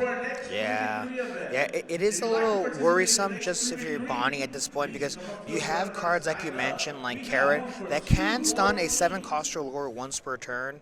The only issue is that it's only one. Yeah. So we're only stunning one body, and if we look at this board, it's massive. Yeah. So it looks like we're trying to prioritize to get rid of the Teach. So this is a 7. This is a 5K going into a 3K, which much might connect. He might actually defend this card, but no, letting it go. Yeah. I think you're flexible enough on your Dawn that you're fine with it. We're playing the Basil that we know will pass, leave a Dawn open, but still a lot of momentum for a Doflamingo player. Yeah. Now, one thing I think that Bonney has to constantly play around is actually 4-cost pudding. Yeah. You know, Bonney is so known for having such large hands and having to worry about, you know, do you have the pudding or not? And we possibly might see it this turn if Dofi has it. And guys, we see it. We see the Bonney. We see the pudding coming down. Yeah. Huge card in this format right now. Came out in a time where blue wasn't super viable in the sense we had like Sakazuki. They played with the cards sometimes, but right now there's definitely a lot of greedy kind of big hand decks. Black Yellow Luffy gets a pretty big hand size. Bonney does. It's really just kind of just the card existing. Your opponent has to either play around it or they get super punished by it. Right. Yeah. Yeah, so drawing a fresh 5 out of the top, and you're just hoping it's some of the cards you want to see. Maybe cards like Cavendish, maybe a little bit of your top end as well. Obviously, you don't want to grab 5 just dead cards, right? Now, something that our Doflamingo player might not recognize is that I don't think Dutzbag necessarily mind. He wanted his deck to be shuffled anyways, right? We saw so many good and relevant cards bottom deck. Being able to get a second chance at a lot of those cards right now could be more beneficial than hurtful in this specific scenario. Yeah, it could be a situation where possibly we didn't have the 8-cost kid, and maybe we really need that card in this matchup, and possibly being able to get it. But giving him the 0-cost 7 card as well as the 2-cost Dofi, which is a really good card, and honestly, I think against every single deck, right? Yeah. All right, we're down to 3 cards in hand, so not a lot. 9 Dawn currently. Again, it's a pretty wide board for a Doflamingo player, and 3 life with a Basil. Yeah. So there is a couple ways actually that what Bonney can do here. We have obviously we have a 7K body on the board, and most of the time we usually want to just use it as a blocker, but it still can attack. 7K going into the Jinbei would be quite huge. It required 2 cards out of hand at least. Only issue is those Weevils. Yeah, they're menaces, right? Yeah. When they hit the board like that, and we're actually going to try to get rid of one. We got 8K going in here. AK going into 6 here. And it looks like Dofi has quite a few cards in their hand as well. It looks like 6 to 7 cards. And we just might counter out of it. Not too sure exactly what Dofi wants to do. You could also make the argument of playing out the Hody here. As long as you can stabilize after all of the madness for this turn as well as the turn after that, it's possible to stabilize. Yeah. All right, looking at our Dawn. Looking like, we got 6 in hand, 2 on the side. 7 into Jinbei, all right. Getting the easier pick, and then 5 for Carrot. Okay. Ooh, yes. Really good play here, being able to just stun lock one of those characters. And the real only way to get rid of Carrot is, one, if you swing over it after it stuns one of your characters, or you bounce it with a card possibly like with Jozu, or maybe a Gravity Blade. Yeah, so this is definitely a situation where like the pudding I think helped you in some regard, because you really do appreciate the opportunity to attack with or to just get that carrot to your hand, even if it costs you a lot of cards in hand. Yeah, there definitely are some situations where you have 7 cards and they're all really bad, and you're like, man, I would do anything to go down to 2 less cards, but just more playable cards. Yeah, I would discard 2 cards to search a carrot, right? Yeah. So yeah, 9K swing going into 7. We're going to go ahead and rest the leader, and now this requires 2 cards out of our hand, and we only have 2. Yeah, so I think playing for board makes sense. And now we get the chip attacks. We've got 5K going into leader. Yeah. And looks like we still have 6 Dawn open. If we have the Jozu, this could be a really good spot. Or Yeah, we I see think 6. we do. I think we do. Yeah. Yeah, dropping the Jozu, bouncing actually back the buggy as well as the carrot. So bringing back a 2K like we mentioned previously before. I know I said earlier that Perona is good, but buggy also is fantastic. The fact that it's a 2K that you can bring back to your hand is very important. Yeah.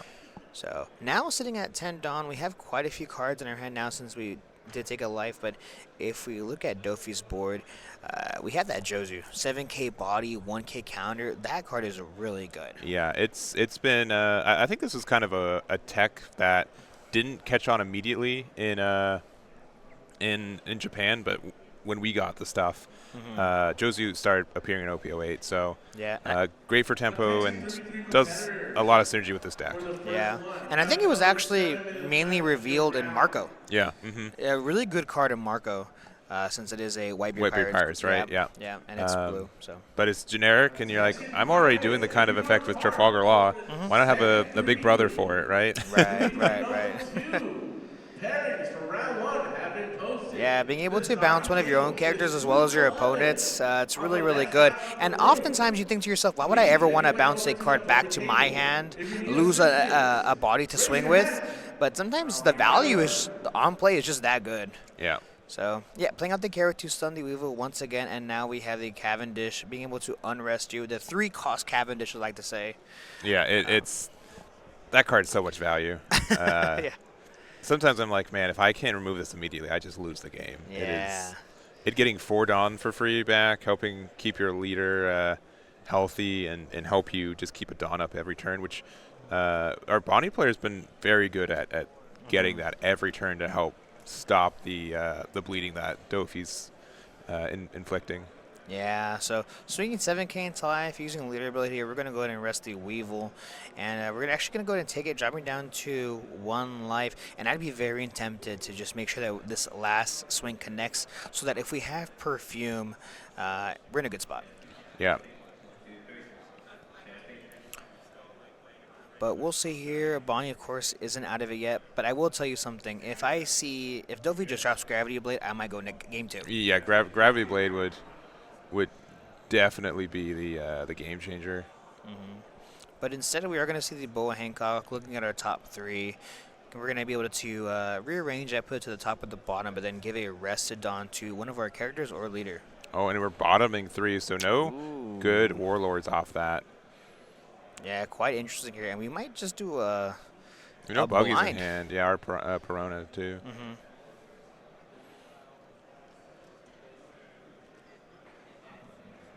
Oh, another. Okay. Oh. Well, all right. And this doesn't honestly feel terrible at all because we're able to give a rested Dawn to our leader once again. Yeah, And all we really need is 1 active Dawn. Yeah. But I don't think, seeing what we put on top of the deck, I don't think there's any Warlord targets either. So, yeah, just big 9. We've got a pretty wide board, and it's so much pressure. We've got a 6K, 6K, 6K, 6K, 7K, and a leader. 0 life for Bonney. Yeah, so this is where we kind of have to play the game where do you have Perfume, do you have ACOS Kid? Yeah. We need to slow this game as slow as possible. We have no way to apply so much pressure that we can go for game this turn or honestly next turn. Looking at the opponent's board, there's just absolutely no way we can do that. So we either have to stun the whole board, set up enough blockers, but to do so, it just requires too much Dawn that we just don't have. Yeah, I mean, we could play like 8-drop Kid, play like a blocker off of it. We likely know, or we know that Perfume's on the top of the deck now. So we could still just swing big to guarantee get rid of the useless Kid, but not looking rough for a Bonney player for this first game. Yeah. Well, it is really nice that we're able to stun the Jozu, which is a 7K body instead of the normal 6. But playing out the Dofi to rest the other 2 characters as well as the leader. And luckily for Cavendish here, swinging 6K, being able to unrest 2 is huge. Yeah. Yeah, so this actual 6K does connect here, and then most likely going to pass the turn. And as long as we can get block or counter out of 2 attacks, that'd be huge. But instead playing out the blocker and then passing the turn. Yeah, and we all know the top card of the deck right now. You got to play until you can't play around it anymore, and it just gives unblockable to your favorite copy of Boa Hancock, and that's a big 16 to the noggin. So we see Dofy taking game number 1, and we're going to get set up for game number 2. Yeah, pretty rough game number 1. I think that pudding was a difference maker. Not too sure exactly what Bonney had in their hand prior to sending it all to the bottom and then grabbing a fresh 5. But we'll see if things can change a little bit. Bonney will most likely go second, game 2. Yeah, and I think that helps the curve a lot. Looks like there was actually, we saw there was a tech on the top of his deck that I've been seeing pop up a little bit more. Definitely would have appreciated seeing it. It was the Krieg from OP03. Yeah, Krieg is huge in this matchup. Being able to KO 2 rested characters, 2 4-cost rested characters. Which is half that, most of that deck, right? As well as getting double attack. Yeah, I think this is a super good tech card for it. If we saw it a little bit earlier, we'd be fine. If we're able to establish, Carrot on curve, that card's a menace.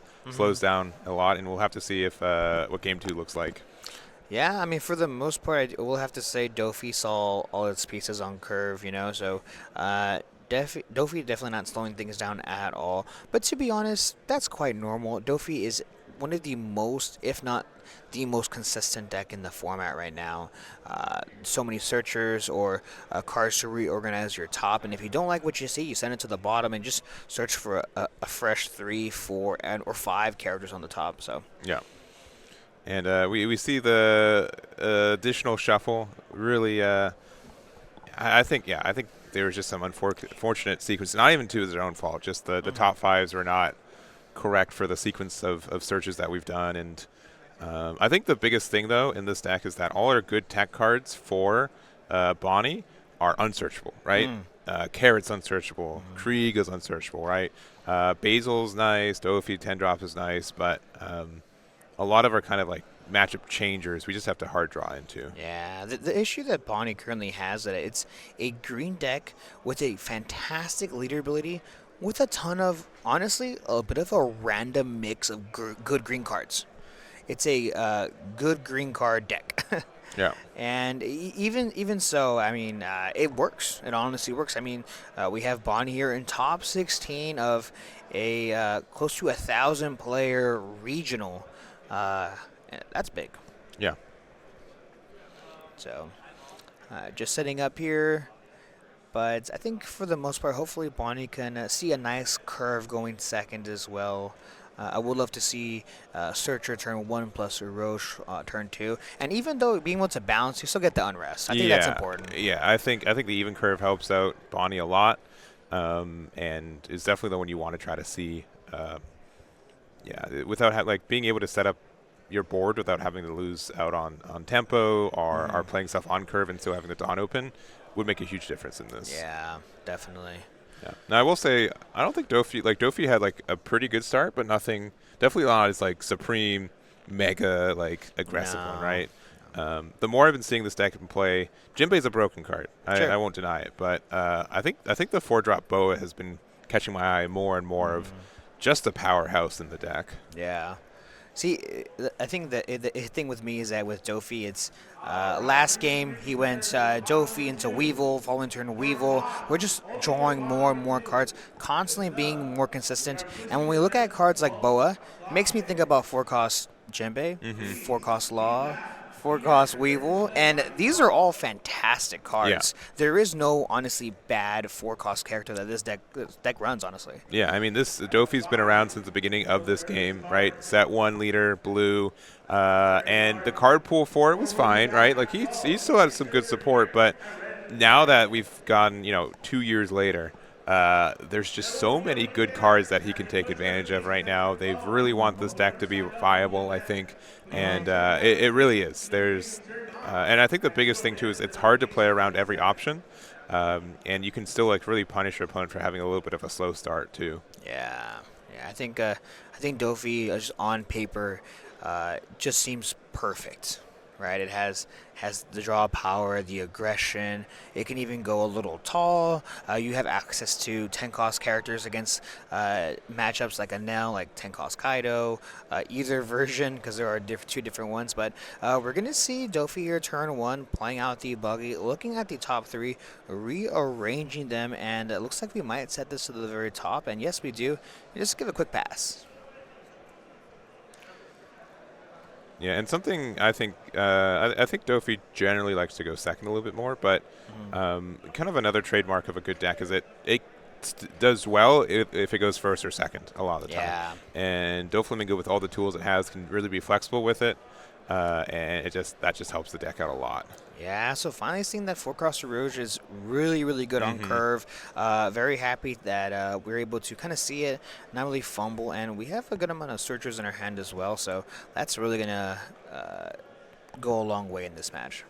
Yeah, I think being able to put that on curve and, one, kind of force them to have Trafalgar Law just to slow them down a little bit is still asking them to have something and will help a lot. Yeah, I do find this interaction quite funny. Initially, it's a 7K swing going into life, playing out the Boa, looking at the top 3, but with the Boa ability, we're able to give that Resodon to our leader once again. Right. Like we pay it and then we attach it immediately, which is it's very interesting. Yeah, we're like, you know what? But actually adding it to the buggy. I guess to Swing attack over the Bonney. You know what? Why not? Let's make sure this card goes down. Yeah. Yeah. I totally agree. I mean, if we give him a 2K counter, you use the ability to search once again for the following turn, kind of just replaces itself. So I honestly don't really mind that. Yeah, I think they were taking a 7 or 8K likely either way, right? Yeah. So 5K swing here going into life does connect, and then most likely playing that blocker that we did mention earlier. Yep, and this card is fantastic. When we pass the turn, being able to unrest a card so that our Bonney leader ability is active. Also a supernova. This card was literally made for this deck. It was, incredibly pushed for this deck, though it's pretty generic, though, too. Sure, yeah. If there's other green decks in the future that appreciate having that Dawn open, Uruj is just a solid card on curve. Did you say starter deck kid? Sure. Yeah, sure. Why not? I might have said starter deck kid. So, yeah, it looks like an 8K or a 7K swing going into life, being able to rest the Boa on attack here. And this Jinbei does need to resolve, dropping the Law to bounce back our Buggy as well as the 4-cost Rouge, which is the main reason why people are cutting copies of that character. Of Uruj? Yes. Yeah. Yeah, I mean, obviously great on curve. Unfortunate that the deck has an answer to it, but I still think you're forcing them to have it, right, is still its own thing. No, I definitely agree that it is a great card to play nonetheless. Now, the only issue that we currently have is that we played the Law, and as much as like, oh man, we just bounced the character back to our hand, another attacker, I'm more so thinking, how many cards can I play so they don't put in me next turn? Yeah, right. That is a constant threat. This is definitely a spot, too, if we do have the Krieg for next turn. Fantastic card. Makes our hand size a little bit smaller for putting, gets rid of 2 pretty relevant bodies, and Krieg is pretty tough for them to remove. And even if they do, it bounces back to hand, you get another double removal later. Right, and now with this swing, I'm actually kind of tempted here to pitch quite a few cards out of my hand just to make sure that they don't put in me next turn. So just rearranging, putting that back to the very top, and just passing the turn from that Perona. Yep. So we're at 6 Dawn right now for our Bonney player. Yep. We're going to restand, and we have a ton of different options. I mentioned day 1 that I feel like sometimes Bonney plays a little like Enel, where we can't play too many characters in one turn. Yeah. So we're going to see exactly how this kind of plays out, but 5K swing, do we see the counter? I imagine so. We want to go as wide and as fast as possible. So, yeah, see the counter there. Oh, man. He's back. Yep, so the 4-cost does come down, playing out the Bonney to search, and that's completely okay, tapping out of our Dom because of that 4-cost character that we keep mentioning. Yeah. And looking top 5 for Bonney, what would we be trying to search for? Yeah, I just saw a card that I didn't think Bonney ran anymore. That's 9-cost Zoro. Yeah. It's definitely been less present. Yeah, less present, but still a fantastic card nonetheless. I mean, if you want to clear a board, you definitely can with that card. Yeah. So. All right, so now we're sitting at 7 active Dawn. And I'm just doing the math here. That's a lot of swings. It's a lot of quick damage. So Yeah. we do have our Dawn active, which is helpful, right? If we want to be able to prevent their leader from losing their effect, or like a 6K attack coming in, you get to decide the lesser of two evils, right? Right. Right, and this pronet will be able to swing into the Bonney pretty freely as well. So, but first off, we're gonna swing 7K into life. Use the ability to bring out the Gecko to bounce back the law back to our hand, and that's fantastic. Yeah, it's very good. Yeah, resting the boa from there, going down to 2 life, and then getting rid of the Bonney there. Four open, but Do we have it? Do we have it? Do we? This whole time I'm thinking to myself, if I'm Bonney, does he have it? yeah. And well, we discarded the law earlier, so we know we can play it again. And question is, what do we want to add back to hand? Is it worth putting the Rouge back in hand? I mean, here's the thing. We could also swing 7/7. We could swing 7/7. Yeah, but it looks like we're going to give him the 1K counter as well. And now do we see a second 1K counter? But I see the Krieg in hand. Yeah, so that could finally do a little bit of work next turn. Yeah. Playing out that law. Using the ability here, we can bounce back our Jinbei or our law to chain them. That'd be pretty good. Yeah, it's really open-ended on what it can hit on your side, and then I'll bring it back up. You could bounce 2 of your own cards back to your hand too, which is in some scenarios just really good. Yeah, you could be in a situation where possibly they have a Rebecca, and you don't want to give them back the Rebecca or some sort of searcher, and instead you rather just bounce 2 of your characters that probably you want to attack with that turn or for the rest of the game, just more counter back to your hand. Yeah, and we're at 8 Dawn right now. Looks like we're going to just start Big 6 into Jinbei. Yeah, pretty good here. We've been pressuring the board for some time now. Hopefully, we can possibly remove this Jinbei off the board. If Dofi doesn't let us, then totally understandable, which he does not, giving him the 2K Crocodile. And for 6, we're giving him the card that we talked about. Yeah. Krieg. Yeah, this card, super good for this matchup. Helps us out quite a lot. Difficult to remove outside of Jozu. And deciding if Jinbei or Moria is better remove, choosing Jinbei. Small decision, not super impactful though. Yeah, I do know that Moria you can grab with Moria, so totally understandable why you would choose to KO the Moria. But Yeah, but there's also Law in hand, and so you can play Jinbei. So there, it's again, you have to decide what you want to play against. You can't play around everything. Right, yeah. And so now this Krieg is on board, and in doing so, we can actually get double attack if we attach a Dawn to it. So that could be the difference maker in this match. The question is, does Dofi have a way to remove it, possibly? It'd have to be a Jozu, which, I mean, we're playing a 1-drop on board first, which could find its way. Oh, we got some really good Warlords on the top of the deck there. Yeah, I'm trying to think of a bad Warlord. Yeah, so just taking a look here, trying to figure out exactly what's the best plan of action.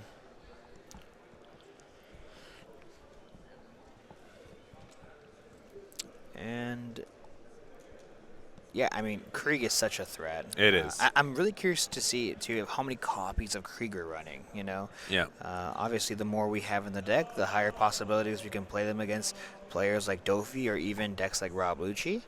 That would be huge. It does hit the 4-cost Lucci. And something else to kind of mention, most Dofi players, they've got blocker bow, and that's about it, right? Yeah. 3-cost Dofi, which is such a main staple for this deck, is now kind of reduced to a tech choice. You have so many other blockers, ways to look at the top of your deck. They're way cheaper. It just makes a big difference. Yeah, so we're going to counter out of that 7K swing with the 0-cost event card. Using leader ability, we're going to rest that Gecko Moria. And now with a 5 active Dawn, we've rolled out that he does not have the Jozu, right? Yeah. That is a sigh of relief coming here for Bonney. The question is, do you have a blocker? Yeah. And looks like we're thinking about playing Boa. Yeah, playing Boa out again. And what is really nice here is that for the following turn, Bonney is going to be at 10 Dawn. And I'll put on screen. Put a pretty impactful card at the top of the deck here. One that I think is from the deck list I've seen, not a staple, a bit of a tech choice, but one that's really going to help us potentially next turn. Yeah, huge, really good card. Yeah. We are sitting at 10 Dawn here, and the top end for Bonney is really, really strong. Yeah. It's 10 cost Dofi, 8 cost Kid. The question is, what do we have, and what do we want to play? Yeah. And like both, unfortunately, cards like Red Rock are cards that when you're already in advantage situations, it just presses it so hard. Yeah, so we do see a looks like a 5K swing, and looks like the Krieg also attacking. Seeing how we want to counter here. Give him the 2K, 1K. Looks like we are going to go ahead and tap 8 for that 8 cost Kid. Do we have a 3 cost blocker to play with it? We're going to attach it on, rest it, play out We have Rosie, yeah. Yeah, the Rosie's really nice. I want to bring the Kid onto the screen, but I don't know if it's going to last that long. Yeah, unfortunately with 8 cost Kid or Rosinante more so, it doesn't protect from being bottom deck, sent to life. It's just on KO. So. Yeah, and I think something that a lot of people kind of overlook for Doflamingo too is that, you use these top deck effects to help you find, there it is, your pieces for your combos, but also just the consistency of saying, you know what, that Red Rock was 2 cards away. Yeah. Now I get to draw it, because I know you're probably going to play a high-cost card next turn. 10 cost Dofi, 8 Trop Kid.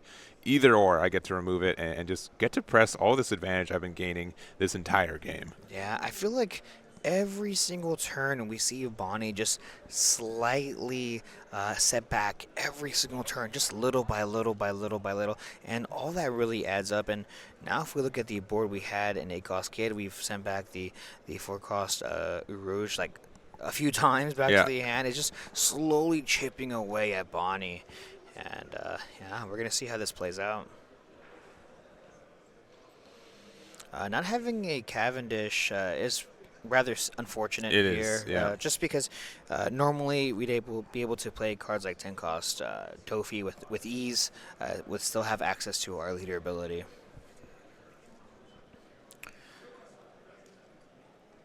So attaching 1 Dawn off of that Boa Hancock to our Weevil, possibly we'll swing 7K, but this actually does connect here. And now we see that 7K swing going into life. We do have the counter here, the 2K, 1K, and then we have just a 5K swing. And do we have a 1K? We do have a 2K, but now we see a second 6K swing, and just passing the turn. The pressure. Yeah, it is so immense, right? Yeah. And that's why I think this deck has just been so strong. I would intuitively say, like, Bonnie's really good at slowing down this, but without seeing cards like Carrot, without being able to have our useless Kid, there's a lot of builds of Dofi that don't play Red Rock, right? But the fact that you did, it's so impactful a matchup like this that it just gives it a tough time for Bonney to get any kind of control. Yeah, rather unfortunate too, honestly, because Krieg was able to make a difference for a turn or two, but other than that, you just essentially got rid of 2 bodies that cost 1 cost to play, essentially 1 Dawn to play. Yeah. Which does rather feel kind of bad. So we're gonna see if Bonney, what we can do here. There's no way we go for game, even with double attack on the Krieg, and if there was some way to get through it, we just can't. So 5K swing going into the Law, and is actually gonna go down. Yeah. Yeah, 7K swing into the Gecko. Mori does go down as well with 3 bodies on the board. We are going to play out that Dofi. And the question is, do you have the blocker? Oh, you have the 4 cost Law? Do you have Femur? What do you have? Yeah. So if you do have Femur, right, it's likely GG. That Rosinante blocker can only do too much. I think it's known that Trafalgar Law is in hand right now, which would additionally help you. Oh, but perhaps not. Oh, he's a top. Okay, Ah, never okay. mind. There's a reason he's in top 16. Yeah, he's going to go ahead and take it here. Yeah, and that's the GG. Yeah, another 2-0 actually Yeah. in this day 2 tournament here. So Dofy does win that 2-0 against Bonney. Quite surprising, honestly. I know a lot of people have been saying that Bonney is favored into this matchup, so kind of EPL here proving people wrong. Yeah, 100%. Yeah, honestly, I think a big thing you might be looking for is Gravity Blade if you run it. Yeah. Gravity Blade is huge. Getting rid of that 5-cost Luffy if they play it on curve is huge. So, yeah, starting things off here, it looks like Cross is going to go first. And do we have a 1-cost? We do not. We're going to go ahead and just pass the turn. And Dofy here, turn 2. Turn 1, do we have a 1-cost to play? Perona, possibly a Sengoku. Yeah. So this has been a newer add to the deck. Came out in OP07. But was mostly a Boa Hancock card, right? Being able Yeah. to use that to help find your pieces, and then you bottom deck it with Boa later, get the card draw, kind of thing. But it finds out your warlords, and there's a lot of good warlords you want to find early. Yeah. One of them being 4-cost Law. And one thing that I have been mentioning previously is that Dofy is the most, I think, honestly, the most consistent deck currently. I don't think there is anything else that you can find your pieces as fast and as consistent. But one deck that's also very consistent is Black Yellow Luffy. Yeah, for sure. Black Yellow Luffy is insanely good. And we're going to start things off with that 2-cost Sabo hitting the board. Playing around that pudding, I do really like coming from Cross. Yeah, and this has been definitely, I think a lot of Black Yellow Luffy players have adapted to this, knowing that they don't really have removal for my Sabo. Keeping on the board means that pudding doesn't wreck it as much, and we're actually just going to go quick 5 into the leader, putting him down to 3, and Cross takes it pretty quickly. Yeah, so for Don here, are we going to see the Jinbei? We always have the Jinbei. You always turn have the 2. Jinbei With the into Weevil. the Weevil. We've seen yeah. this time and time again. Really great turn 2. We're going to pass it back to Michael here, going to 5 Don. So this could be a Sabo, a Rocket Luffy, the Star Deck Luffy. Yeah. A lot of good options once you hit 5. Yeah, I mean, I guess the only reason why I'm a little afraid if I play out the 5-cost Luffy is that for the following turn, if you can be able to remove it or probably bottom deck it, that would be pretty rough here. But 5K swing, it does get countered out of with that Gecko Moria. Now, we can grab that Gecko Moria back from our trash since it is a Gecko Moria. Gecko Moria can grab Gecko Moria, so that's pretty impactful, honestly. Yeah, it sure is. And with 5 Dawn, I don't think we're going to swing 7K with the Sabo, but yeah. Hey, you love putting I mean, Dawn on things it's that possible. It's possible. that don't deserve it sometimes. But no, we are going to see the 5-cost Sabo. This gets us to draw 2, trash 2, get some of the characters we want in our trash before the pudding turn, which is possible. And even if it's not, you have to play around it no matter what. Yeah. I agree. Like Sabo, we could talk about it all day and only hit on the key points of how good this card is. And obviously just way better when you realize it's in archetype for what this deck is. Right, yeah. So we're at 6 Dawn for Dofy here. Jozu could be really good here as well. And wow, Yeah. we have it. Yeah. Fantastic curve coming here from Dofy. The Jozu to bounce it. And we could swing 5-6 here, 5-5-6 actually. Yeah, we could if we want to really pressure them down. One kind of weird thing is that you don't really mind Sabo going back to your hand in this situation specifically, because then you just go play it again. You're going to see more of the pieces you need, fill your trash up a little bit more, but I think you still do it. Yeah. So this 5K swing, Cross trying to figure out if he wants to counter out of it or not. I mean, the biggest benefit of BY is having such a large amount of cards in your hand. And against Dofy, you have to play around pudding. You have to play around femur. So just making the plan just a little bit more difficult, a little bit more awkward. Yeah. So it looks like we're still taking a second to think about this.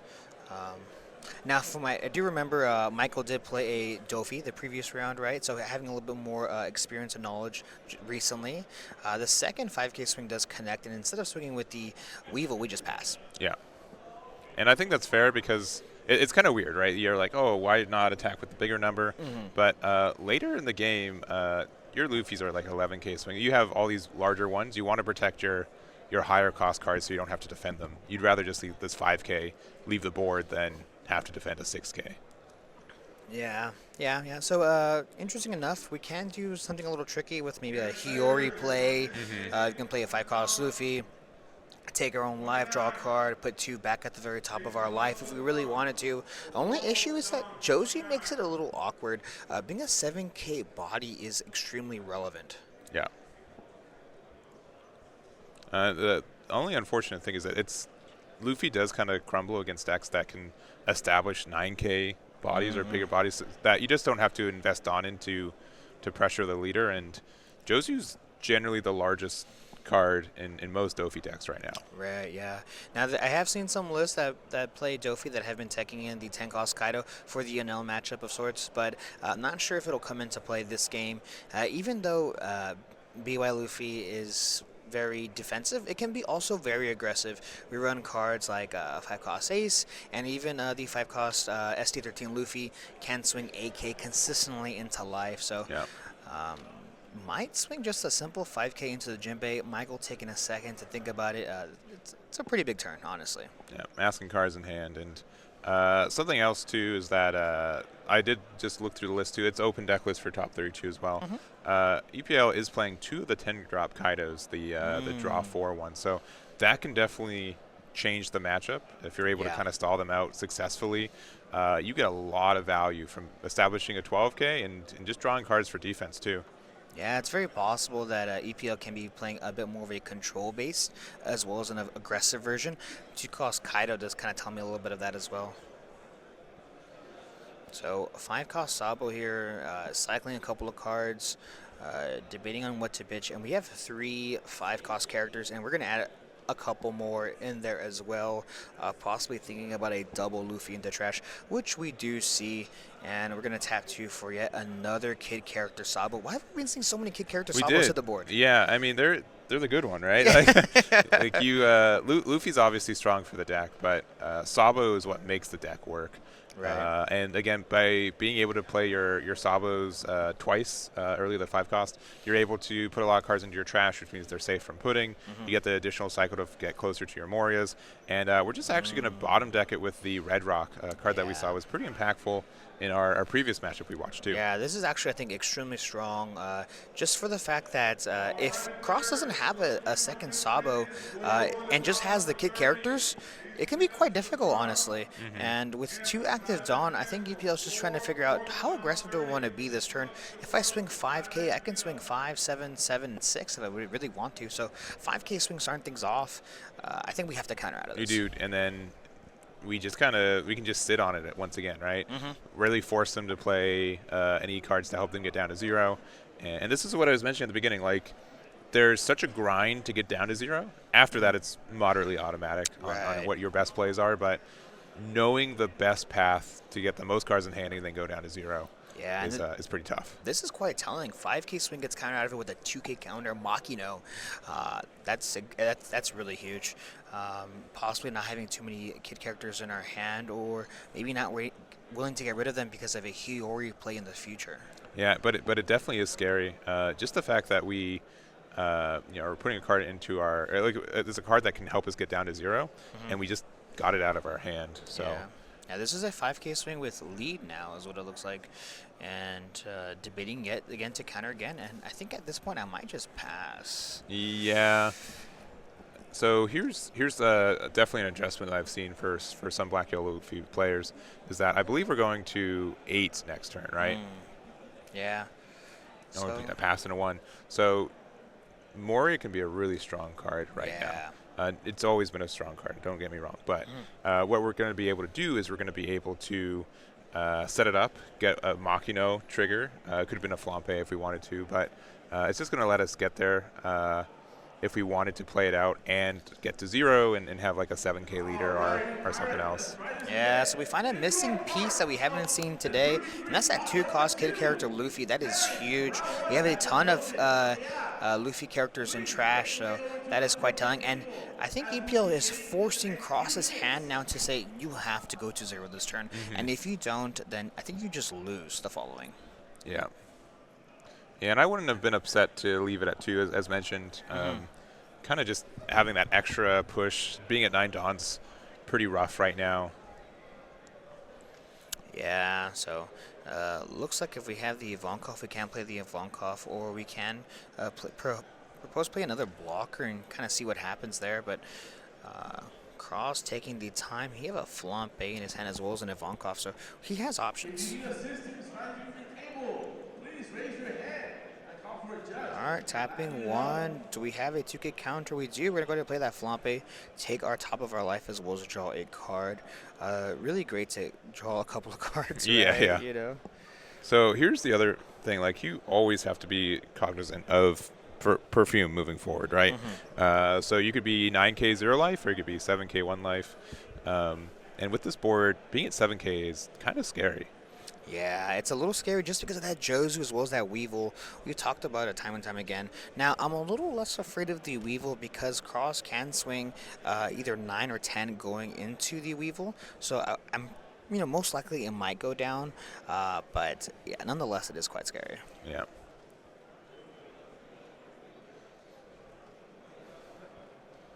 Yep, so currently having 5 active Dawn. Now, what is really nice about playing those Sabos early on is that it doesn't cost you anything to bring them out, right? No, sure doesn't. You already paid the Dawn cost, so not too bad. Cycle 2 cards out of her hand, and now Cross's hand is looking pretty healthy. Yeah. The only scary thing I would say is that we bottom decked one with Red Rock, so only 1 5-cost Sabos in rotation right now. And we do have to be kind of aware of that. Yeah. And we do know that very possible to play the 2-cost Luffy here, but it looks like we're going to attach 4 more Dawn, and that is a huge swing going That's a very large attack, yeah. Yeah. Trying to guarantee that I need this character to go down now. I'm curious what we're going to do with their other 3 Dawn. I know we have Emporio, so I guess it's that. So, Emporio, I personally like this card a lot. When I played this deck more, I definitely put in 2 copies in it. It just gets you some weird value plays, some weird defense plays. And I think in this meta, it's in a good spot to help you set up, 9K 1 life leader a lot of the time. Yeah, so pretty huge here. We see the 10-cost Kaido, and as much as I love drawing 4 cards, who doesn't? Yeah. I'm a little nervous just for the fact that we have 2 blockers up. We're going to 10 Dawn for the following turn, and if Michael has a 8-cost Gecko Moria, this is kind of scary. It is a little bit scary. Something kind of relevant, too, is that, again, he only has 1 Sabo in rotation. So, like, you got to figure out what you want to do with it. And it looks like we could have attacked 7K with Jozu, but I think we're trying to keep it healthy and easier to defend so they don't have to attack into it. They can't attack into it next turn and pass it back. Yeah, only issue here is now we're just worried about a 9K leader with 1 life for the following turn. Giving Michael that Luffy still in life is huge. So the Sabo does end up swinging here just because we're probably going to play for the following turn with a Moria play, which we possibly see coming down now. Yeah, so we're going to get the 2/2 drops out. Actually, we're going to get the value of the Kuzan. Yeah, and we're only able to do that only because we have a Sabo on the board as well as a Luffy already in life. EPO kind of giving us that. Now, granted, if he swings 7K into 7, we probably just block with Ivankov. Yeah, yeah. So, but we're going to be able to use the Luffy effect. Get rid of the Jinbei likely if we feel that that's a necessary card to get rid of. yeah, I think at this point, I think we just keep it up. But possibly fearing maybe needing a couple more cards in his hand. So being able to get rid of that Jinbei, draw an extra card, and using leader ability, we're going to pitch the Kuzan. We already have one on the board. We don't need another in hand. Putting the 5-cost Luffy as well as the Sabo back at our life. All right, so using Sabo ability, putting out the blocker, giving protection to our board. Not too relevant in this matchup, but becoming a 9K lead is. Yeah, well, 9K is important. Now, there's a 12K Kaido on the other side, so that's going to eat a Emporio blocker pretty quickly. But if there's such a card as like a Gravity Blade in the near future, that becomes pretty scary. So we go down to 3 life for Doflamingo, and asking for cards in hand looks like 6. Yeah, Gravity Blade and swing with Kaido is huge here, if that's possible.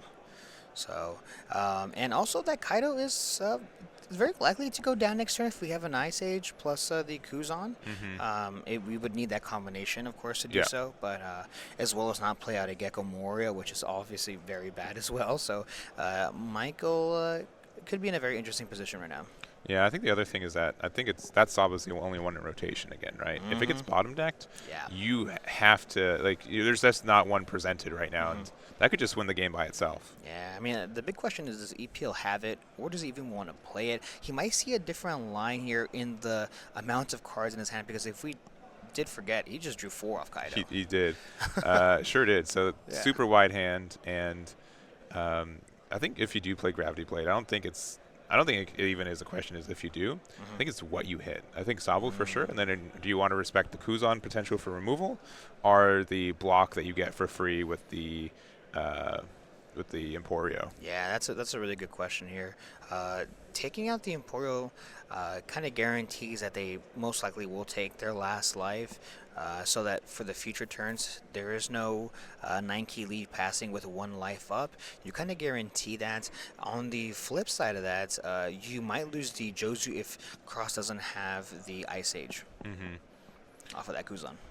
Now the other thing is, we kind of talked about this earlier. You could play Pudding right now. It doesn't necessarily lose cards out of hand, but if you are able to prevent them from seeing their combo pieces, Luffy just loses the next turn, right? Yeah, and we have the Gravity Blade. We sure do.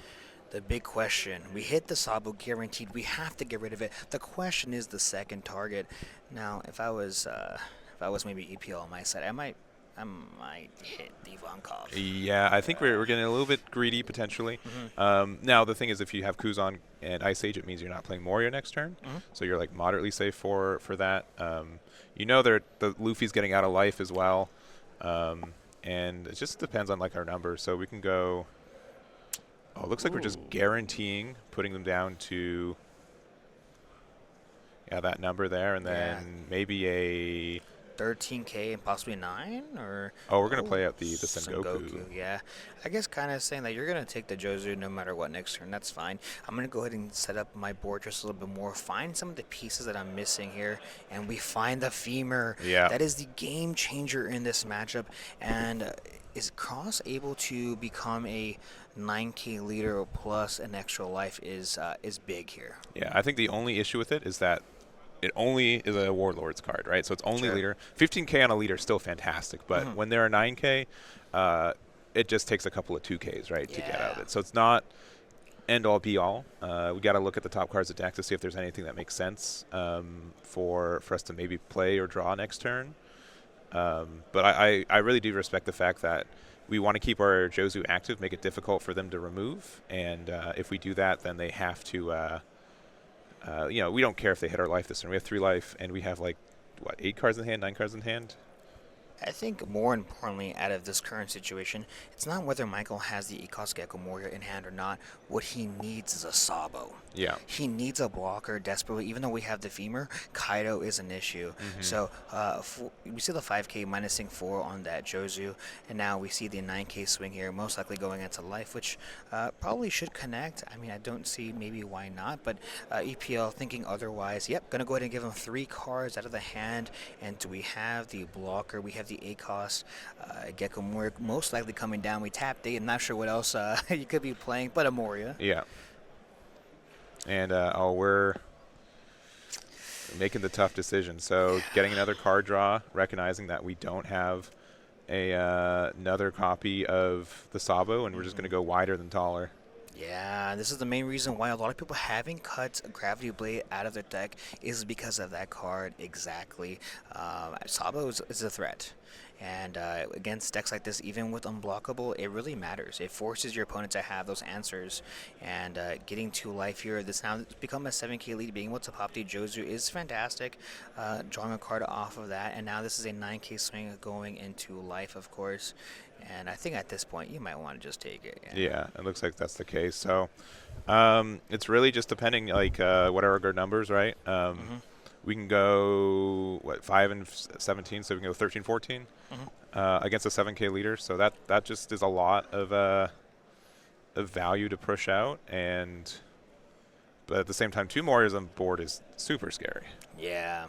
Yeah, 2 Morios on the board, and we can't forget about the 5K swings, right? I mean, Yeah. those 5Ks can quickly become 7Ks, and on top of the leader ability. Now, Cross does have 1 life, so this is a big, it looks like 13K going into life. Yeah, and you want to go smaller than bigger. If they don't get out of this, obviously, like the Luffy goes to bottom of deck anyway, so it doesn't truly matter. And now it's all mind games. Right. Can you actually get out of a 14K? And if you can, do you just pretend like you can't?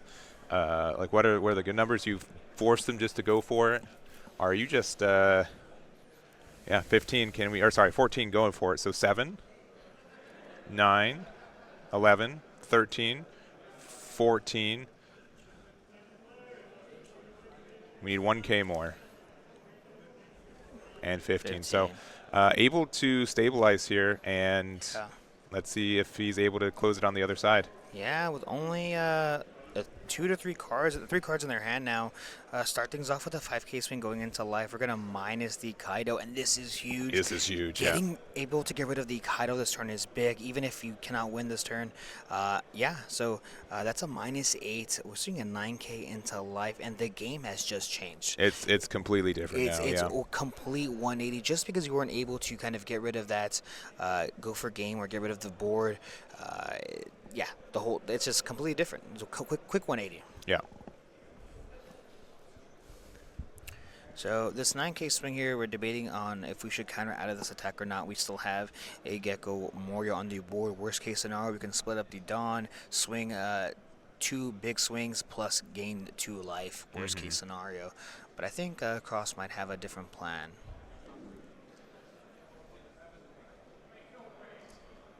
And this is real tough. Yeah. All right, taking it. Yep. Big 9. You got to get out of this one though, Yeah, right? we have to get out of this, and this is going to require 3 2Ks out of our hand, and separating our Dawn a little bit. I guess Cross kind of thinking, do I need to play Gecko more this turn if I have it? Do I really need it? Is there another out that I have? I mean, we know that we had the Luffys, but I guess the question is, again, do we still have any Sabos? Yeah, and we do not. Yeah. Yeah, he's asking, I think, for 2Ks in hand. Or not in hand. Yeah. Imagine. Yeah. Oh, you have 2? Cool. All right, Yeah. 10. Wait, you only have 2, right? yeah, right? That's what he said? Okay, cool. Yeah. Yeah. I mean, I guess Cross is posing the idea or the threat that I might have Ace in my hand, kid character Ace, to play it out. Very, very is a possibility. So we'll see here exactly. But I think at this point we need to get rid of that Kaido. If we get rid of that Kaido, we just kind of seal the deal is what it seems like. So dropping the Gecko to play out the Kuzan to then play out the Luffy. We're going to draw a card off of that Kuzan. What do we find? It looks like an event search possibly. Yeah, not super good, but we're going to be able to get the Rocket Luffy, get one more draw from here. But you could definitely be afraid of losing this next turn now. Even though they're just 1-drops, there are numbers that get there. Sengoku. Sengoku. You love attacking with 1-drops. I mean, it's a thing. It's possible. I mean, at this point, EPL might just have to go for it at this point. I think it is. It's 7 and 8, right? So if we just have a 1K? Yeah, which we did not have. Yeah. Like, unironically. Like, I don't think he even looked. I think he just put it down. He drew his cards that he knew that it wasn't going to change his play no matter what. And now, does he have does he have it? Yeah. You got it or you don't got it. That's what it chalks out to be. I mean, we have 3 cards in our hand, and if I'm EPL, I'm shaking in my boots right now. Yeah. I am very, very Actually, scared. I think the numbers are a little bit better than what I said. I think it's 5 plus 7, and then I think the numbers are a little bit better. I think it's 8 and 9. Yeah. Okay. That's actually pretty good. Yeah. That's not too bad. Yeah, if he has a 2K, he loses, and if he doesn't, and not that the card in life really matters, but yeah, it doesn't matter at all. It doesn't matter at all. He's got to know if he's got it. Yeah, we'll see here. I mean, this is possibly too that EPL is probably thinking in his head, is there any way I can wait a turn? Is that possible? Knowing, in fact, there's no way. Yeah, you just kind of got to go for it. Yeah. So we'll see exactly here what EPL does end up committing to, kind of separating his 2 Dawn. And This is huge. Even though this is game 1, it's a really big deal. 1998. Linda Kim, 1998. Yeah. Your event is starting without you. Please make your way over. All right. 8K, Starting with 8. 8K going into live, bottom ticket, and this is a... And he gets it. He gets it. Oh, my goodness. That is insane. That is insane. Cross Only getting up not to 8. having the counter. Yep. Had a rush ace, 1-cost event, and just a 2-cost ace, but just not able to clear out of an 8K attack. That was a roller coaster of a game 1. Michael coming back from it, surely thinking to myself, he can do it. Yeah. He is in a good position, and just going. Sometimes you just gotta swing Perona on him. Yeah, and I think the maybe minor misstep at the end there. Kuzan for card draw was good because it put another body on board. I think we had Emporio potentially to be able to play as a blocker instead. We did. That might have been a little bit stronger, just did. as a guarantee out of her an attack. Yeah, but now, yeah, we had the femur, but we had 2 attacks, so yeah. But very, very, very close, Yeah. and it just kind of shows like how much of a grind these two are. Yeah, I mean, both of these players had an incredible day 1. Obviously, very well deserved to be here day 2, and that was just game 1. Yeah, We still that have was game 1. 2 and possibly game 3. Game 3 would be. I mean, we're look at the timer. I'd be hard pressed to say that we could get to and finish a full game 3. I mean, look, Dofi is a very quick deck, right? I mean, they play very fast, and yes, they have a lot of blockers, and there's a lot of thinking that has to be done. But most of the time, BY, there's a deck that usually prolongs the match just a little bit longer. You know, there's just so many more actions to do. Just the process of playing Gecko Moria plus 2 characters plus the draw, it's just a lot of actions, a lot of time taken up. Yeah, but I think it's also just good awareness from EPL, like counting the Sabos, recognizing that there weren't any in rotation either. I think that's just really good awareness. Yeah, huge. Yeah, so we're going to go ahead and see, just kind of getting ready here, how this is going to go. I imagine BY is going to go ahead and go, BY is going to go ahead and go second this turn. Yeah, and so that's something to note about game 1 too, is that we kind of mentioned BY definitely prefers going second. There's a lot of decks that are kind of ambiguous about it. BY is not as much of one. Yeah, so we have 4-cost Kuzan. I mean, we have Gecko on curve. we want to get to 10 as soon as possible, right? There's a lot of reasons to want to go second for And Black there, White there's Yellow. something interesting, a Luffy on board. Usually it's the cross Sabo that we see, but yeah, strangely enough, we're seeing a baby Luffy hit the board, and now we see a 7K swing going into live, and we have the Jinbei. We always have the Jinbei. Turn 2, having the Jinbei. We're going to play out the law to possibly bounce back the Jinbei. Yes, we do, to bounce back that Luffy, and I don't mind that at all. I really don't, yeah. I don't think either player really does, but it just means like if you do end up seeing pudding, you get so much advantage. We're going to go, they're playing quickly. They're recognizing time is a resource now. Yeah, I really do. I appreciate that from both of these players. And then just dropping the double 2 cost, which you have to do. Pudding is still a thing. Constantly thinking about pudding, a femur, so many options that Dofi has to counter this deck, but definitely Michael not out of it yet. Yeah, definitely not. Right. All right, looking at 6 Dawn. I mean, you could Jinbei another law, bounce something back to hand. Probably the Sabo. Sabo's kind of I think of the 2, the better one. Oh, but it looks like we're actually going in 5. Yeah, 5K swing here. Kind of forcing Cross to possibly counter out of it. And if he's not afraid of the pudding, to take his own life. At the same time, we could just... Nope, okay. Just going to give him the 1K. So, and this is a really tough decision because that 5K is so good on board. Helps you get down to 0 life very quickly. But you also want it in your trap so you can rotate through it later. Yeah. Because those 5 costs can be just such a big resource. Yeah.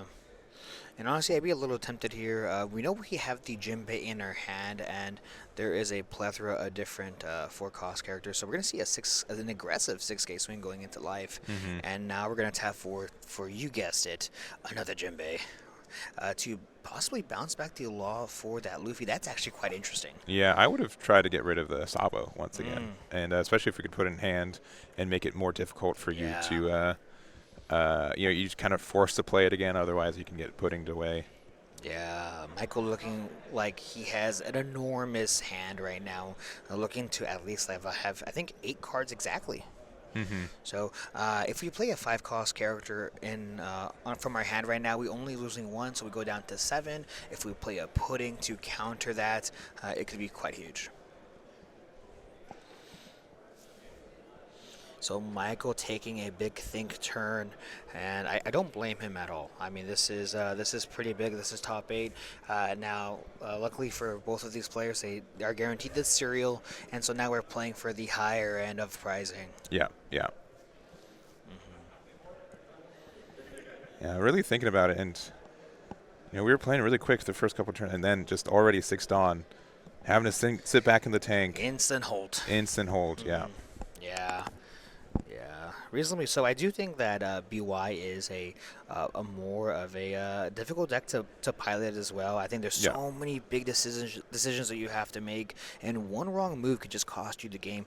Start things off here with the Flampe, taking the top as well as the top of our deck, and are we going to commit to just using the Ivankov to go down to 0, essentially?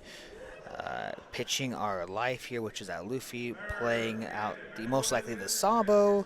Our leader is now a 7k body, drawing 2, trashing 2. I do really like this play coming from Cross here. Yeah. 7k is quite annoying to deal with. It is right now, especially when you're not at 10 Dawn. And I think the only unfortunate thing is that EPL is going to 7 Dawn next turn. If you just hold back and Gravity Blade these 2 cards away, you're in a rough spot.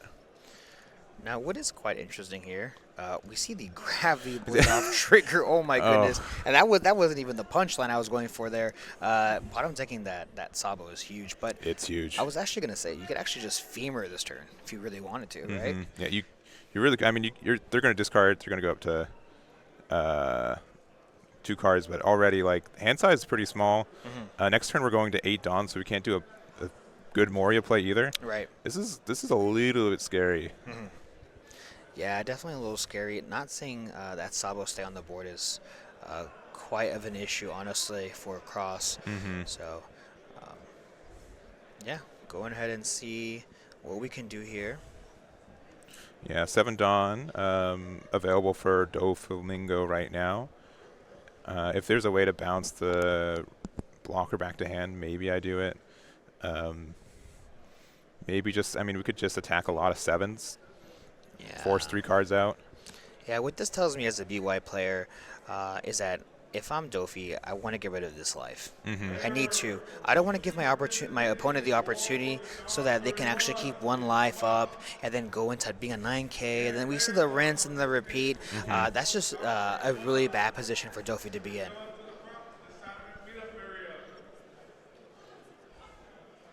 Yeah, and also there's no Sabos in rotation right now, too.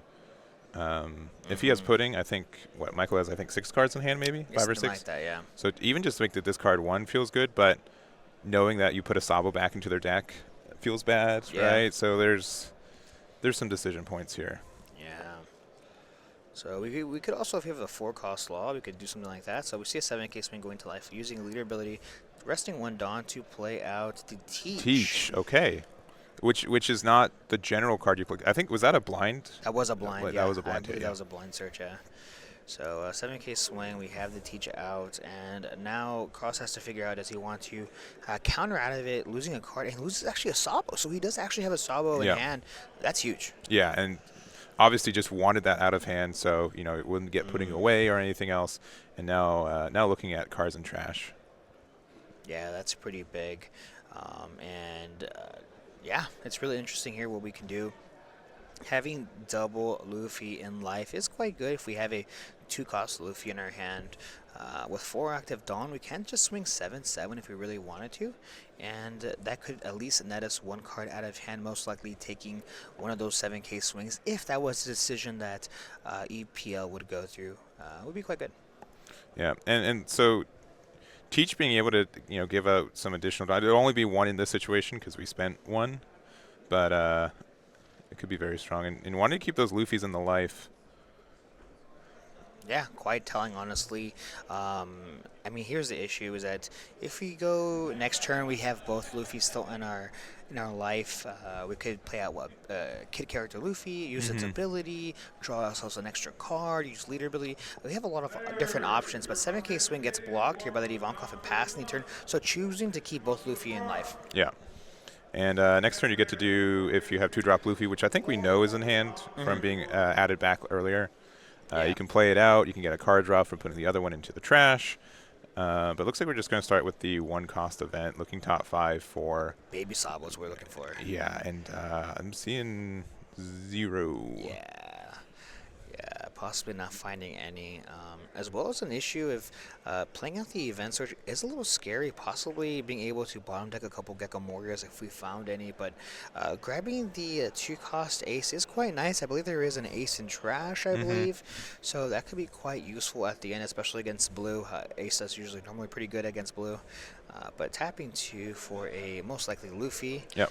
Use Luffy ability, becoming a 7K leader, as well as using that ability to draw a card, as well as pitch our last life. So just needing to draw a couple of cards is huge.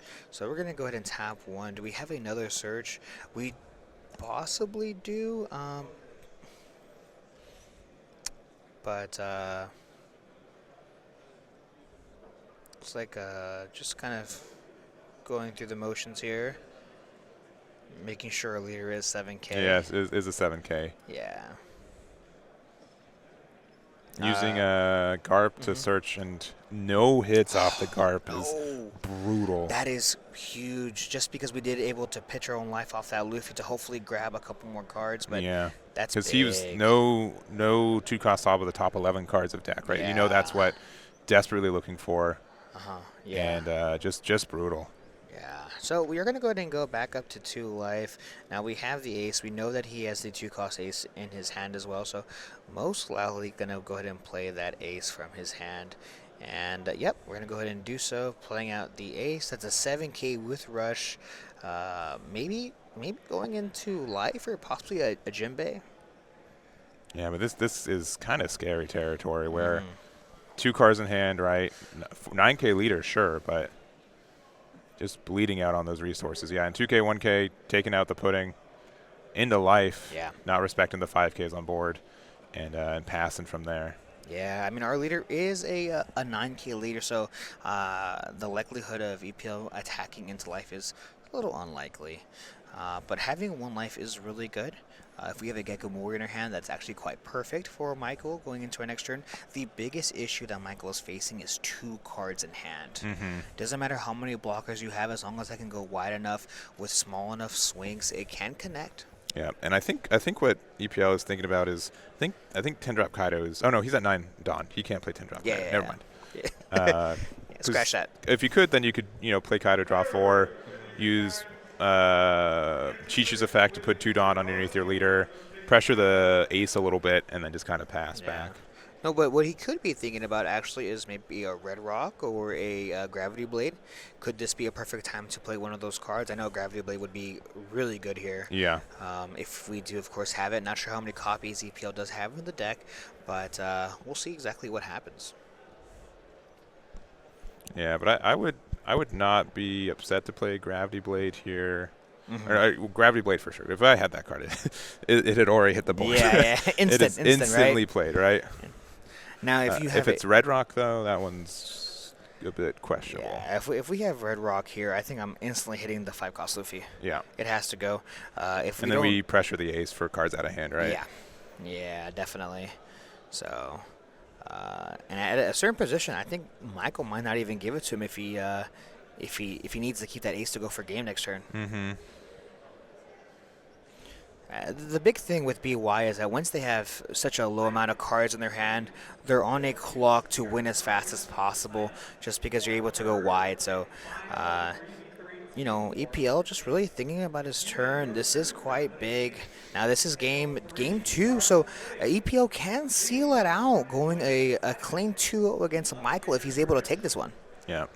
Yeah, but with it just being Red Rock, I think a solid play is just use it on the Luffy, bottom deck it, pressure the ace. You can get a 7K swing with leader, and then an 8K with help of Teach if you need to on the second go. Right. You want to keep them at 1 life in case they don't have a way to get out of it. Yeah, but honestly, both of these players playing very good this weekend. Yeah. And especially today, too. Top 8 is no easy thing to do. No, not at all. All right. I guess another card that we haven't talked about too much is that Teach.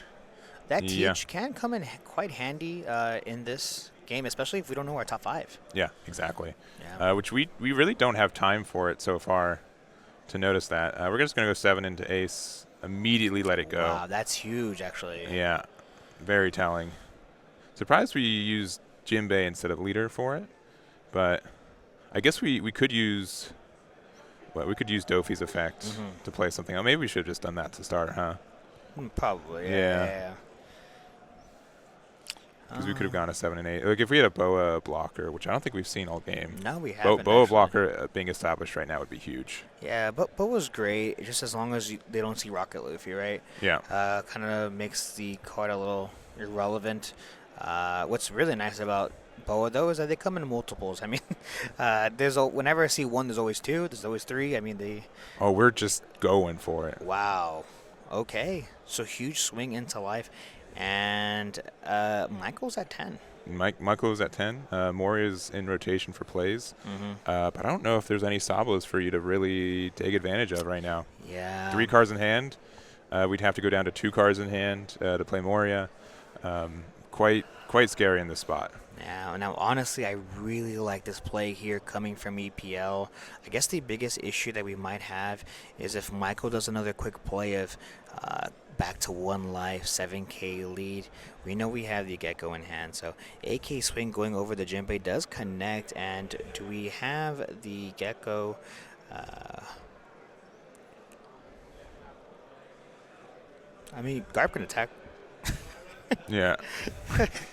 You're right. Yeah, Garp can. Per usual. Yeah, Garp can attack. But no, we are eyeing that Gecko. Attaching 2 to the leader, we just have to do that no matter what. So, yes, it does come down. The question is, what are we targeting? Yeah. Another Kuzan. Another Luffy. Yeah, doing something similar we did the last game. Yeah. Luffy can be played to play Rocket Luffy from hand eventually. Using the effect, discarding the Luffy, and then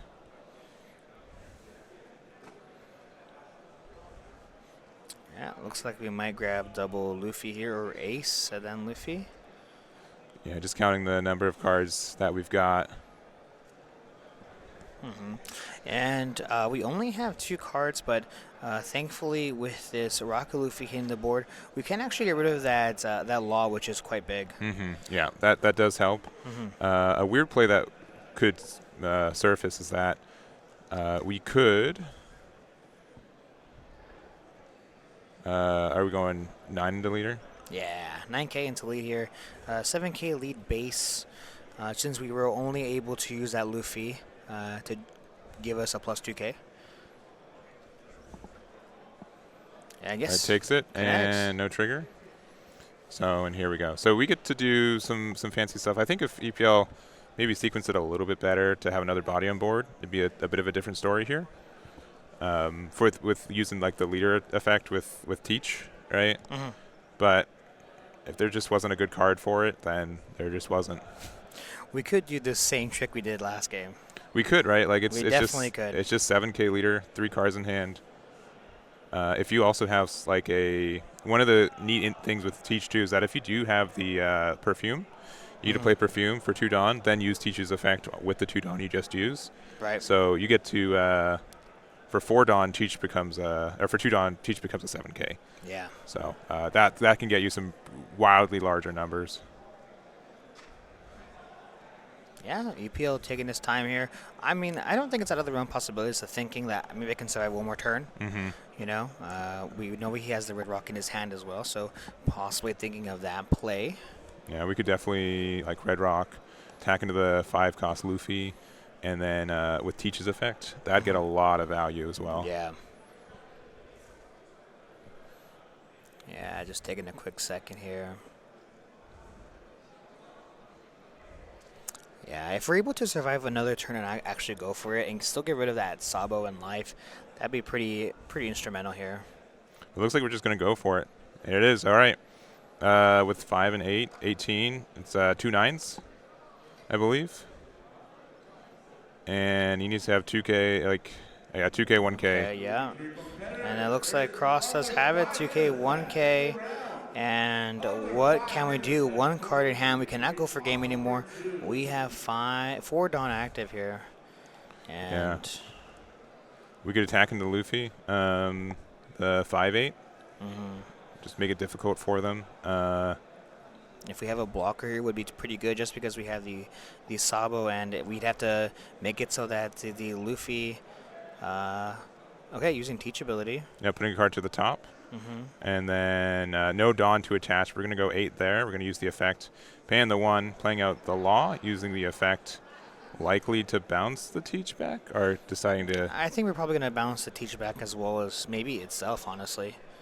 Yeah, and then get rid of the Kuzan, yeah. Kuzan, yeah. So 8K into Likely there, and we can decide to save it. Yeah, as long as we have a 1K counter, which we do, and Yeah. we're going to pass.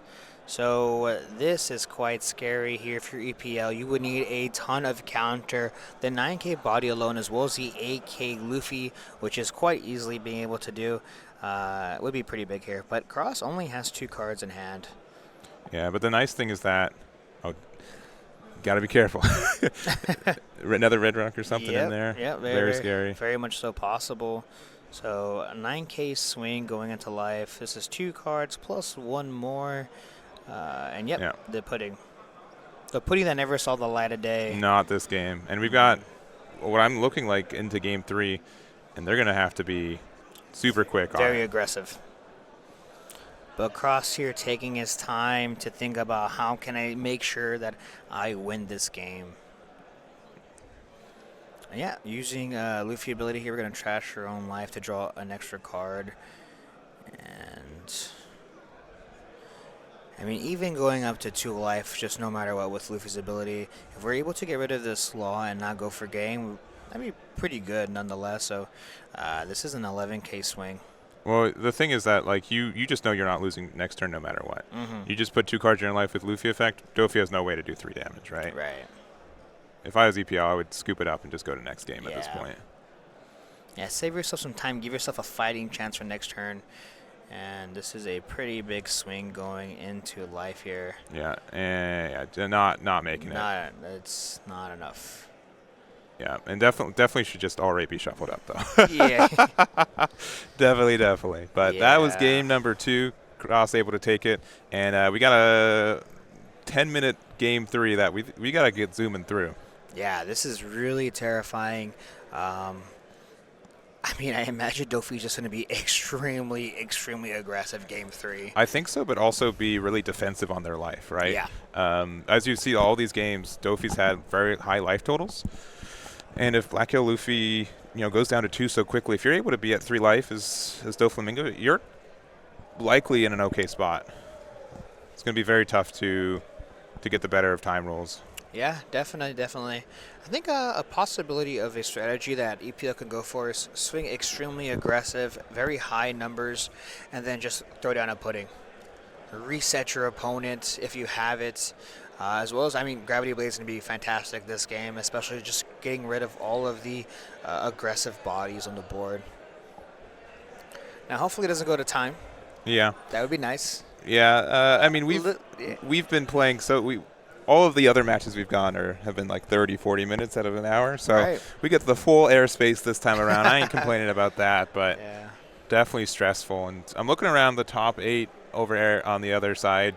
3 of the 4 matches are still being played. Yeah, it looks like BY as well as the Lucci match is still going on. So a lot of players taking their time, making sure that they can close it out in this top 8.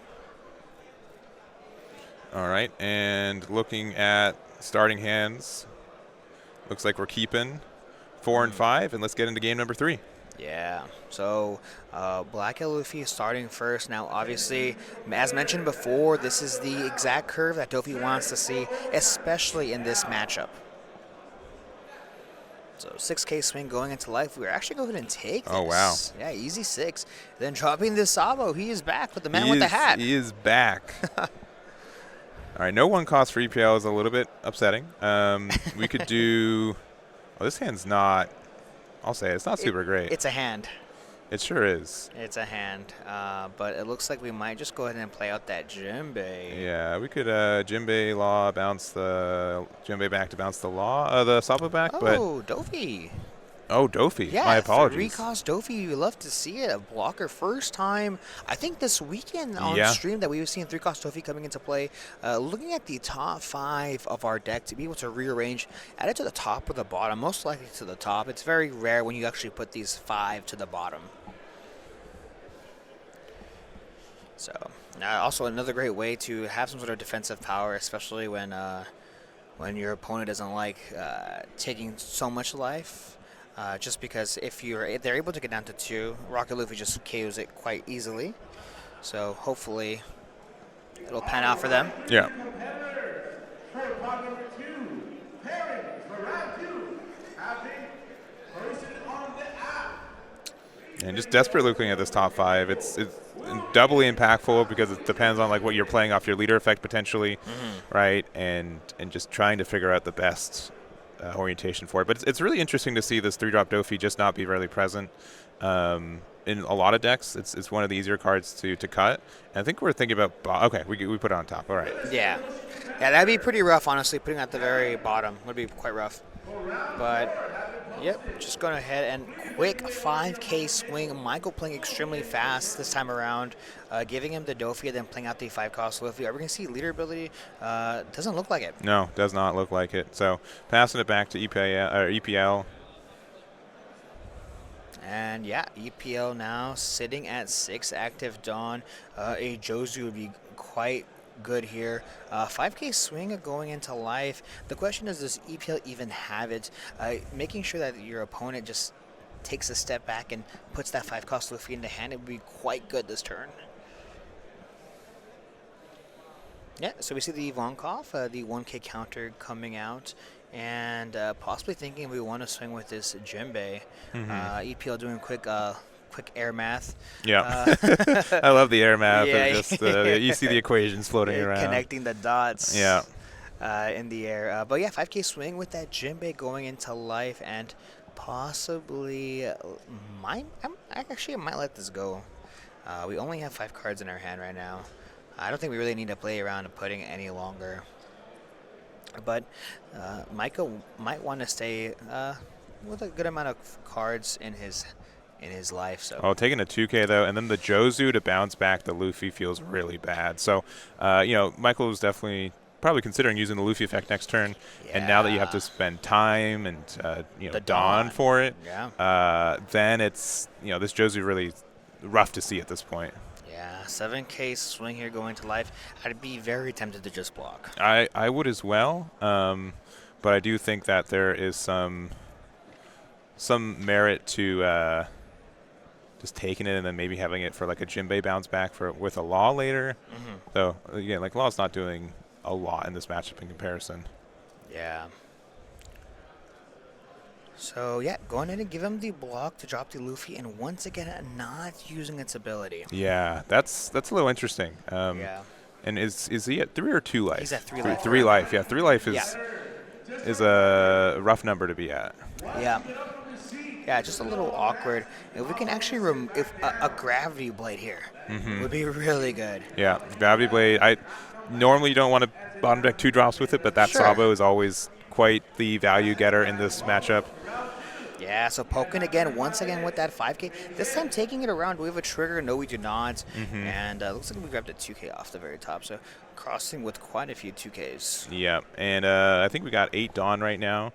Looks like we're going to pay 6 for the Gravity Blade to bottom deck the Luffy, or not the Gravity Blade, the Red Rock. My apologies.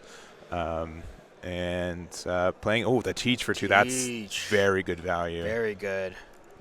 Now, this can be easily removed by a 5-cost Luffy, especially since we're at 2 life already. But look at the clock. We're at 6.5 minutes and counting right now. And we have been playing quite fast. I know both of these decks take quite a lot of skill to play. So I totally understand the amount of time it takes to pilot these decks, especially at such a huge event like this. Yeah, and I think also like this has been a grindy matchup, but there's been decisions every turn in every game, right? There's definitely we see Cross. He's in the tank right now. Obviously, a really pivotal turn right now. We could Huge. go down to 0. We could just try to defend.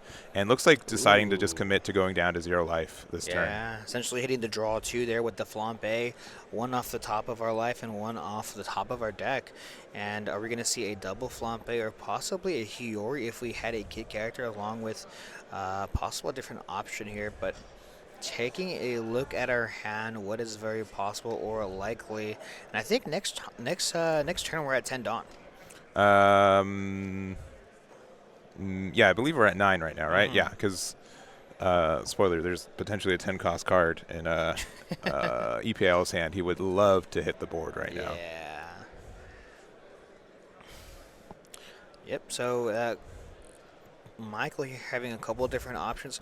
What is really nice for Cross here is that the board isn't that threatening, nor is it that wide. So possibly, still wanting to get down to 0. I imagine he wanted to do so just based on the flambe, but you could also just play a 5-cost Sabo. Yeah. I mean, we essentially have 2 real attackers on the board. The likelihood of you going down and being very aggressive is a little unlikely, and it looks like we might just end up doing that. Playing out the Sabo, drawing 2, trashing 2. This is huge, getting a good amount of cycle and 2 dead cards out of our hand, which is Kuzans. Yeah, Kuzans, yeah. And then looks like we're going 5. Likely get out of if we can, so there goes the Jinbei. For 1 playing a Garp. Oh, are we not going down to... No. We're buckling down. That is tough. That is a tough decision. We are buckling down here. Cross feeling quite comfortable in the position that he is. Having the Sabo with protection on the board, plus the baby Sabo is quite evident, and we see a baby Luffy coming down. Yeah. That is stressful. I'm stressed. Yeah. There's so much counterplay that EPL can do. Pudding would be rough. Gravity Blade would be rough. Just the pressure from cards already on board is rough, right? 1 life, 5k leader, 1 blocker. Rough. Rough stuff. Yeah, 7k swing here going into life. We might be tempted to just take this, but then we just play into the femur, right? Yeah, you just got to be worried. Oh, we're taking this. He's just saying Do we either have doesn't have it. Does he have it? Femur with the okay. We yeah, saying we don't have it, but man, okay. drawing 4, very good here. But yeah, femur with the teach out Would have been nasty. 17k unblockable against a 5k leader. Now, let's not ignore the fact that we can still swing 7k with teach. We still could. With leader off Yeah. teach ability. And I think we still do. Yeah. We just drew 4 cards, right? Yep. We know. Yeah, I don't know. The biggest triumph is finding time to put this Kaido on board, though. In my But mind. actually choosing not to do so. Oh, interesting. Yeah, very interesting play. We could have gone the blocker off the board or possibly a 2k counter out of the hand. Yeah, I 100% would have done that. Yeah, possibly nerves showing here coming out from EPL.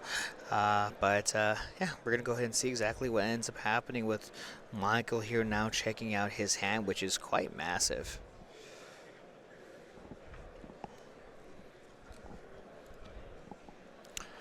All right, now something a little different on this board is 10 cost Kaido.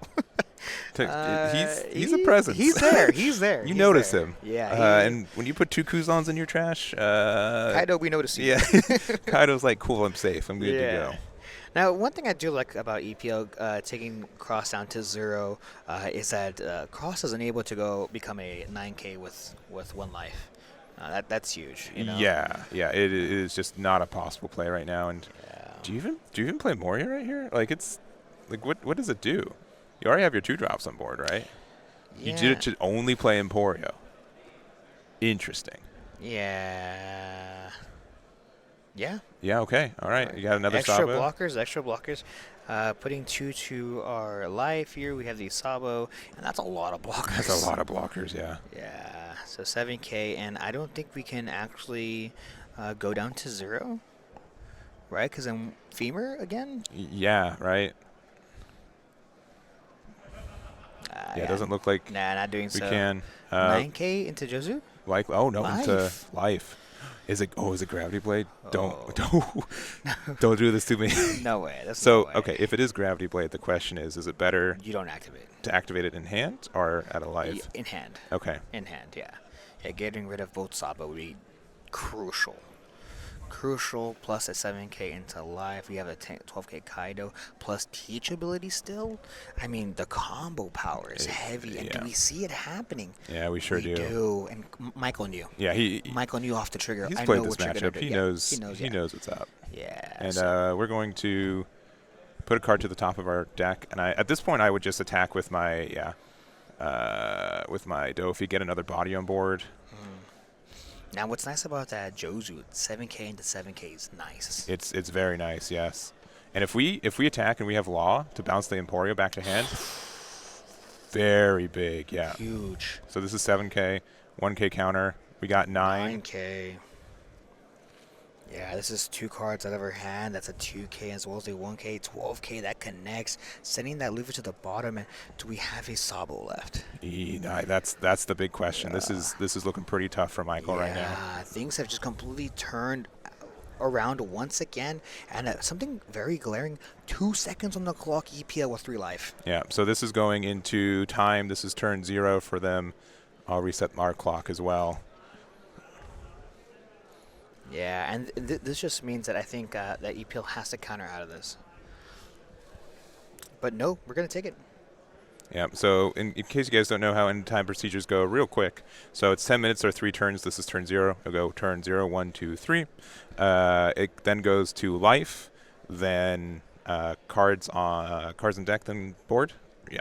So Luffy has kind of an interesting mechanic with this, whereas they will always be at they can always be at like 2 life, right? 1 or 2 life. So they can, even though they're face up, even though if they get hit, they go to the bottom of the deck. That's something very impactful. Right, yeah.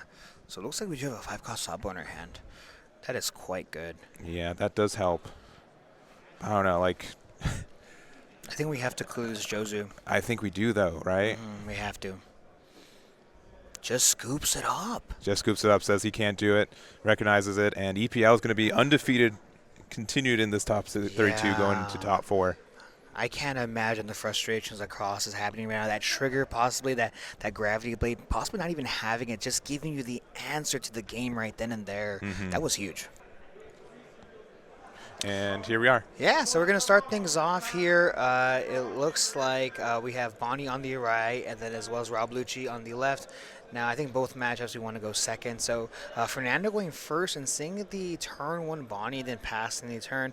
Now, a big topic of conversation has been double searcher, single searcher for Bonney. And it looks like I think Fernando might be rocking both. But not having the brand new or the Spandam from Rob Lucci is huge. Yeah.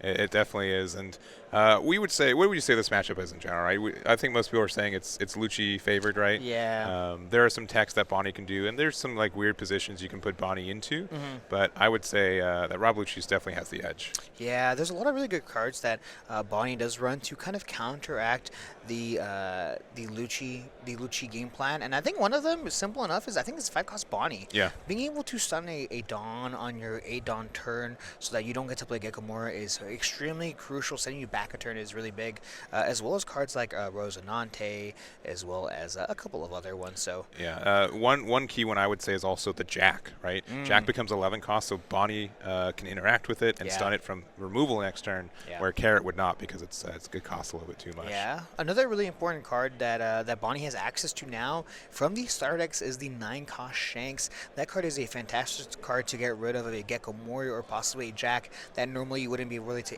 be able to interact with, but Shanks allows you to do so. But we saw the 4-cost Kuzan coming down. We see the 5k swing, which possibly might or might not connect here, but I think Fernando just really taking his time to figure out his turn. Obviously that 5k swing was going into the Bonney, so fair enough, right? So yeah.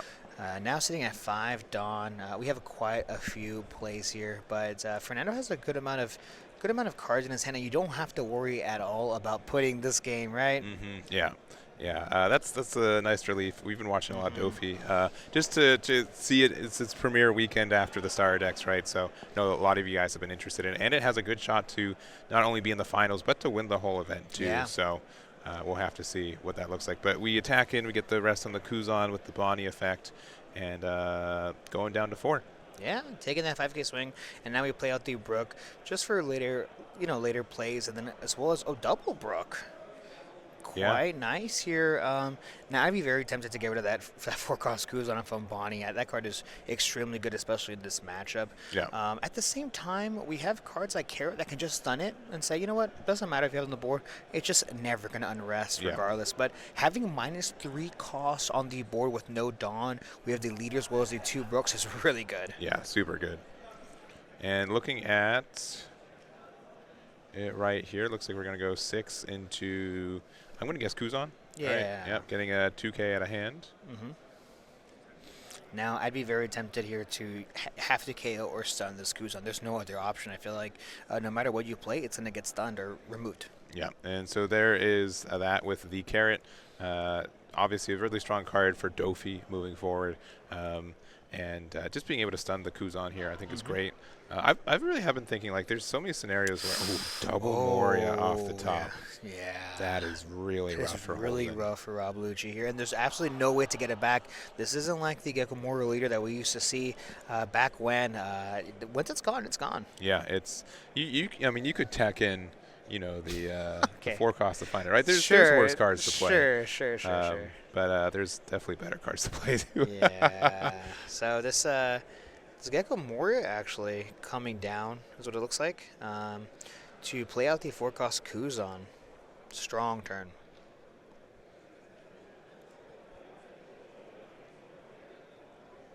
Already here, so it looks like we're just having a bit of a think.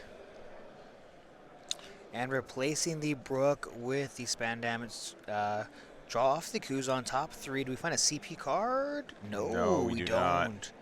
Yeah, that's Man, quite rough. Yeah, you definitely, especially without getting anything.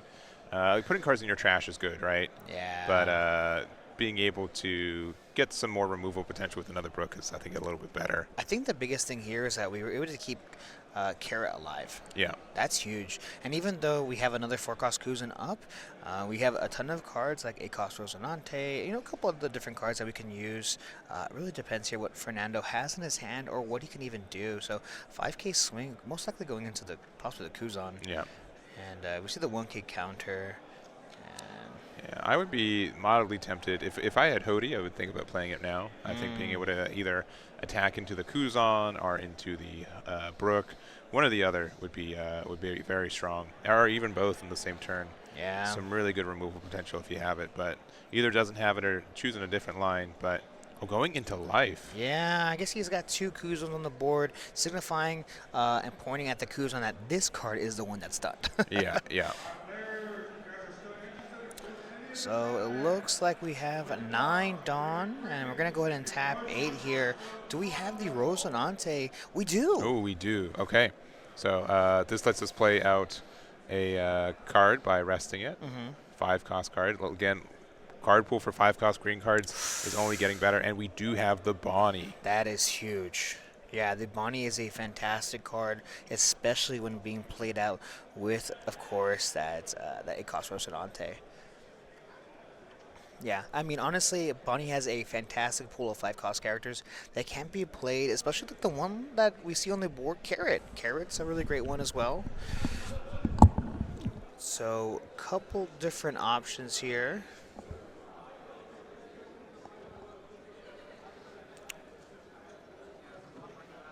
All right, it looks like just making sure that the board state is correct.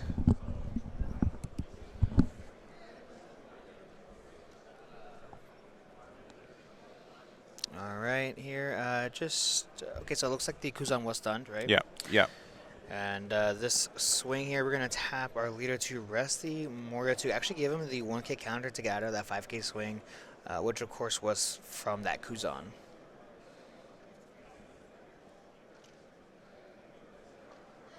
All right, and we'll say Holden's hand's got a lot of non-counter right now, right? Yeah. You seem like you're stuck with a little bit. Other thing, too, is so Rosinante only protects the active cards, unfortunately, not the rested cards. So you could get rid of this Carrot still with like a Rob Lucci or any other just removal card. You just can't get rid of the Bonney. Yeah, the Bonney's kind of guaranteed to stay on board for the rest of this turn, most likely. So we'd have to get rid of both, plus then the Bonney. This is a lot of work, but dropping down to 3. Yeah, and we can use a Brook effect here to get rid of the carrot as well. Yeah, which is looking like the play here. Attacking 5. Oh, do we have Ice Age? Possibly, yeah. Ice Age, Rob Lucci would be able to clear this Rosinante as well. Yeah, so here we do see the Cavendish coming out of your hand, making sure that we don't drop down to 2 so easily. We see another 5k swing here going into life with that Spend 'em. Yeah, and with 5 open, yeah, definitely getting some Ice Age Lucci vibes. Yeah, and if we take a look at Fernando's hand, we only have about 4 to 5 cards in hand, so running relatively low for a Bonney player. Now we mentioned this before. This matchup is a little rougher for Bonney. So a key piece in this matchup is Basil Hawkins. Yeah. Yeah, that card can be pretty tough for traditional builds of Lucci to remove. Just a 7k body continuously. And there's the Ice Age, giving it to the Rosinante, -5, and then using the additional Rob Lucci. So this is going to get rid of a 2 or less and a 1 or less, which is going to be the carrot and the Rosie.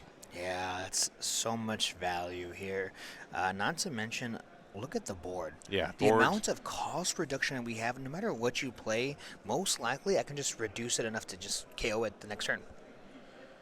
Yeah, and confirming on just the removal, yeah, has the numbers for it. Carrot and Rosie leave the board, and that's pretty unfortunate for Fernando. Yeah. Funny enough to see so many tokens because there's so much reduction happening there's constantly, so much, right? Yeah. Yeah, Fernando's like, I'm just going to keep these. I know you're going to keep doing it. I mean, 2 4-cost Kuzons plus the Brook on board. I mean, man, anything that you're going to play, I'm scared. I mean, we should be at 10 Dawn, I believe, or close to it at least. So, right, yeah, we should be at 10 Dawn since last turn we had a 9 Dawn turn. Yeah, didn't we? We played the Rosinante. Yeah, was that it? We went first. We went first Rosinante plus the 1 Dawn in the back. Yeah. So we should be at 10.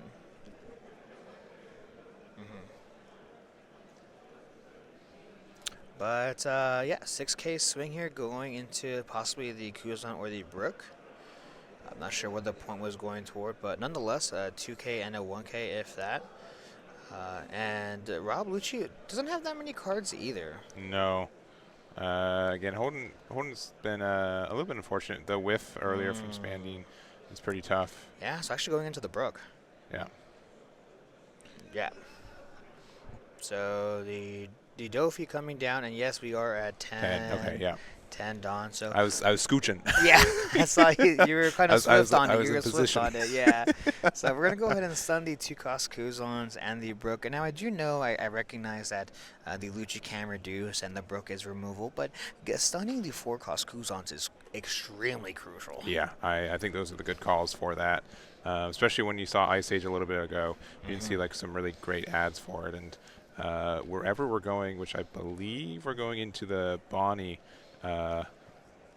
do not get the clear of it. We got the cost -1 for the Doflamingo. Yeah. Yep, 8k into a 6k does actually connect here. Looks like Fernando only has 2 cards in hand. That is quite scary. And then what best play is we have Sabo.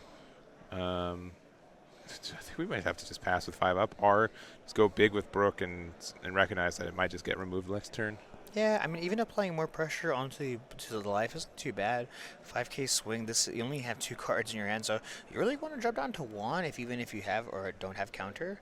So yeah, taking your own life, dropping down to 2, and do we even have a play that we want to use? Even if we play a card, I mean, we're losing counter out of our hand, and playing out the Lucci just because. I think that's fair. Yeah. You kind of upgrade it. You know that you're likely losing the Brook next turn anyways.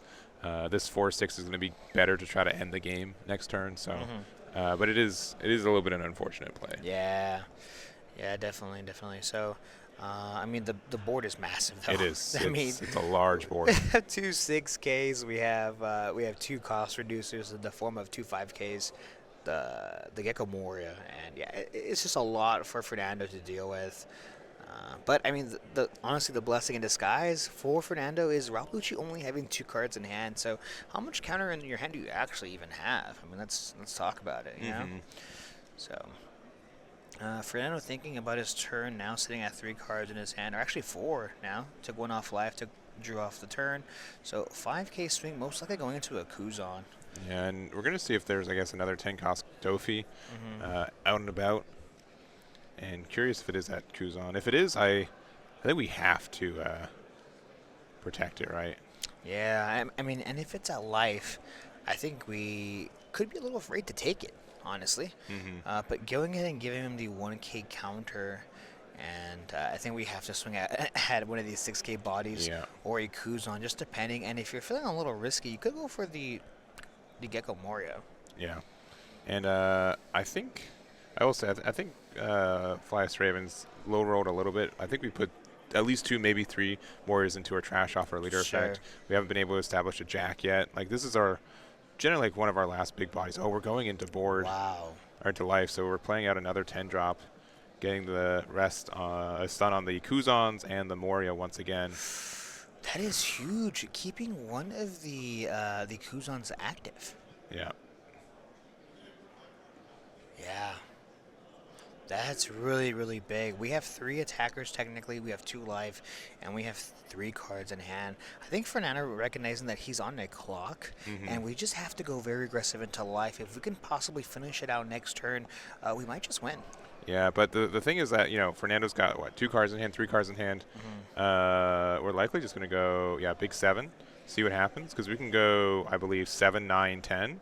Yeah. And those are some good numbers in this scenario. Yeah, so going and taking it, dropping down to 1 life, and well, those are some good cards too, though, yeah. but not so great when. Okay, so 7k into life. We're gonna reduce the Dofi, and then here we go. And okay, now he's sitting back. He's like, do I just go for it? Yeah. Here's the issue, though, right? If he goes for it and it doesn't connect, he just loses. Yeah, but I think you gotta make a decision. How likely am I going to win after this, right? How likely can I defend? Hody will prevent any blockers really from protecting me. I think you just got to go for it, right? I mean, this is where you just have to roll the dice sometimes if you're Flyest Raven here. And yeah, we're gonna swing big. This is big 12, so this is pretty 12. tough. And taking it, Raven taking game 1 with the Rob Lucci. Yeah, possibly Fernando kicking himself just a little bit, maybe not swinging into the characters instead. We could have gotten rid of a Rob Lucci, guaranteeing us not to lose for the following turn, but I guess Fernando really just putting himself like, I need to win as fast as possible. Yeah. So. And a quick game 1. Holden's played a lot of One Piece. Let me tell you. Very, very strong player. Yeah. Just came off a win last month for the Core TCG online regional, so Core might be his TO of choice moving forward. Doing really good 2 events in a row and potentially winning both of them too. Still in really good contention. That's very true. Online and offline, got to beat the allegations. I love it. But yeah, no. Honestly, Flyest Raven performing excellent today. And let's also talk about Fernando, okay? Yeah. A Bonney player making it out in a meta that a lot of people thought that Bonney would almost just do terrible in, but Fernando proving a lot of people wrong. Yeah. I'm a believer. I think we're both in the contention. Bonnie's probably top 5 leader in the game right now. Okay, it was 4 earlier. We're going. Now we're shifting it down a little more to 5. I'm giving you a safety net of 1 more spot. All right, I'm trying to relieve the stress on you. All right, top 6 leaders. Do you want that one? I'll keep going. Top 8, at least top 8. At least. Hey, top 4 and top 5 can be the same thing. Right, all right, right. But I do think the deck is strong. It did win one of our regionals this weekend, the Wisconsin event in. The Top Cuts event in Wisconsin. Sure. It was ending first place, beating Dofi in the finals. So I think that is shows that Bonnie's super relevant. Top 4 guaranteed for this event. Very present, and I think it's going to have some people reevaluate their thoughts on the leader in this format as well. Yeah, definitely. A very big really big here, and it looks like we are starting things off here. Flyest Raving, this time around going first. Fernando obviously having that choice. So Bonney going second, turn one, drawing a card. And do we have a searcher? What is the play? We do. We always have the searcher. We have the Bonney search, and I really love this. This essentially is, unless you have Brook, it essentially is a free blocker. So. Searching top 5 here for a Supernova, of course, and we have a couple different options. We usually do with Bonney. I think Supernova is probably the easiest thing to hit in comparison to the Don Quixote family archetype. And grabbing a Bonney. Bonney grabbing Bonney. Pretty good. Bonney playing Bonney, grabbing another Bonney. Yeah. There's a lot of Bonnies in that sentence in this. I mean, thank goodness that it can search cards named itself, right? I know that's sometimes like a limit for some searchers, right?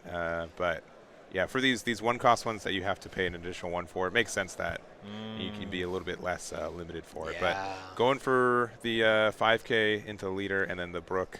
Brook's such a good card. Yeah, Brook really helps in all of these searchers. I mean, the fact that it's a 4K, if you drop 2 searchers, you rest them both, you name yourself 2 cards. Brook swings into one, Brook KOs the other. I mean, yeah, a lot of really great control here coming from Flyest Raven. All right, well, 4 Dawn for Fernando, so we know the generic best play, but it looks like we don't have it. Just a large 8, which is a little bit intimidating to see Fernando not really establish anything on board. Yeah, I think Fernando's saying, you know what, honestly I think I was kind of close last game. If I would have taken a couple bit more life or been a bit more aggressive, maybe I could have closed it out. But yeah, we're gonna go ahead and see a 5K swing. Yeah, and it could just be like the fear of, he's probably playing on Dofis today, right? Either keeping a high hand size or low hand size depending on what your matchup is, and just need to recall you're okay with a lot of cards in hand for this one specifically. Yeah, I think this is a card that we actually haven't seen. I don't think we saw last game. Sabo. Yeah.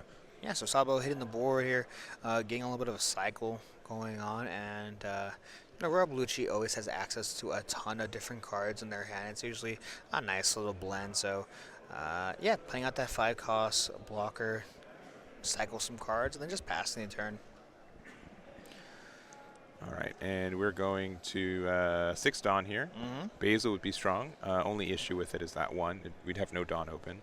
We'd probably attack with Bonney at the Brook, and we can just block with Sabo. So Cavendish is a strong one, though. So using the effect, 2 Dawn open, going likely 7 into the Brook, and we want to block in 2K with the Sabo.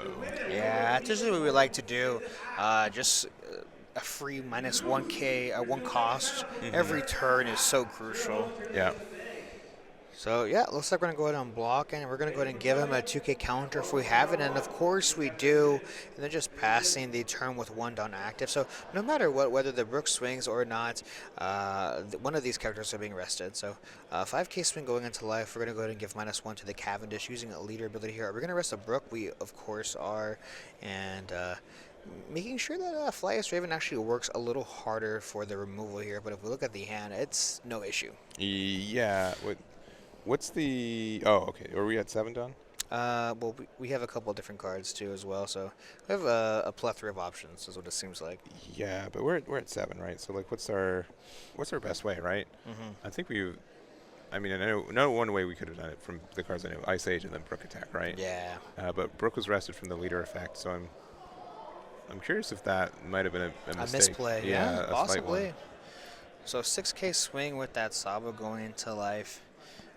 Easy 2K counter. Not sure how many cards Fernando is willing to go down in. And also probably thinking to himself, is this Cavendish going to stay alive? Yeah. And playing the Jack, but passing. So Cavendish getting another turn, I think, is really big. Huge, yeah. And it's hard to say if it's a mistake or a decision, right? Or Sure. concession, right? Holden's deciding, you know what, I'd rather keep my Ice Age for a more impactful card. Cavendish is really tempting to get rid of. Sure. But I can get rid of it easier a little bit later, so we'll see. I know Fernando is looking at this Jack, and I completely understand why Flash Raven didn't actually end up turning that card sideways to cycle for free, and that's because of cards like Carrot, cards like Bonney, things that stun that to make it just render useless. But the Basil Hawkins, a card that we did not see last game, is quite huge. So we see a 6K swing actually going into this Brook. We're going to go ahead and restand to Dawn. A fantastic card for Green's arsenal. Yeah. And so one kind of weird thing, though, about Jack in this matchup, though, is that it needs to rest itself for its effect, right? So it has to be like the first thing you do attack-wise, or before you attack every turn. And that means you kind of miss out on your leader -1. So that can be a little bit tricky. We're using our Dawn pretty effectively here, playing Basil, getting the Dawn back Cavendish, playing Baby 5, look top 5. And if we're able to find like a Dofi, our support for playing a Dofi for next turn, that's a lot of momentum for Fernando all of a sudden. Yeah, that would be quite huge.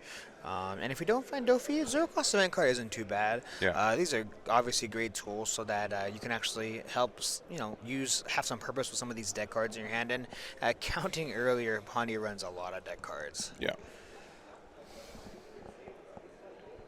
So yeah, passing the turn with one active Dawn. I do love this. Kind of makes it so that you have to use Jack's ability relatively soon, or else I get to just rest it. Of course, there are a ton of different cards that reduce, other than just attack swinging with leader. So you could use that. Now, this Basil Hawkins is safe, but there's ways to go around his ability, right? So as long as all your characters are rested, it can just be KO'd. Yeah, the best way to do it is like if you have the turn you play Jack, you play as the last thing you do and then use it. But in this kind of weird scenario when they have one Dawn open, you can't guarantee Jack will stay active last, right? You attack with your leader or your Sabo, and then you just rest the Jack instead. So right. It's tricky once it's actually hit the board. All right, okay, so we see the Ice Age coming down. We're going to go ahead and reduce the cost of that. Look like Basil Hawkins.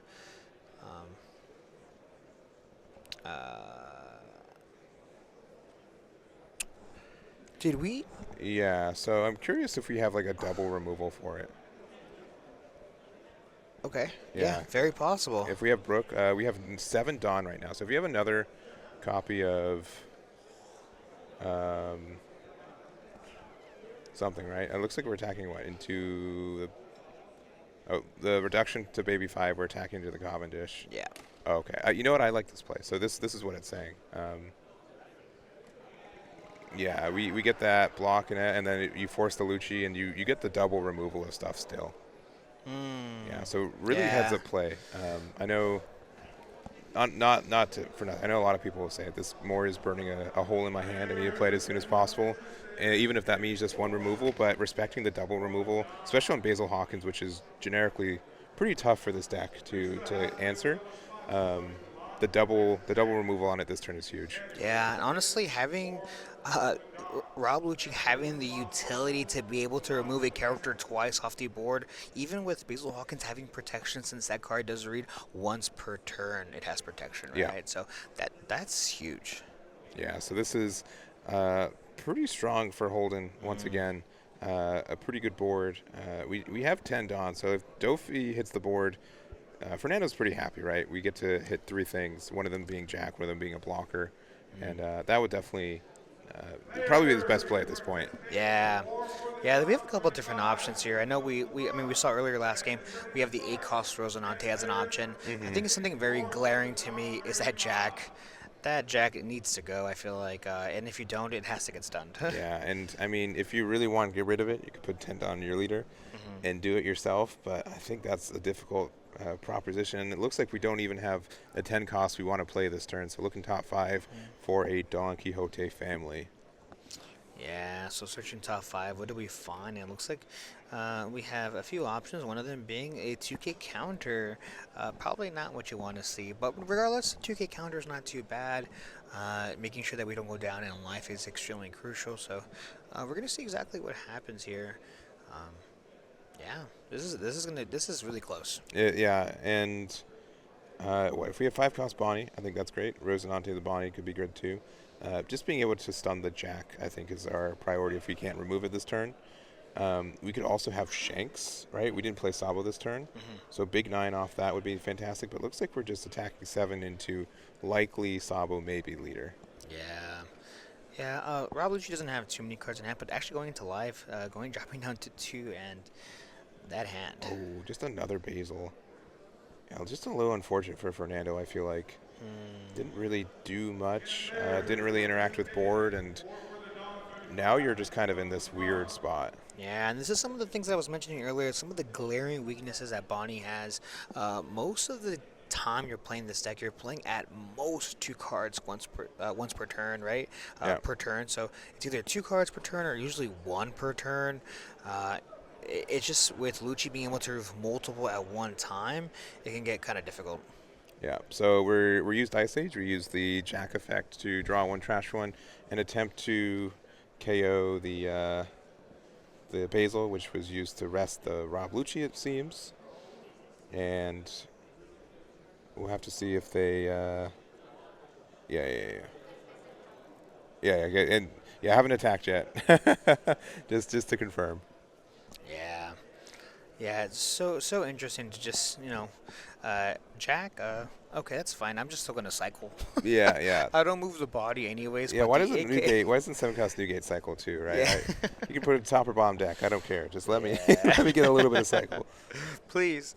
Yes, this 5K swing here is what it looks like. Going to reduce the possibly 5K into the maybe 5. Milling the top 2 here. Give -1 to the Basil. Tapping 1 here to rest the Sabo. And then just going in and give him the 7K block. So we had the removal.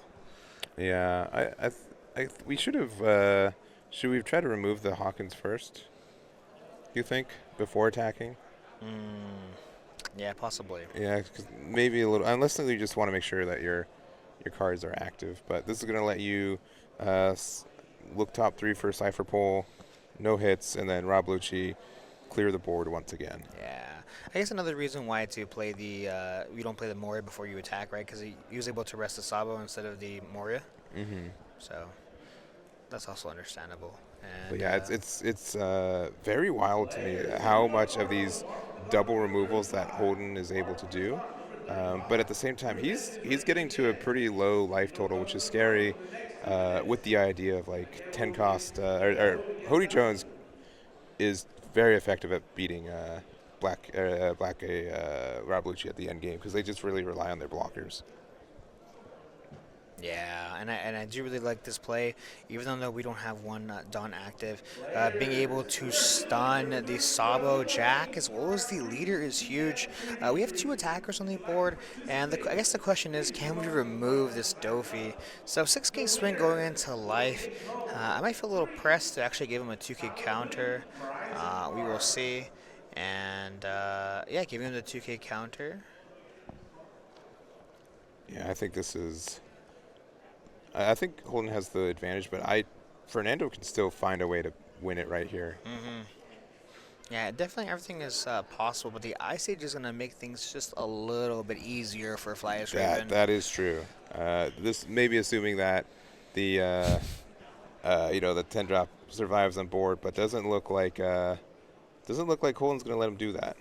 Yeah, the double back-to-back Gecko Mora is quite good. Quite good. Quite yeah. good. And deciding to get rid of the Rob Lucci using Spandam's effect to look top 3,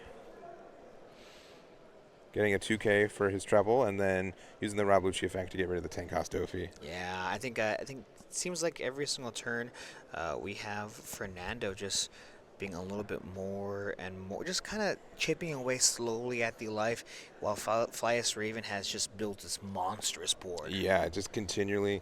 And I think, saving the Ice Age for the 10-cost Dofi instead of using it for the Cavendish has really paid off. Yeah, definitely. And I guess if we have another 10 cost, do we just play it or? I feel like we could, but Yeah. are we really in a better position than when we were last turn? You know what I mean? Like, Yeah. it's like to what end? Yeah. So, searching top 5 for a supernova off of this Bonney, and I think we kind of forgot, at least I forgot about this card since it's been stunned for too many turns.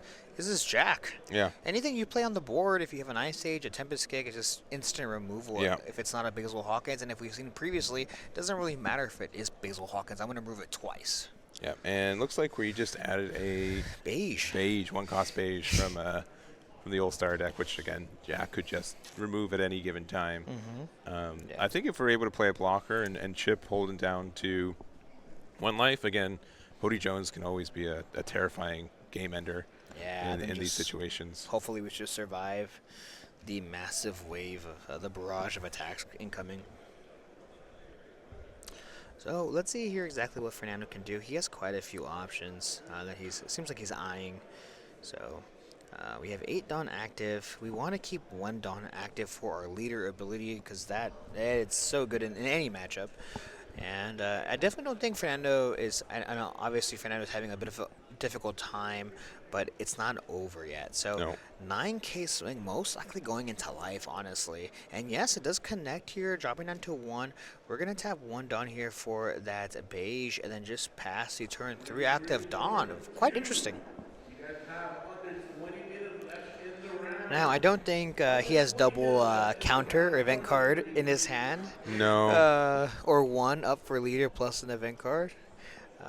Punk Gibson's possible. Punk Gibson could Punk. help. Yeah. I think we're just going to use the effect to get rid of the blocker, make it easy. Attack with Gecko, rest the other Gecko, right? Swing heavy with both of the characters. I'd be tempted to also just play out a blocker. Yeah. Hand for Roland is pretty large. If we play, if we did play Hody, it would be 2 8s, I think, which is not bad, but could be better. Yeah. So actually swinging, and then just replacing the Spandam with a 4-cost Kuzan. Just trying yourself a couple more cards. Not sure if we're able to get something good, but we have the Tempest Kick. We're digging for cards. The question is, what are we digging for? Counter, blockers, what is it? Yeah, I think just trying to get as many non-counters out of hand, just in case something silly pops up. Yeah, 7K swing going into life here. Might give him the 2K, 1K in hand. Not too sure. Having 4 Dawn active is a little bit suspicious. And there's an event card, but not the. Was that Punk Gibson? No. No, right? No. Oh, 4 Dawn open for Flyest Raven. Yeah. Okay, sorry, my apologies. No. I saw an event card. I installed it in your brain. He did. I'm just like, wait a minute. Yeah. He's now 2. Yeah. So Punk Gibson costs 2. So playing out the Rebecca is quite good here. Grabbing that Sabo off of life just for next turn, just to make sure that we're staying into life here. But we are at 10 Dawn.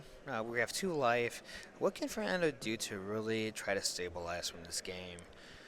Probably 8 drop kid and try to pressure 1 more damage, but then Rebecca just gets the block, right? It's looking pretty tough. Yeah, and it looks like we're doing the big move here, playing the Hody, arresting both of those attackers, taking her own life, and with 3 active Dawn, this could be an 8-8. Do we have double 2K?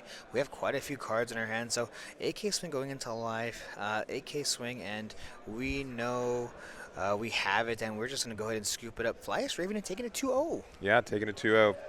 Pretty quick one.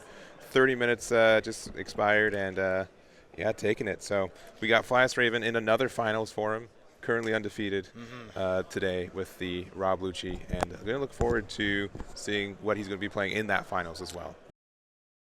All right, we've got the next round here. It's going to be EPL versus Nikki. Hour on the clock. Let's go. Yeah, so turn 1 here. EPL did have, seems like, higher seed, forcing Nikki to go first. Very big. Starting things off with the 1-cost guard. Bring out the 5-cost Luffy to hand. Yeah. All right, we're gonna tap one here. Do we find the buggy? We do. Okay, we're gonna look at the top 3 of our deck here, rearrange. And we've said this time and time again, buggy's a fantastic card. I actually like this card a bit more than Peruna, just because when we play out the 4-cost law, we bounce a 2K back to hand versus a 1K. I acknowledge the fact that it's not top 5, only top 3, which is a little hindering, but regardless, it's a 2K counter. Yeah, I think the only thing is that I don't think people understand that sometimes seeing 3 cards versus looking at 5 cards does come up quite a bit. It does, yeah. It does. There are definitely some situations where Peruna is better than Buggy, right? So it's a little bit of a gamble, but definitely having another 2K that's in the archetype, right? Having another way to do a turn 1 play. Some people play 4 Peruna and 2 of this, right? Because it's just so consistent to see it then when you just have multiple copies of cards that do pretty similar things. Yeah, and so we saw the 6K swing connecting, EPL dropping down to 4, and now we have the 2-cost Sabo hitting the board once again. This happens quite a lot. We see the Sabo coming down, a little bit of interesting here, but we have 4 active Dawn here. We could play the 4-cost Saw to bounce the buggy, but no, we're gonna go ahead and play the Teach out, which we still can actually do that play here. So we're gonna put a card from our hand to the top of our deck, attach 2 Rested Dawn to our leader, and possibly attach 1 more. Just EPL taking a second here. Do I really want to do that? Is that the right play? But yes, 8K swing going into life. We're going to see the Weevil to draw ourselves a card. We put a card from our top of our hand to our deck. We didn't net ourselves a card, but Weevil allows you to do that. Yeah, and we're going to pass it back. And so, yeah, with the Weevil, like, you just get another body out, right? And I think specifically Teach is kind of rough in some matchups late game, but for this one where it's difficult for Luffy to spend the time to remove it, it lets you get into, like, some nice 9K attacks for the cost of 1 card in hand, which isn't that much. And I think it helps a lot in this matchup. Yeah, so currently sitting at 5 Dawn. If I was Nick, I'd be very tempted to play out a 5-cost Luffy, a Sabo, try to cycle some cards or maybe pitch some into our trash just to avoid a 4-cost putting play, but starting things off very aggressive, what it seems like. Playing out the Hiyori to take our top life, replace it with a character. Normally it's a 5-cost, but it necessarily can be anything in your hand, and just choosing to play a 5-cost Sabo on the very top there. And possibly thinking about his turn. And just taking a quick second. I know this is quite a difficult position to be in. Yeah. Again, the early aggression and board presence of the Doflamingo is pretty strong. And like Luffy generally likes you hitting it once or twice to get you down to 0 life earlier, but sometimes Dofi does a little bit too good of a job at that, right? If you're able to be a 9K leader with a good hand size, you're in a good spot. But it looks like... Yeah, just making sure that we put the cards to the bottom of our deck instead of into the trash is what it is. So those cards should be to the bottom. Yeah. Judge there, slowing him down a little bit.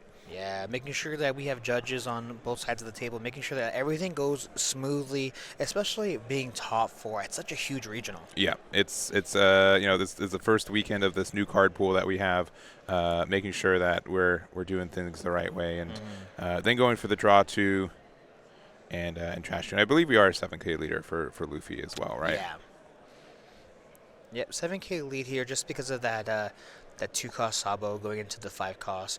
Trashing 2 5-costs Luffy's out of hand. Making sure that we have them in trash is huge. 9K swing going into 6 and just letting it go. Yeah. Passing the turn. Now, if I have a Gravity Blade here, if I were to be able to play it, which we can't, but if I did, it just wouldn't feel good just because we only have 1 5-cost body. Now, even a Red Rock, I probably wouldn't play regardless. Really all depends here what EPL wants to do. Oh, there's the plus 2K, just a little the top left there for him too. I mean, we got the Jozu. Again, this has been such a strong card I've seen from this matchup. Being able to interact with Sabo is always a boon in matchups like this one. So, and then obviously a 7K late game can become a 9K pretty quickly. Yeah. Especially with Teach already on the board too. Yeah, choosing not to swing here is quite interesting. I'd be a little tempted to actually swing 5K, because if it does connect, we have a 7+ lead to go into it, especially with that, of course, that Teach on the board.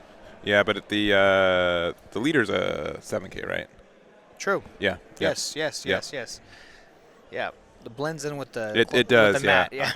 Yeah. You know, those tokens are kind of meant to be put on top of the leader. I get why not, but each their own. Each their own. Yeah. So we have seven active Dawn here, and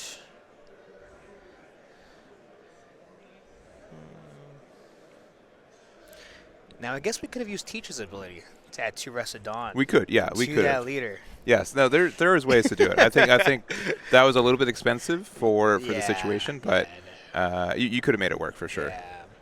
So attaching 2 Dawn to our leader, swinging 7k into life here.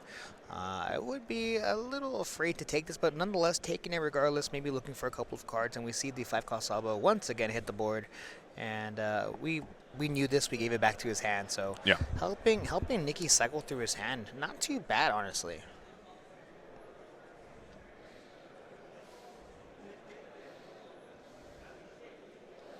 Now I would be very tempted to play a pudding here. It's if you got it, you would definitely love to play it. Yeah, you cycle twice back to back, taking you a step back, and you have quite a few cards in your hand, at least possibly 6 or 7. I wouldn't feel too bad about it.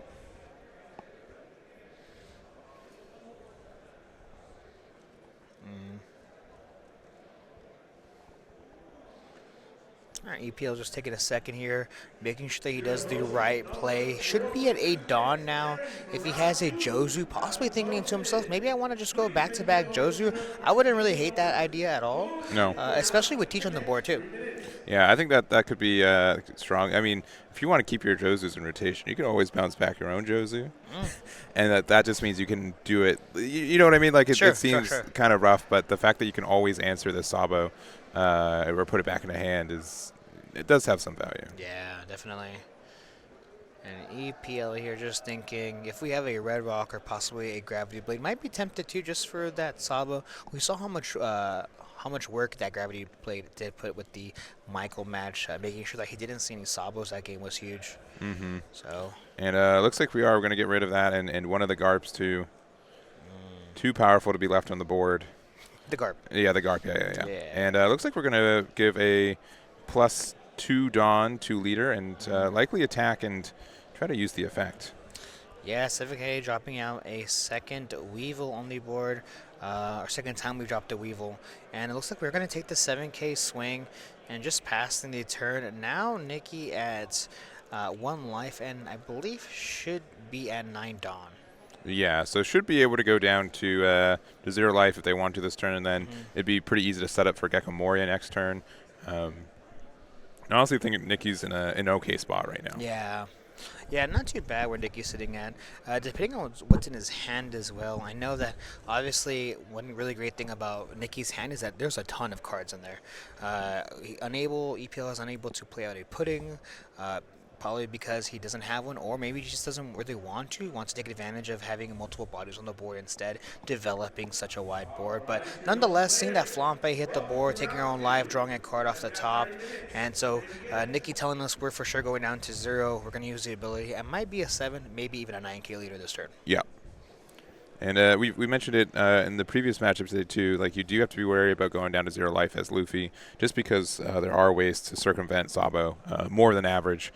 He's not the the defense line that he is in a lot of other matchups. Right. Yeah. So looks like we're using leader ability here. Looks like we're going to pitch a Luffy, SD13 Luffy, to put 2 Luffys at the very top of our life. And I imagine we have double Kid Luffy, if not just 1. And yet we see the 1 coming down. Makes our leader plus 2k. That's a 7k lead. You see there at the corner, at the bottom of the view there. Yeah. And now we can decide whether we want to use the Rocket Luffy ability to KO the Weevil or possibly the Teach. Getting a lot of value off that Teach this game. Yeah, and honestly, like the fact that they have to spend resources to get rid of a 2 cost as well, its power level is, or set line is like good for a 2k, and the fact that it's just such a priority target all the time just makes it just, I think, a solid card as well. Yeah, so we're swinging huge here into this Weevil, and I highlight that we're going to keep it alive since we are a base 7k leader as well. And the Ice Age prioritizing the removal, that's huge. Now, I believe we're at 10 Dawn for Don Quixote, right? Yeah. Also, this is a 7K leader? Yeah, 7K leader. 7K Yeah, yeah. leader. So it looks like So, we're pudding. Yeah, okay. That's strong. That is very strong And here. if we saw Nicky's hand, he was ready to go next turn. Yeah, and this is what I was talking about earlier with pudding in this matchup, is that you are so dependent on seeing your pieces and playing them every turn. And the first couple turns of the game is to kind of sculpt that, right? And if you're not able to do that, if you're able to, successfully take them into a weird 5-card hand, you can just lose. Yep. Yeah, definitely here. Pudding being very, very strong, especially after the flambe as well. You drew a card off of the 5-cost Luffy, and this is a game changer. Yeah. I mean, there's simple things like, do you even have a 2-cost Luffy? Do you have a Gecko Moria? What did you draw? Do you have a Garb, a Searcher? I mean, they could be all dead. So many options. Yeah, and you can use the teach effect if you want. You can play at another 4-cost, have a 7K attack in. You could also just do 7, and then if they take it, put everything on teach. Right there are some scary lines of play for EPL. Yeah, definitely.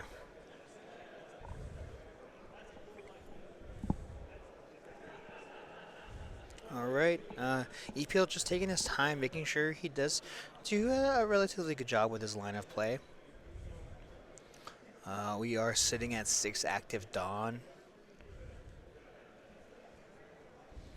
Now I'd be very tempted to just make sure that this last life does go away. Not giving the Nikki the possibility of becoming a 9K with 1 life is, I've said time and time again, very crucial in this matchup. But here's the other thing, too. If they don't have a 2-cost Luffy or a way to get that card out of life, they're going to be stuck at 1 life next turn. Like, that could also be quite the rough spot to be in if you are able to keep them at that 1. Yeah, the only issue is, though, that we have ways to get Luffy or a Gecko Moria. I mean, there's no ways to get a Gecko Moria, but we have ways to get Luffy. We have 4 Garbs in the deck, as well as usually 2 to 4 Event Searcher. So it looks like we are going to use the leader effect here to attach 2 Rest at Dawn and possibly play a character out. Maybe it'd be kind of rough.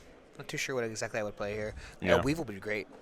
Yeah, Weevil would be pretty good here. Another 4/6 it gets you to draw a card. Didn't even lose card advantage by playing it. Yeah. Boa would not bad either. Boa would be fantastic. Sure, yeah, because you get the Dawn back, essentially that you're using for it. Again, I've seen very few Boa plays from EPL from the matches we've seen today, and that card definitely carries the deck, and he's been doing fine without it. Yeah, I definitely agree. Just really, honestly, not really needing it. So. Quite a few different lines of play from his hand is what it looks like. Just taking a quick second. We've got 1, 2, 3, 4, 5. We have 6 Dawn open left. So we could use it to. I mean, 6 on teach is we got 7, 9, right? We can also do 7, 8, and use that to play a body off the board. Yeah, getting 2 cards at hand would be very impactful. 7K swing using the effect. We're gonna go ahead and play out the good old Gecko Moria to take a card out of our trash to our hand. Yeah, and if they take it, we attack everything with teach. If not, maybe we just play the Weevil and just pass. Yeah, and if Nicky really wants to make sure that we stay at 1 life, it's gonna cost him 2 cards at a hand. It's a 2-cost Luffy, which again would have been fantastic to get that one off your trash. Yeah. But if we have Moria still in hand, there's some really good rotation potential. Yeah, 2-cost Luffy is quite telling, honestly. And looks like we're just going big 8. It's going to be a 2K since the... Actually, it's a 9K, right? I think it's a 9K. Okay. I would have to check how much Dawn's on it. Yeah. It's either an 8 or 9K. I guess we'll Yeah. see, depending on counter. How Nicky counters out of this. Yeah, because we paid the 1, right, for the... Right, we did. It's 5 Dawn, so it is an 8. 8K. It is an 8K, yeah. So 2K counter.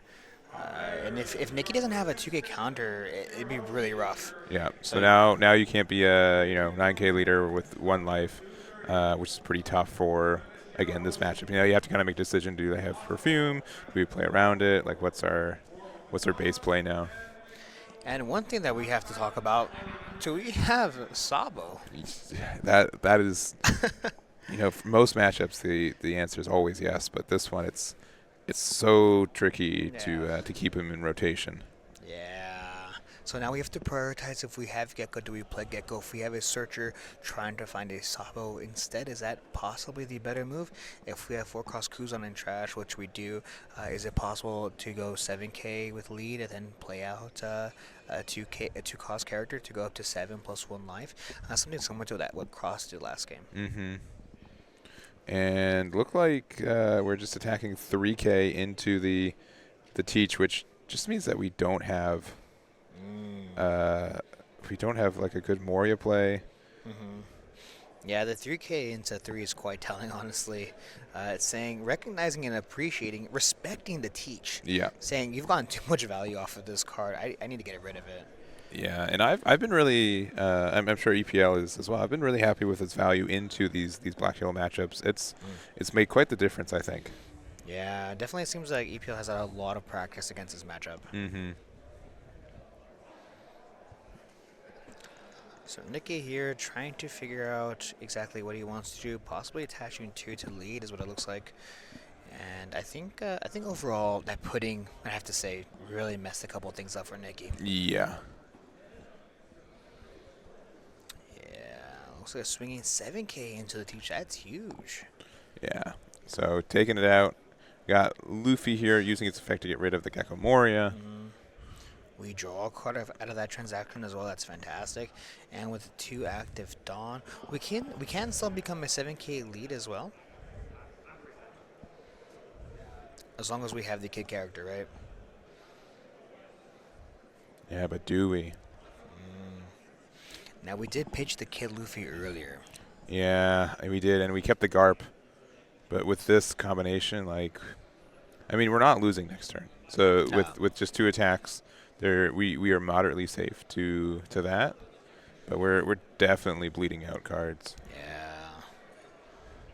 And it looks like we're tempted to take a card here. It looks like Nicky's kind of fighting with it, but it's a 5-cost Sabo. Yeah. One that we haven't seen since the beginning of the game, since he did Gravity Bladed away. Yeah, it's definitely a card you want in rotation.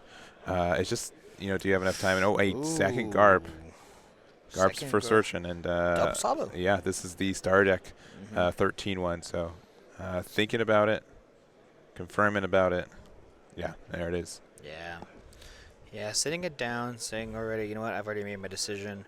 And Nicky has 5 cards in hand. And really up to him what he might want to do. We're going to go ahead and use leader ability here. We're going to put 2 cards onto our life and then just pass the turn. Now we are still a 5k base leader. Right, so that is rather important here. Yeah. And so we'll see exactly what EPL can do. Now it's pretty known that EPL doesn't run any rush subs. I mean, deck lists are open, right? So you know what you can be afraid of and what you shouldn't need to be. But well, that's what we haven't seen one today, right? Yeah. So 5k swing here going into life. Nicky does have, I believe, 4 cards in hand. Yeah, 4 cards in hand. And we know we have a Sabo. We have double Sabo in hand. We know that for a fact. Yeah. So, getting rid of the yellow one, and then we are playing the 10-cost Kaido. So, now there is a scary thing that can happen. Nicky can end next turn as a 9k leader with 2 cards in life, which is max value, right? It's a little tricky to balance because you have to have a lot of insight of what you want to do in the next turn to get those cards out of your life, but that can be a bit of a foothold for Nicky here, who's kind of been on the defense and just trying to get as much value as he can. Yeah, there's actually quite a few different plays that Nicky does have. Looking based at his hand as well as his trash, it just really depends on how you can string it along, see the correct move. What is the correct move? A lot to think about coming from Nicky's side. Yeah. And so, yeah, playing out the Gecko Moria quite quickly, grabbing double Luffy is what it looks like, and playing out the 5-cost Luffy, and then using the second Luffy to play out the Rocket Luffy. Now, we most likely will see the Rocket Luffy ability activate just so that we can get a draw an extra card here. So, looks like we are going to go ahead and possibly KO that pudding, possibly. Nikki taking the second to think about it. Yep, doing so. Now, another reason why you might not want to is just because you want to have an extra body to attack with next turn. So this is a big 11K swing going into life. Yeah. And But again, like it's kind of tricky here. Letting them get to, again, 9K double life is pretty tricky. But if Nikki doesn't sequence the 5 cost correctly, you can kind of have them stuck in your life on the next turn if you're not careful. Yeah. So adding 2 more Luffys into the life, choosing not to play or use the 5 cost. Actually, we did end up using the 5 cost Luffy ability, so that is an 8K ST13 Luffy. Yeah. And I mean, EPL has a massive hand. He's, yeah, very, very large draw hand. 4 and pass and go, right? Mm-hmm. Yeah. So 12K going into life. Does this connect? We know that's happening every time, so start off with the easy one. Yeah. And EPL has quite a few options. Now, the fact that Nikki is a 9K lead just makes things a little more difficult for him to even get a free swing in. And that's probably one of the best things about Black Yellow Luffy. Kind of renders a lot of your plays useless. Yeah, probably best thing I could see is maybe like have 2 cost of the what's it called? 2 cost Blackbeard, use its effect to put 2 on Dofi. Play 6 cost Jozu to bounce it back to hand, and the 5 cost Luffy. Very strong. And then you'd be able to attack 9 or I think 10K at the leader. Yeah, that'd be a very, very strong play here coming from EPL. If he does have that or can want to play that play, he might have something else in mind. This is a 7K swing going into life, just using for the effect here, dropping the Weevil to draw himself a card, and just passing the turn is what it looks like? Perhaps, yeah. Okay, no. Jozu. Oh, okay. You called it right. Bouncing back that ST13 Luffy is huge. Yeah, it was a big threat on board. Obviously, you don't love giving Black Yellow Luffy more cards in hand late game, but I think it's a good trade for you. Also, this is quite the grind of a match. It's still game 1. We're approaching the halfway mark of the round itself. Yeah, we saw this exactly coming from our match earlier with Michael. So let's see if these players can close it out before then.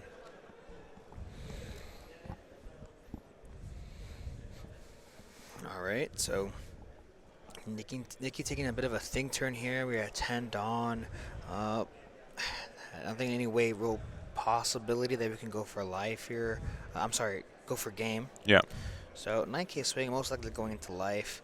And we're going to go ahead and give him 3 cards out of our hand, 2 2Ks as well as a pudding. Yeah, pudding's done its job already. It's no more pudding, please. Yeah, we don't really need pudding for the rest of the game. We just need a good solid 1 pudding play per game. But and looking at Mori, I mean, it's the card you play. yeah, really no real issue, I think, playing it, honestly. But yeah, playing out the Gecko, obviously having 2 up, we're going to go ahead and play out these Sabos. We'll say Luffy from the trash. And finally, we can have a Sabo blocker possibly up this game. Using the effect here, this is a 7K lead, attaching 2 down to our leader.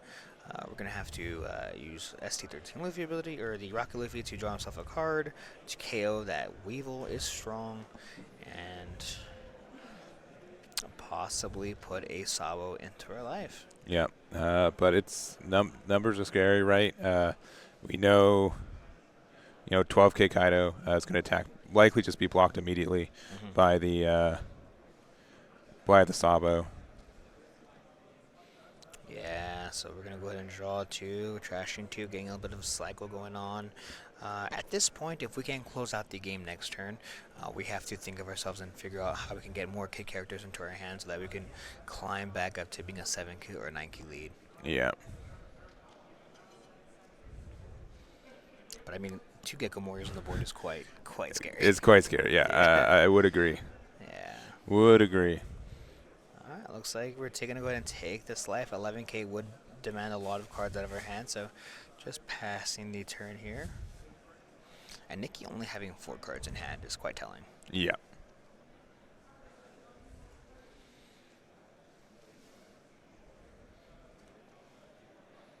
All right.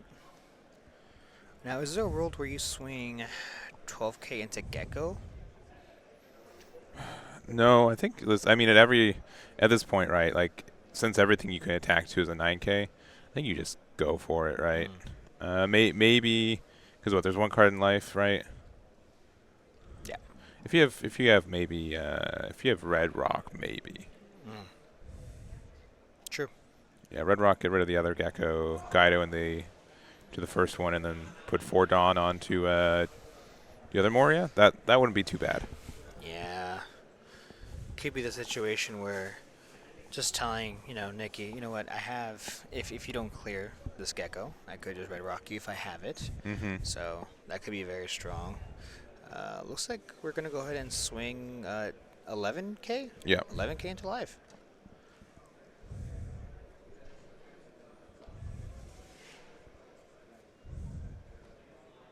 Yeah, this is really big here. Yeah.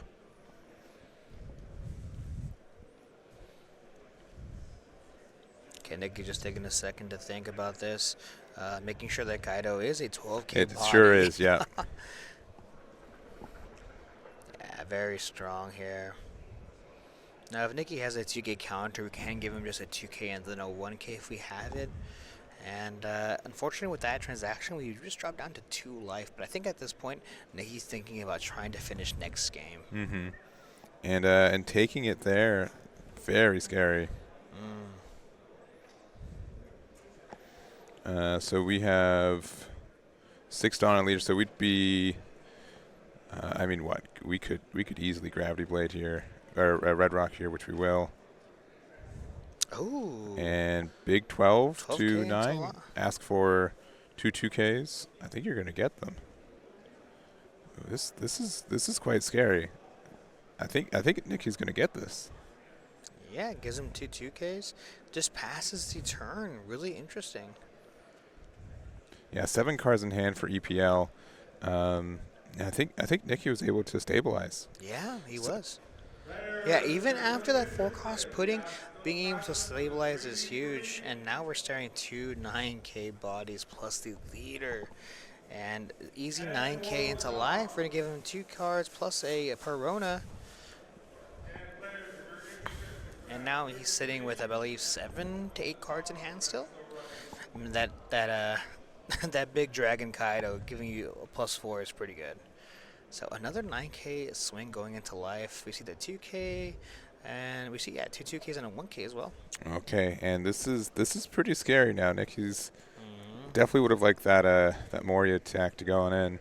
Might have been better just go 11-13 instead of 9 here, because now you kind of have to have some scary numbers. Yeah. Now, if we don't, can't forget about Black Luffy's leader ability. Obviously, when we attach 2 Dawn to our leader, we can use Activated, pitch a card, add 2 cards from our trash into our life that are 5-cost characters, and that alone, you just regenerate 2 life. Yeah. So even if we're unable to go to 7 or 9K, we still regain 2 life, and then see what else we can do. Maybe apply some more pressure. Yeah. Yeah, if you're able to get rid of the Jozu here, you just strictly can't lose next turn, which is always obnoxious in this matchup. That's true, yeah. Yeah. And EPL possibly thinking too, what if he has a ace in his hand? Mm-hmm. We can't count ace out. I mean, 5 cost, 7K rush is still pretty good.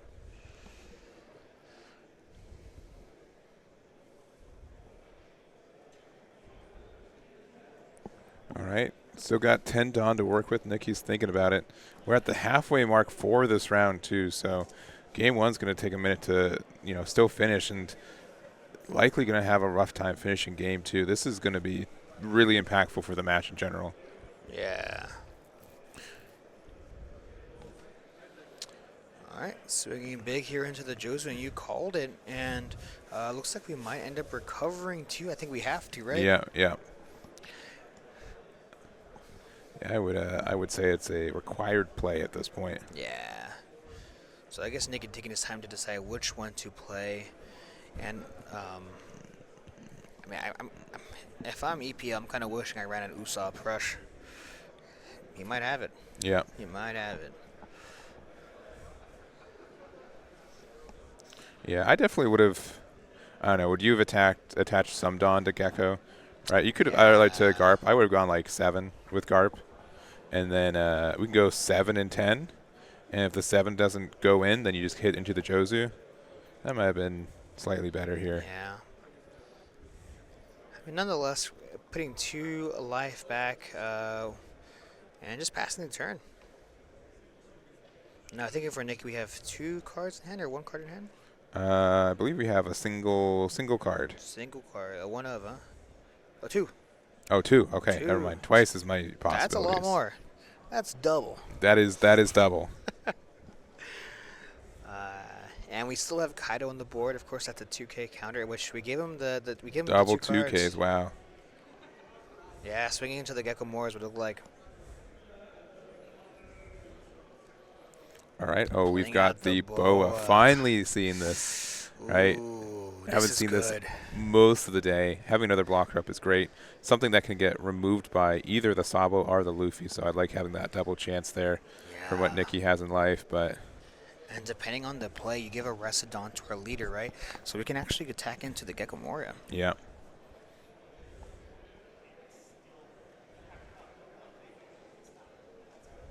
Looks like EPL deciding exactly what cards he wants to play off of the top. You get to rearrange the top 3. Or, I mean, it's very possible that EPL might just say, you know what, I don't need this at all. Put it to the bottom, which he ends up doing.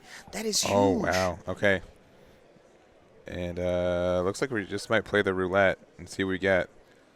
Yeah, I mean, even I think we might want to have a teach for the counter as well. So, yeah, swinging a big, looks like 9K. Okay, tapping 1 for the Perona. So if we're EPL here, what are we looking for? Anything. any good card for us to just to play off our leader. Looks like there's a chance of a Trafalgar Law, right? Yeah, I think that Trafalgar Law would be huge here, bouncing back their Perona back to her hand. Would you bounce back the Garp though as well? No. No, Okay. I don't. I mean, EPL has 3 cards in his hand, so it's possible. It just really depends on how much counter he has. Yeah, because it's scary because Garp can find either 2-drop boy that you need. Yeah. But at the same time, Garp can you can attach Dawn to. I don't know if you know this. Yeah, that is true. That is He's true, man. he's got some power. He's got a fist. So He does. Yeah. A single fist. All right. Looks like we're going the 9K into there. And is this blocker law? No, this is. No, this is the law that you're able to. It's a 2K counter, actually. That's right. Yeah. Yeah, 2K counter. And if you're Nikki here, you're praying that you have a 2-cost Sabo to use its ability to KO the Boa. That would be insanely good here. Really all depends. And Nikki just drew the prize card. That's what it looks like. Yeah, that's pretty good. That's pretty good. Issue, because we got 1 card in hand. Yeah. Issue with this is like you just have to go for it, right? Yeah. At we this have point. to. And I think at this point it's fine. We become a 9K, 7K plus 2. Yeah. So 9K. No, so we're gonna use Sabo's effect to bounce it back, and then we're gonna use Luffy's effect to play the Luffy, bounce it, then we get a card in hand from the Luffy to discard. So not using this effect, and then playing the Luffy effect. Yeah. And then we have 2 9Ks to try to go for game. So, and then if it doesn't work, we can still discard a card to get there. But with potentially 3 attackers on board, I don't think it really matters. Yeah. So this is a 9K lead here. 9K swing going into life. Does connect, 11K swing, and he takes it. Yeah. And Nikki takes game number 1.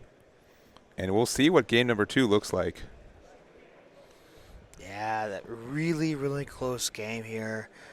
Coming from Nikki as well as EPL. Both played fantastic. I mean, this is day 2. We're at the end of the day here. I can imagine nerves are at the all-time high.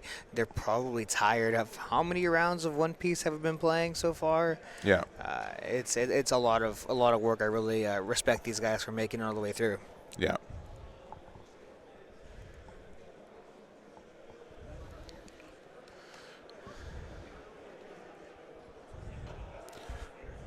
All right, so the numbers were good enough for it. We got the removal for it, and Dofi takes number 1. Yeah.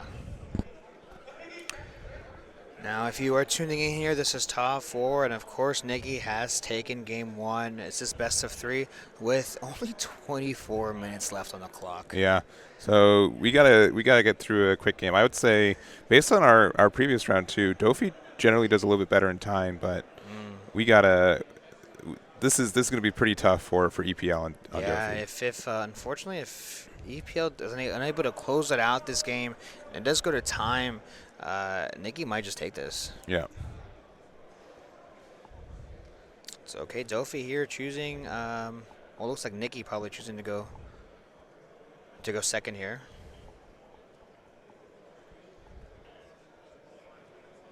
All right, so setting up the life here for life for Black Yellow Luffy as always, and we're seeing EPL using the mulligan here, not like in their original hand. Yeah, definitely. I think Dofi sometimes the hands can be just a little bit dead here, but possibly looking for a Perona, a Buggy, 4-cost.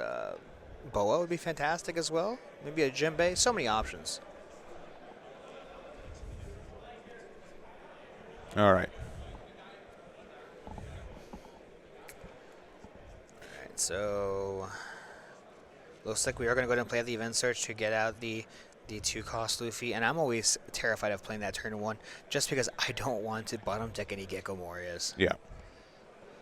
All right, playing out the Perona, looking top 5. Yeah, we're going to be able to rearrange these. If we don't like these, put them straight to the bottom, and EPL does so, putting them straight to the bottom. Do we have another Perona or Buggy to play? No, we don't. Just passing a turn, and that is quite unfortunate for EPL. Mm-hmm. So 6K swing going into live. This connects here, dropping down to 4, and we have the same rinse and repeat turn that we had the previous game. Yeah, and I will say, Nikki has no onus to play fast right now, right? Like he's already in, but he's playing fast. He's making sure that this game can go as far as it can with time. I at this point, unless just a wild turn of events happens, I mean, we do see Jinbei Weevil, right? EPL recognizing that he needs to win this game quick to have a chance in game 3. Yeah, definitely. So we're going to see here Nikki on 5 Dawn, what he can do. This could be 5K swing. Yeah, 5K swing gets countered out of it with this Sengoku out of hand. And possibly playing a 5-cost character, maybe a Sabo, maybe a Luffy. Really all depends here what he wants to do. And just taking a quick second here, making sure we do it correctly. This is for everything here, so yeah, playing out the 5-cost, not activating ability, just passing the turn. Yeah, and I think that's fair. You don't want it, like, in these spots when you can get that extra card, it feels good, but if they pudding, it just feels really bad. You have to always be aware and play around that card existing. Yeah. Honestly, even if EPL put Nikki at 0 life this turn, it would force Nikki to have 3 turns without being able to play Gecko Moria and constantly finding kid characters to play off of. So 7K swing, no ability here, not wanting to risk the blind look, but EPL recognizing we don't have much time. I need to go fast. Yeah, 100%.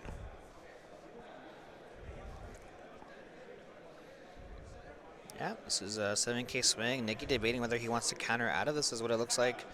And giving him the 1K and then also taking it. And you see the Rocket Luffy off of live. That's incredible. Yeah. Getting rid of the Weevil was really good. And now playing out the Jinbei with another Weevil and saying, you know what, go ahead. Yeah, there's another one. Here you go. this is the most decks are terrified of this, right? Sure. I think Black Yellow Luffy can have a chance to stabilize and make it so these 5Ks don't really amount to much in the late game, but it's still terrifying. And if not, it's a bit of a song and dance. We're kind of tiptoeing around each other's life as well as hand size. Nikki making sure, okay, how many turns do I have until Gecko Moria's live? Can you pudding me? Can you perfume me? It's just, yeah, it's a lot. So Nikki sitting here at 7 active Dawn, possibly debating if he wants to go to 0 himself versus having his opponent do it. And so Nikki taking a quick second.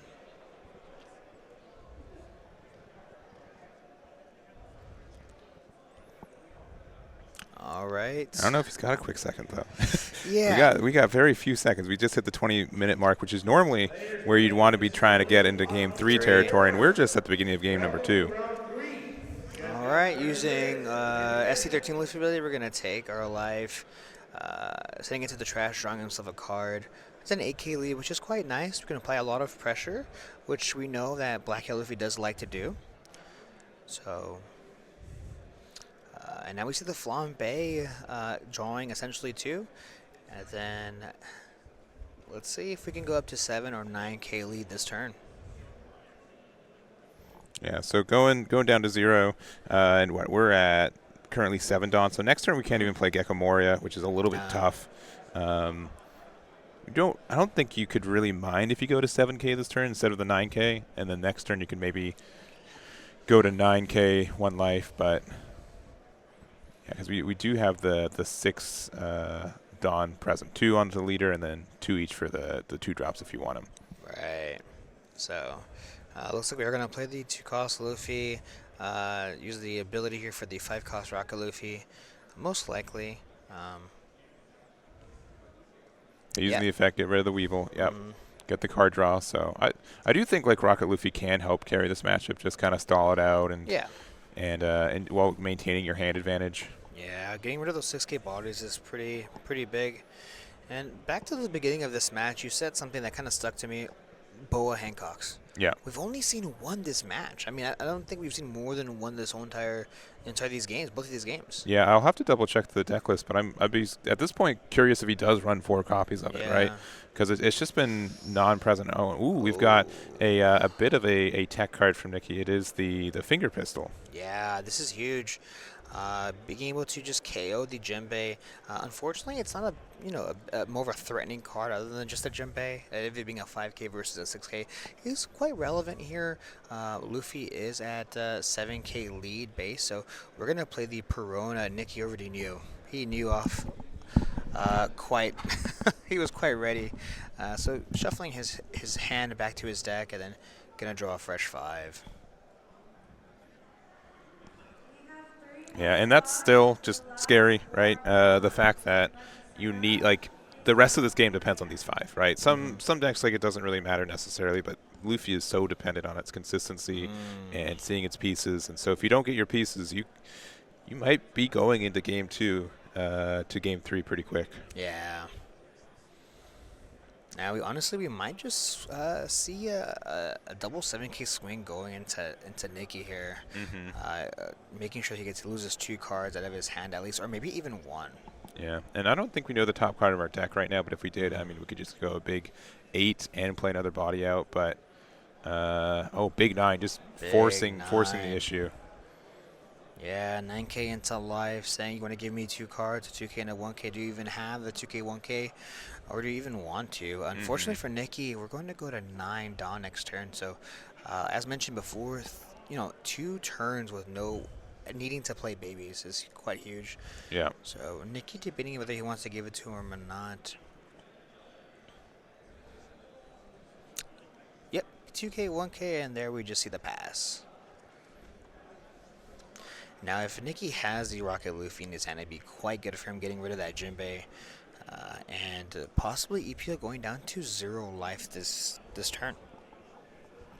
Yeah, and looking on into it, what do we have in our trash right now? I don't think we have any 5-cost Sabos, right?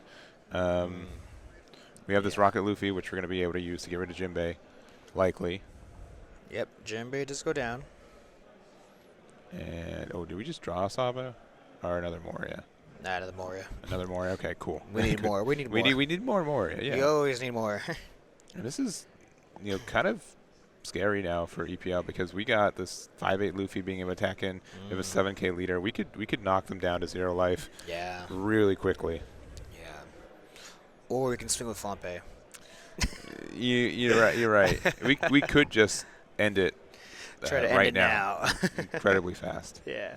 No, but obviously Nikki recognizing that I need to set up another body. The question is, do we want to stay at 2 extra life? I mean, we are a 7K lead already. Do we need to go higher than that? Is there a need to go to 9K? I'm not too sure here.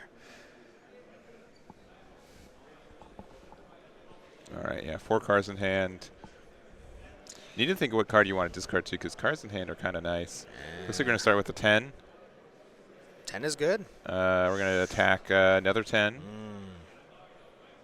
And if they take this, you're a little terrified. Yeah, just a little worried here. Or sorry, this is a little bit more because we are a 7K leader. Right. So this is 12K. closer to 12K. Yeah. Yeah. 12K swing EPL. Just gonna go ahead and take it and say, you know what, I have to do it. I don't have a choice, honestly.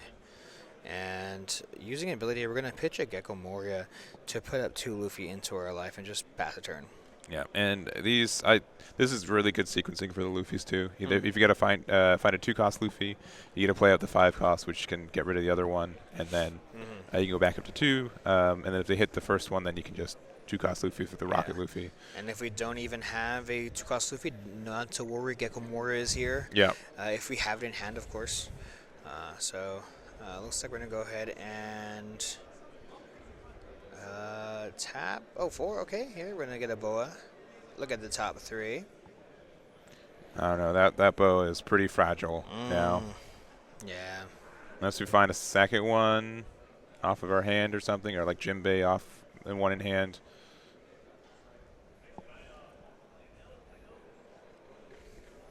All right, looks like we're going. I think that's 5 done, 6 done. So Law, bouncing back. This to bounce back, maybe putting. Yeah. Swinging into 8K is what it looks like.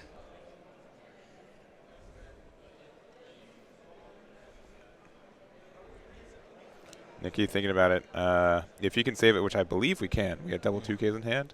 I think we just win. Just Moria being able to play the 2-drop Luffy, get that cycle, that would just win you, I think, the whole game. Yeah. I guess Nicky not sure if he wants to really think about it. I mean, maybe it might be worth letting go. Not too sure how many counters in his hand, but it looks like Nicky might just give it up, which he does. Yeah, yeah, and this is gonna be pretty tough to survive here. I think Luffy's gonna get put in the finals. Yeah, and before the clock ends. Yeah. So 8 Dawn for Moria. That would let us play out 2 Luffys. Even if we only have 1 Luffy, we can make sure that Rocket Luffy hits the board this turn, right? Yeah. Yeah, we could also just yeah, we could that's the play, honestly. Yeah. Yeah, Nicky taking a quick second to think about, okay, I want to make sure, is this correct? I mean, Yeah. EPL still has a ton of cards in his hand, so That is true. yeah, I mean, it's possible. I mean, I think our best numbers will be 8K and then leader would be 11K. yeah. So those are pretty solid numbers from my thoughts, but we'll see what happens. And then we get to end the turn again with two cards in life, but Yeah. with these 2 bodies on board, if they both survive, then we're chilling. Yeah, I think you just have to go for it. Yeah. Okay, looks like Nicky debating here whether he wants to use the Luffy ability to draw himself an extra card. Don't really mind that ability. Okay, yeah, so we're going to use effect. We're going to take our own life, sending it to the trash, and then playing out the Gecko Moria. Very strong turn here coming from Luffy, bringing out possibly double Luffy is quite interesting. Maybe not having the Sabo in trash. Yeah. Maybe it's just to have more cards in hand to make it less clear that you can lose. And then so you can discard a card here, become a 9K leader with 1 life. You'd have 2 cards in hand, and you'd clear, and they'd only have 2 attacks. So it'd be pretty tough for putting in Dofi to get that as well. Right. So yeah, Luffy effect here is a 9K lead now. Yeah, big 8K going into life. Yeah, 2K, and 11K.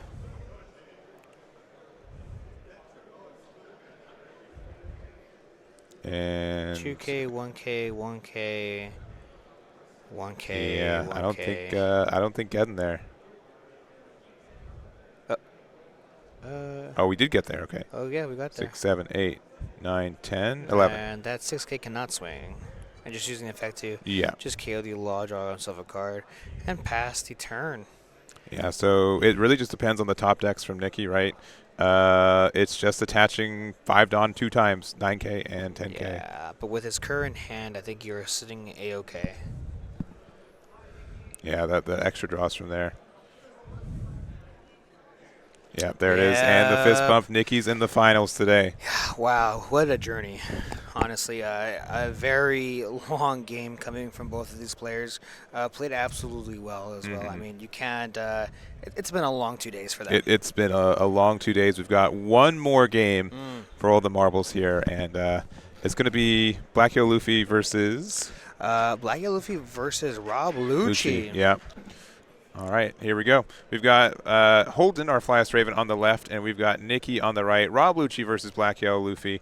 This is the second finals Holden's been in the last month, able to win the online regionals for Core TCG last month, and against in this very matchup, Rob Lucci versus Black Hill Luffy, and was able to take it. Yeah, funny enough, I was talking to Flyest Raven a little earlier today, and he comes up to me and he's like, man, should I just give Nikki the win now? Yeah. And I'm like, okay, all right, hold on, Holden, all right? Don't, he's playing sly with me, all right? Yeah, you just won a regional literally last month. I know you got a lot left in the tank. I want to see it. And he's like, oh, yeah, I'm not giving it to him for free. Yeah, and for I'm sure. like, yeah, no way. And So, he's been continuing to win, doing a very good job at it. This also is final, so it's untimed as well. So no issues with time there. We're going to see who our champion is. So we are good to go. We're going to make sure that they're good to go as well, and we'll see who takes it. yeah, this should be actually a really good one. I know both players have been waiting all day to finally get here, and we are finally here. All right. So, and they're just setting up and going on into it. So, again, this is a matchup where I believe Lucci would like to go second as much as possible, right? Getting Luffy off the odd curve is pretty rough for them. Flyest Raven does have the highest seed, if I recall correctly. He does, yeah. I think he finished, what, 6th in... I believe so. I know Nikki finished a little more to the mid to the bottom is what it seemed like. Yeah, Flyest Raven went X1 yesterday, finishing 8th place, and Nikki finished X2 in 30th place. That is Yeah. That is huge. Finishing X2 30th, barely making it to top cut, and look where we are, finals. Yes. And starting off with the Spandam looking top 3, no hits, but Moria in the trash. A little bit of a rough start. Yeah, turn 1, just going straight -1. Big AK spin goes into live, does connect, dropping down to 4, passing the turn, and just 4 dot up. We just pass. Yeah. Yeah, no Khalifa, nothing really to play, nor do we want to. 1K counter out of the 5. We're going to see the 5 cost. Character coming down most likely. Yep, it's going to be that Luffy. Using the effect, we're going to take our own life, trash it, of course, then draw a card. Yeah, playing pretty fast. Again, this is untimed, but they they might not have gotten the memo. So yeah, definitely. And again, it looks like a pretty good start for Nikki. This is a tough matchup for Holden, so he has to really start getting some value now, or he's going to be just very behind. Yeah, I definitely think that at this certain point, you kind of want to make sure that this 5 cost Luffy goes down. Making sure that they drop down to 2 life next turn would be really bad for yourself. But we see the Lucci coming down as well as playing on that Ice Age. We're gonna bottom deck 3 cards and just pass the turn. We set up a 6K body and just that's not too bad. I feel like. Yeah, being able to get the removal. That Luffy is really good at helping to regulate your life total on an aggressive edge, right? So not being able to continue to do that, get the card advantage, is a little bit rough for Nikki. He's going to have to try to establish another one. And with the 2 Dawn attachment, luckily another 5-drop hitting the board, and it's going to be another 5-cost Luffy. Yeah, did you see the way that Holden actually taking his 4th life, not even batting an eye? Like, yep, you got it. Yeah. Next. He's very ready to perform here. And now Flyest Raven looking at, I believe, 8 Dawn is what it looks like. We have that 6K body on the board, but now I'm telling myself, how do I get rid of this Luffy once again? Yeah, and it looks like the answer is we're going to play out the Moria. We're going to play out the Brook and the Spandam looking top 3 once again. We got a 2K Khalifa, which is a good hit, and we get the -1 on the Luffy. You know, it doesn't really matter. and we're going to pass. And so the scary part about this is, like, yeah, technically we could have a good chance of removing Luffy next turn, but if Nicky's got Sabos to protect it and to continue just play for the rest of the game, this is where it's such a hard matchup for Lucci because of that. Yeah, definitely. I completely see that. And honestly, there's always a turning point with this match where Black Luffy can just lose if they're able to just kind of get caught off guard a little bit, not set up a blocker, not set up your leader into have more power, right? So everything is very possible still. Yeah.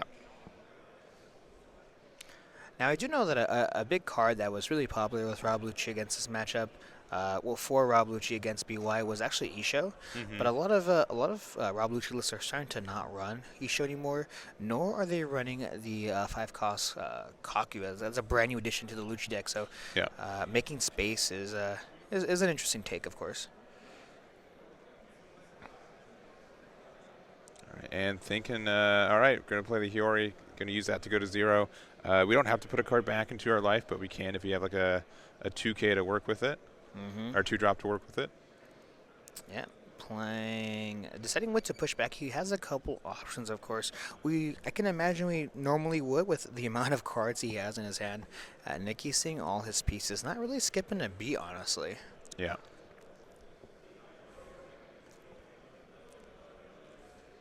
All right, making the decision there. Yeah, for 2, we're going to play another Luffy. So doesn't look like Sabo's in rotation right now, which could be a little bit scary. Using both their effects, so they're both 8Ks right now. Assumedly. Yeah. So we're going to attach 2 Dawn to our leader. This is a 7K base. We can make this leader a 9 if we really want to. The question is, do we need to? We have the 6-cost Lucci on the board, so that could swing 7 pretty easily, but we have 3 Dawn left. Do we have a baby Sabo? I think we actually might.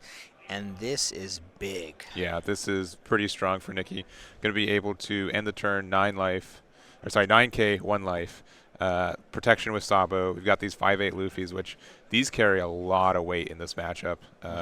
They're just very aggressive. They do a lot of damage, and it's very tough for Lucci to interact with them when Sabo's being played for probably every turn for the rest of this game.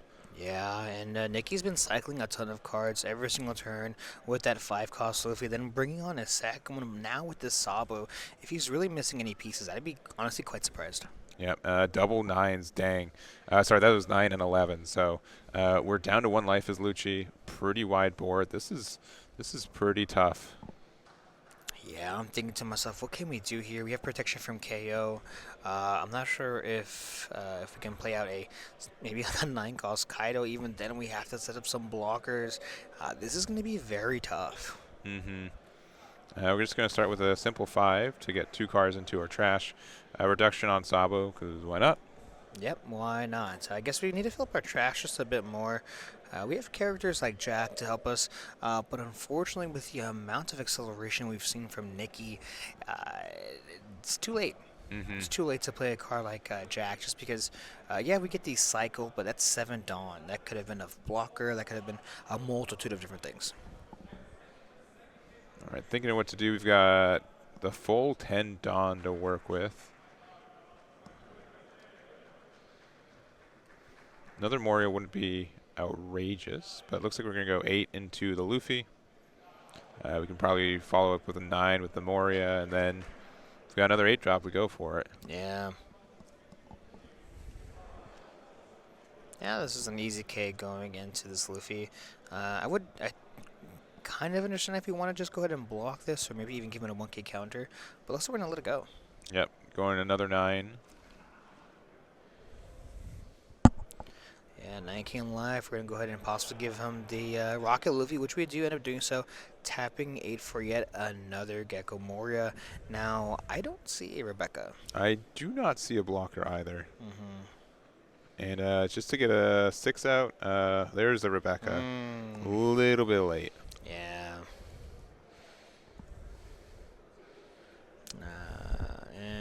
Yeah. We're going to go ahead and I think... Oh, we're actually choosing to bottom deck 3 cards. Yeah, okay. You can always pay the cost. Nothing could be KO'd, but Sure. curious the reasoning why we wanted to do that. Maybe there's a couple of cards we want to see cycle through that hopefully, with enough attacks, we can possibly see once again. Perhaps.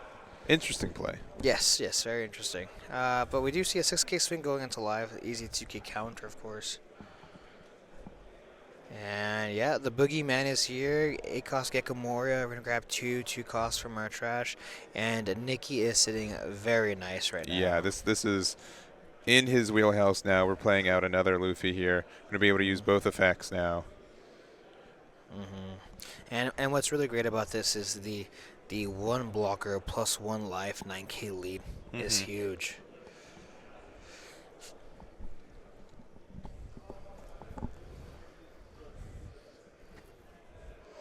Now I know Flyest Raven's probably thinking to himself, "Where's my perfume at?" Yeah, where's where's my my blocker removal or my? Yeah. Where's my straw sword? Yes, exactly. Yeah. All right, setting the 5-cost Luffy there, the Rocket Luffy, as well as the Sabo to the top of our life. Using Sabo ability, we're going to go ahead and gain another 2K at the 9K lead base, drawing 2, trashing 2. The cycle is incredibly good, as well as having a really great board here. 8K swing into life, we have to counter out of this.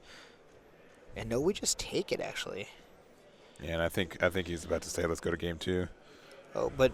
Oh, no, we get out. Okay. But no. I guess maybe choosing to hopefully not go for the Moria, or... Yeah, unsure at this point. I mean, we've got a 9K leader. We got 1 life and, 4 cards in hand? Yeah. I mean, very possible maybe Holden didn't have the 2K until his last life.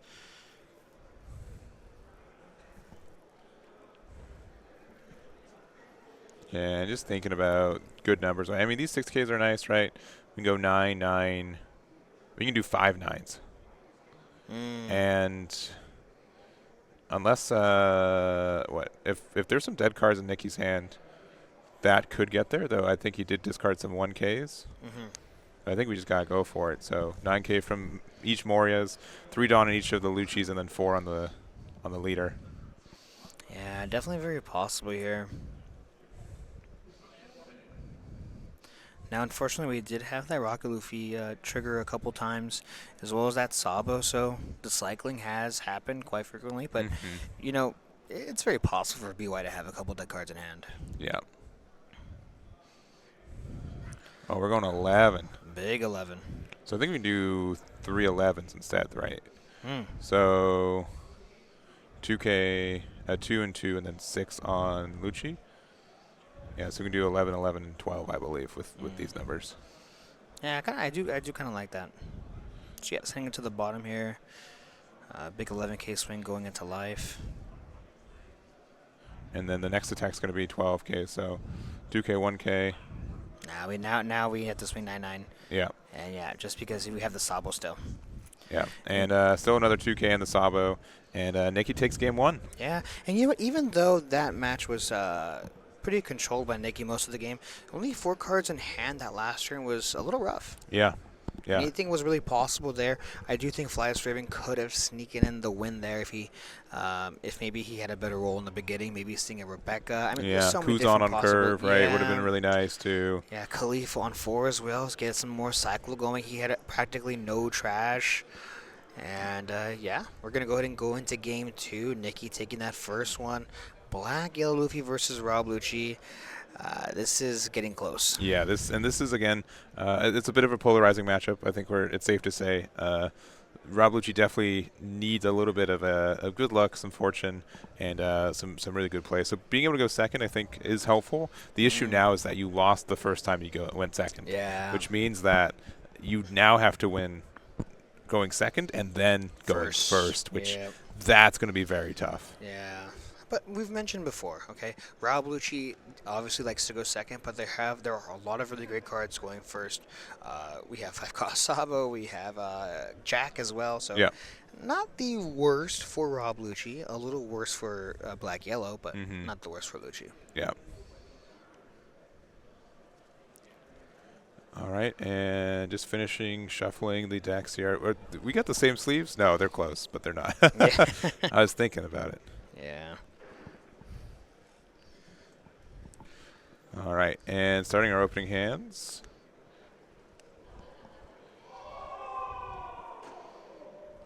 All right. Just deciding whether you want to mulligan or not. This is, I believe, a lot of the battle. Making sure, you know what, I feel comfortable with this hand. And it looks like for the second time, Flyers Draven's going to go ahead and just throw it right back in the deck. Yeah, it's looking like it's a yeah. Holden's having a bit of an issue just seeing the things he wants, and obviously the first game and now, hopefully this mulligan's good, or he's in a really rough spot. Yeah. Yeah, so Flash Raven taking another second chance of luck here, seeing what he can get off of this fresh 5 cards.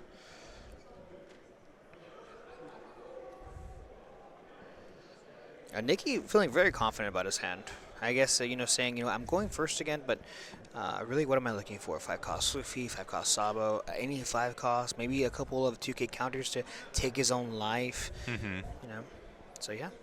Game 2, and we're going to start here with an event card, looking at the top 5, and we have a couple of different options. This event's not going to miss here.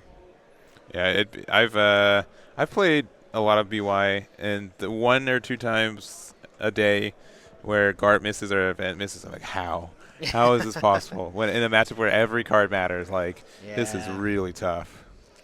Yeah, so Nikki here with 3 Dawn. We're swinging a big AK, and it does connect here, dropping to 4 life. And on even, does Flyers Raven have a play? Tempest Kick. Tempest Kick, being able to just cycle, draw a card, and then just play out the Brook to just pass the turn. I do like the Brook play, making sure that we're able to reduce some reduction. So next time we play a 5 cost character, it's just a little easier to remove it. Yeah, an Ice Age with it is really nice and helps out a lot. So looks like we're going to start with a 5. We're going to put a Spandam into the Trashed. Yeah, also hoping too that Rob Lucci is able to get maybe a Rebecca in trash early on. We saw that being an issue last game. And yeah, we see the 5 cost character take his trash his own life, draw a card off the top, and pass the turn. Yeah, and this Luffy is just, as much as you want to see Sabo, right? Like this Luffy is fantastic when you see it. It just really solves a lot of problems with the deck at times, and being able to, again, the amount of aggressive pressure you're able to exert last game from having 2 on the board, super strong. Yeah, and actually debating whether we want to activate this trigger or not, if Nikki may or might not have one. Could be an event card, I'd imagine. Oh, but no, a finger pistol. That is huge. That's rough. But we have a backup plan. I was going to say, yeah, if that just prevented you from KOing the Luffy, obviously not great, but at the same time, Finger Pistol meant that they have 1 less card in their hand too. So, but very unfortunate. Lucky he was able to pivot. That actually made it so that he was actually forced to play out the Lucci, which he has to bump that get another 3 cards, which you don't really want to see for Lucci. You want to keep your trash nice and healthy for some of your other plays, but you know, we very good that we have that option. Yeah. So it looks like we are sitting at 7 Dawn here. We might see another 5 cost character coming down. Going back to the finger gun, it is really interesting because a lot of people have moved away from that card. Yeah, I think it was a way to counter bounty in a lot of ways. It helped you get rid of like a Basil at times, or like I think Cavendish specifically was the biggest removal target for Finger Pistol, because that could just ramp out of control in that matchup. So let's say we're going to go see the 5 cost Sabo coming down. We're going to go ahead and draw 2 cards. Trash 2. The protection is really good. Also, the fact that it's a blocker is huge. Yeah. He possibly could have the option to play another 5 cost SD13 Luffy from hand, take his own life, drop down to 1. But then you're kind of forced to live in a little bit of fear, saying like, all right, you got a 6K body. Is it safe to even go down to 1 right now? I think not. I'm going to stay at 2, set up a blocker, and it's not going down this turn. Yeah.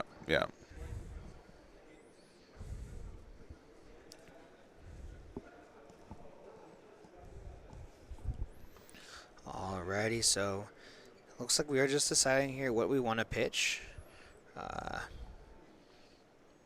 And it looks like it's going to be a Rocket Luffy as well as a 4-cost Guzan. Yeah.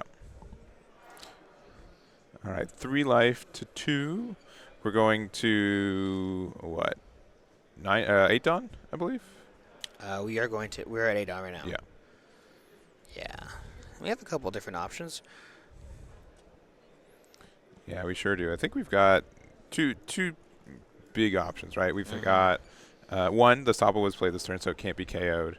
And I think we have either admitted like a lackluster of the Moria or getting the Jack out early. In my terms, I like to say the mini boss and the big boss, Yes. right? Like we mentioned earlier, right? Yeah.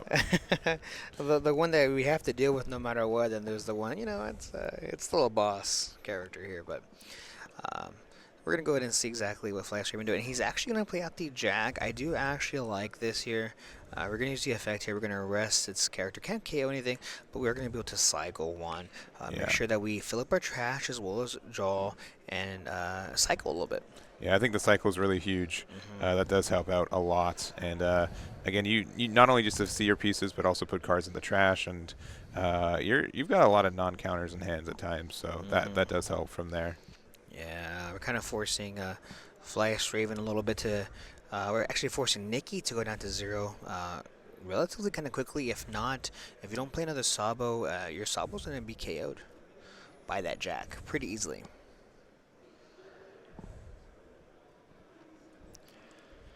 All right, and using the Hiyori.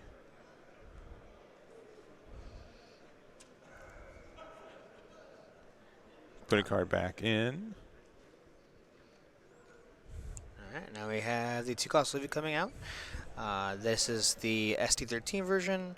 We're going to go ahead and use the ability. We're going to go ahead and draw a card, gain plus 2k, and then trash our top life.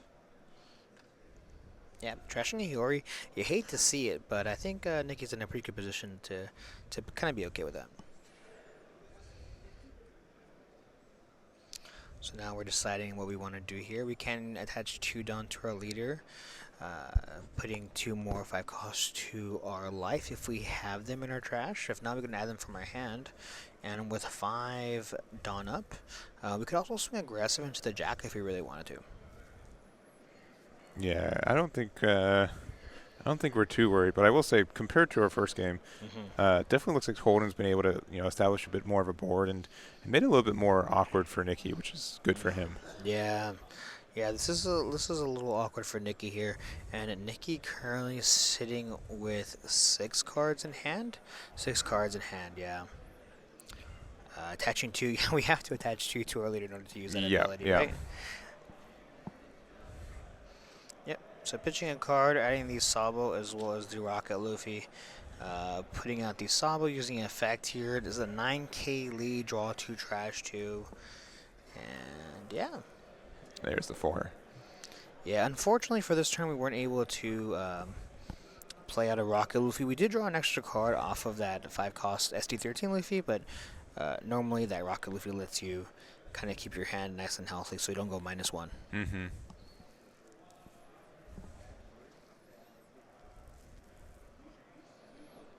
All right, and thinking on that other discard.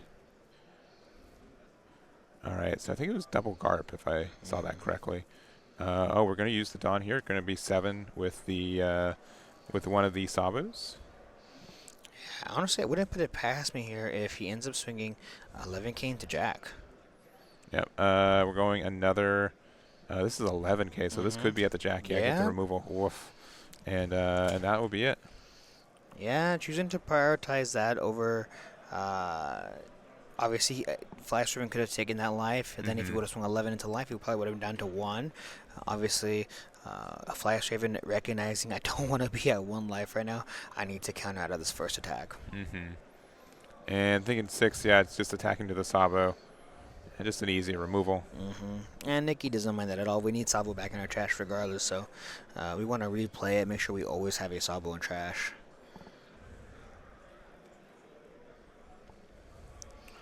Alrighty, dropping out the Gecko Moria. Still yet no Rebecca, but not to worry. We have the 4-cost Kuzan to draw ourselves a card, plus the Expandum gets us a 2k counter.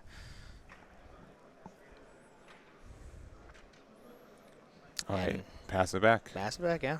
Establish a 9k body. And let's see here exactly what Nikki can do.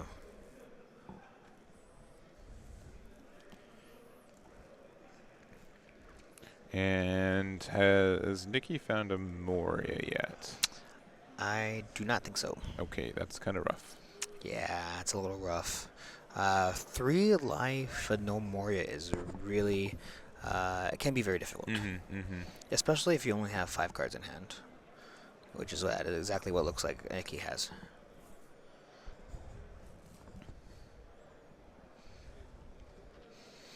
Okay, but we do have our 2-cost Luffy in our hand, which is quite nice, bumping our leader to a 7k lead. Using the effect of ST13 Luffy, bumping up plus by 2k as an 8k character. And Rocket Luffy is rather nice because we have the Ice Age in hand to target that Gecko, to KO the Gecko, draw ourselves a card, and then pass. I'm assuming attacking first. Yeah, I would. The attack is probably pretty strong, but the removal of the Moria is great. Yeah. Luffy does fall victim to your opponent just having natural 9Ks on the other side, so making them have to establish another one and get that value is good, but definitely not as aggressive as the first game. Yeah, hard playing that 5-cost Sabo isn't that bad, but it allows you to see some of the pieces you're missing, like Gecko Moria. So hopefully Nikki was able to find one there, and it looks like we are going to go ahead and possibly swing at 9k, maybe into the Lucci, maybe into life. Really all depends. We are still a 7k lead here, so.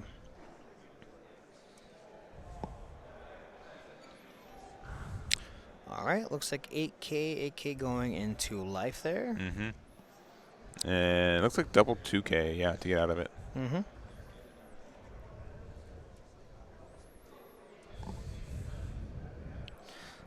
Alright, looks like Nikki here is deciding whether he wants to swing at 9k, possibly into this Rob Lucci or into life.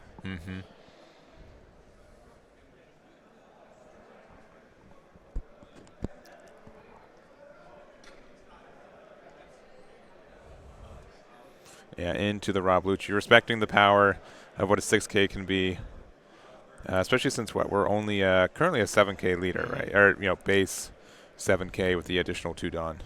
Yeah, and unfortunately that 4-cost Kuzan isn't really going to do much if we're able to constantly every single turn play out a Sabo, whether it's we're hard playing it or playing it off of a Gecko. Now, okay, sorry. For a second, I'm like, did Holden the way that Holden has his cards out in his trash, right? It looks like Dawn, doesn't it? Oh, yeah. I'm like, oh, did we? Yeah, well, Rob Lucci has a card that you get +5 Dawn. Oh, okay, Yeah. okay. That sounds good. Yeah. So we're deciding on what we get to life with our leader effect. We're going to find a 5-cost Luffy and a Sabo. We're going to pass. Yep, 7k swing. We're going to go ahead and -1 to this Sabo. Nikki debating to let it go, and which he does end up doing so. And yet we see another Gecko Moria play. Rebecca? No Rebecca. I think Rebecca Doesn't like Flyest Raven today. sure does not. No. Yeah, really unfortunate. Both games back-to-back, not seeing Rebecca so far. Really, really tough. And we've got Moria here, and we've got what I like to call like the reverse loop, right? We're going to be able to be a 9K leader with 2 life. blockers and 2 life. That's Yeah. very difficult to interact with. Yeah, and if you're able to kind of keep that going and stay at 9k and not take a life, you're just looping 9k lead to life, and that's terrifying. It's very terrifying. We'll say Nikki doesn't have as many cards in hand, though. Looks like he's down to 3. 3, yep. Yeah, prioritizing these ST13 Luffys over the Rocket Luffy. Not sure if he has any in trash. I'm pretty sure he has, since we did KO the Gecko Moria earlier, so definitely should be one. but nonetheless prioritizing that. So 8K swing goes into life here, and now this is going to be a big 11K, which we take. This is a double take here, and Nikki can use his abilities here. As mentioned before, go up to 2 life, but check out the trash. Yeah, here it is. Just in case. A lot of cards in there. Be able to use Tempest Kick, draw a card, and -3. Everything has protection, though. Very, very tough for Raven here. Have we seen Raven play a Sabo this game? I don't think so. We might have played one like Last game, on maybe? on 6 Dawn. Okay. I don't think so. I think that was Nikki. Yeah. Really unfortunate here. Haven't seen anything, but we had 9K swing going straight off the bat here. 9K into life. We're going to go ahead and give him the easy block. 5K, we're going to mill a Gecko Moria. Yeah. Play out the Tempest Kick. Going to get something -3. Doesn't really matter too much, just for the cycle. And now we have the Rebecca. Yeah. First time. First time, yeah. We're going to use time. this to be able to get a 2K back to our hand, which is the Khalifa. If we have like a 1-drop, like Spandam or something, we could play it out if we need the cycle. But no, we're just playing out the Sabo wholesale 5 Dawn here and passing it back. Yeah, pitching 2 Tempest Kicks. Don't really need those right now. No, Again, it just makes it so difficult for Rob Lucci to interact with when Sabo just protects everything turn after turn. And can I just quickly mention again, 2 life? two life, yeah. 2 life. 2 life, 9K. I don't know if Nikki's got another Moria. If he does, I mean, his board is a little bit too wide for it, but he would appreciate it. Yeah, every now and then you run into the issue where you have too many good cards as BY on your board that if you play another Gecko Moria, gotta make more room. You do, and like there's the weird thing too, where if you want to buff up these Luffys, you have to take cards out of your life because you can't really get them out of the life right now.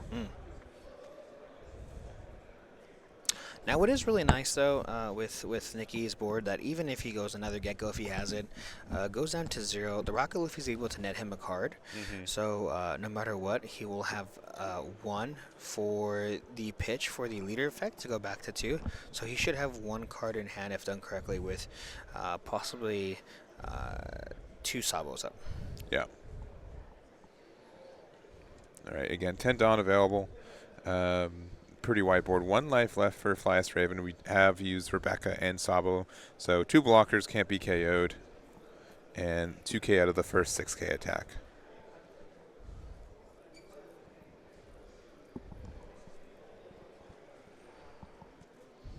All right, debating here. This is a 6K swing. Yeah. So I think to me that means he's going to play Moria, and he doesn't want to use the doesn't want to lose a card in life. Yeah, if we want to stay at 2, being able to stay at 2 and keep at 2 is really good. So I think I might have done it. I might have gone down to 1 though. Really? Yeah, because you draw the card. That card can represent getting out of an attack anyways. Yeah. So I think that 8K pressure is just more important. Yeah, especially since Rocket Luffy's not going to KO anything. Just grab yourself another card, right? Yeah. I'd rather loop back into another 5 cost. The other 5 cost Luffy. All right, Nikki, just taking a look at this trash here, what we can grab, just to make sure. You never want to play Gecko Moria and realize, wait. Yeah, wait a minute. I swear there's a Sabo in here. Where's he at? And yeah, there he Gecko is. Moria hits the board. And Sabo and Luffy here, replacing the Sabo Luffys. They'll be back. Don't worry about it. Yeah, they're just taking a trip to the trash real quick. Yep, taking a little nap. Yeah, and then we see the then- Rocket Luffy, Yep. 7K lead, playing out the Sabo.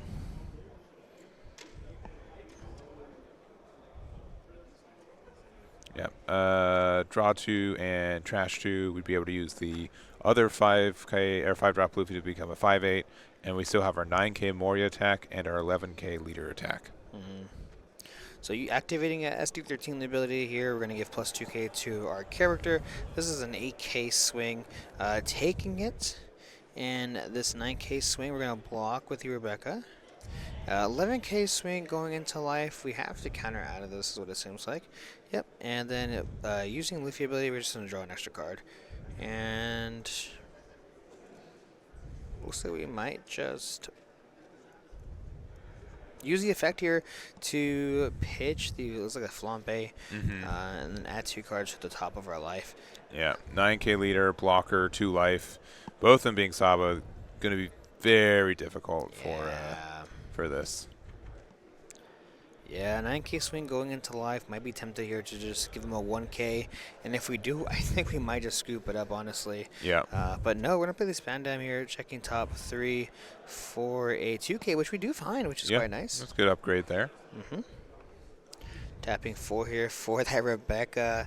Possibly seeing a Rebecca loop. Yeah, it does exist. The only issue is that, like, all we're doing is, you know, knocking on the door with 1 Mori attack every turn, right? Nothing too wild, and I think Flyest Raven's going to be losing resources way faster than Nikki. Yeah, the only difference here is that he's kind of banking on Nikki till every single turn you lose 1 card. Hopefully we can get through this. But 9k block, we're actually going to give him 3 cards out of his hand using the effect here. And just giving it up. Yeah, there it is. Yeah, Nikki ends up taking it 2-0 in the finals. He does, taking it. It is his first big win here in ever, but here in San Diego, and well played this weekend, well earned, and congrats to Nikki. Yeah, Nikki has made a ton of top 8, 16, 32s, and he's finally secured his first place regional win. That is huge. All right, so we are back here. Nikki Goldman, you have just won the Core TCG Regional. Nearly 1,000 players, 2 long days. How are you feeling, man? I am exhausted. I don't know why, but I didn't sleep last night at all. So I'm actually like running on like 30-something hours of like just being awake. That's crazy. That's crazy. And honestly, a lot of people don't know this, but as one of the best players in the community, you have like, I don't know how many top 8s, top 16s, but this is actually your first regional win. Yeah, my first win ever. I can finally live up to my last name, Goldman. Dude, that's honestly crazy. When someone told me, I was like, no, I got to check. And I literally brought out my phone and I was like, wait, what? That's crazy. So how did you feel going into, I know you kind of recently picked up BY, kind of. What do you think about the deck, and what made you decide to take it today? Honestly, I really liked the deck before 8.5. And when 8.5 came out, it got like inherently buffed because everyone was playing like Dofy, and because everyone was playing Dofy, like a lot more people are playing like Lucci, and those 2 matchups are just buys. Yeah. Like BY demolishes Dofy and it demolishes Lucci, and I got lucky and I faced them in top 4 and top 2. So. Yeah, that's really awesome to hear, man. I mean, obviously, I'm also a BY player, so I'm very happy to see another BY win. Yeah. Did you play any Bonnies this run? I did. I played Key, the... oh, that's right. The second place national... Yeah, I mean, overcoming a ton of really bad matchups, I can imagine. And honestly, I feel like with BY, you have to kind of play on points constantly, right? You can make a lot of mistakes, but most of the time it might cost you the game. Yeah, you definitely have to understand, especially like against Dofy, you have to understand like what their like checkpoints are, like when can they play pudding without negging in tempo, you know? And like you have to like be fine with getting puddings, because like let's say they're putting you on like 4 on 6 on, right? They're just losing so much tempo by doing that. Right. Because they're putting out like a body that's not swinging, and they like neg you a few cards, but they just pass their turn, and like that pudding is not like a real card on the board. Yeah. Now, I'm really curious to get your opinion on something. I know a big topic of conversation is like Blue Dofy. Blue Dofy is like the boogeyman of this OP08.5 meta, and I know you're already shaking your head a little bit. You already know the answer, what I'm going to tell you. But in this top 8, we saw 1 Blue Dofy happen. Now, mainly because we saw a lot of Lucci here today. But how do you feel about the deck going into 8.5? I personally think BY is still the best deck in the format. What are your thoughts? Yeah, I definitely think it's like BY. I think like the top 3 decks are like BY, Lucci, and Bonney. And then I don't even think Dofi is like top 3. I think Wow. I think it's either like it's like in the top 4, Yeah. and if there's like a tier list, I would put it at the top of tier 2. You know? Wow, that's huge. Yeah. That's a huge statement. I do not like Doflamingo at look, all. you won today, so I gotta take your word for granted. You know, it means Yeah. something for sure. Yeah, so. I think BY has like a good matchup into Doflamingo. Like those top 3 decks I just said, all have really good matchups into Doflamingo Yeah. in my opinion. Like Bonney, BY, and Lucci. You know? Yeah, and what is really nice too is that your first regional win is actually in the West Coast, which Yeah. is super cool. Yeah. I actually made a bingo card today, and in one of the squares I said if a Project CCG player, which you are a sponsored player, wins, it's marked off, and that's pretty much a free space essentially. Oh, is, Yeah, that the, you is know? that the bingo card? Right Yeah, there? yeah, yeah. It's Oh, literally this one. Yeah. So we Nice. have this Project CCG player. If it wins, it's a free nice. You got that slot. one. So if you got the card, that's already marked. That's kind of crazy. Yeah, man, super awesome to see a West Coast player win at a West Coast area. It's really nice to see. And fun fact, like this is my first win, but this is also my 10th cereal. Yeah. 10 cereals. Can Yeah. you guys imagine? That's incredible. Well, anyways, thank you so much for being here. You did an incredible job. Any quick shout outs or? Yeah. Shout out to my sponsor, Project CCG. Check them out in Alhambra. Huge shout out to all the stores in like SoCal. Yeah. Perfect Rare, Wildcard, Core TCG, and yeah, Project CCG. Yeah. All great stores. Oh, DXN of course, you know. And yeah, and shout out to like the GOAT group chat. Shout out to all my friends. Huge shout out to Shane. Like I said, I didn't sleep all night, and yeah, he was able to drive me this morning to the event. So that He was made it dope. happen. He made it happen. Yeah. Well, thank you so much once again, and congratulations. It's a really big deal, and I'm really happy for you. Yeah, thank you. I appreciate Yeah, it. yeah, yeah. I'm really happy too. Well, anyway, guys, thank you guys so much for tuning in today. It was a huge event. Very, very happy. Big shout out to Core TCG for putting on this huge event as well. I mean, it takes a lot of work and a lot of time and effort, so obviously appreciate all of them. And until next time. Yeah. Peace. Damn it.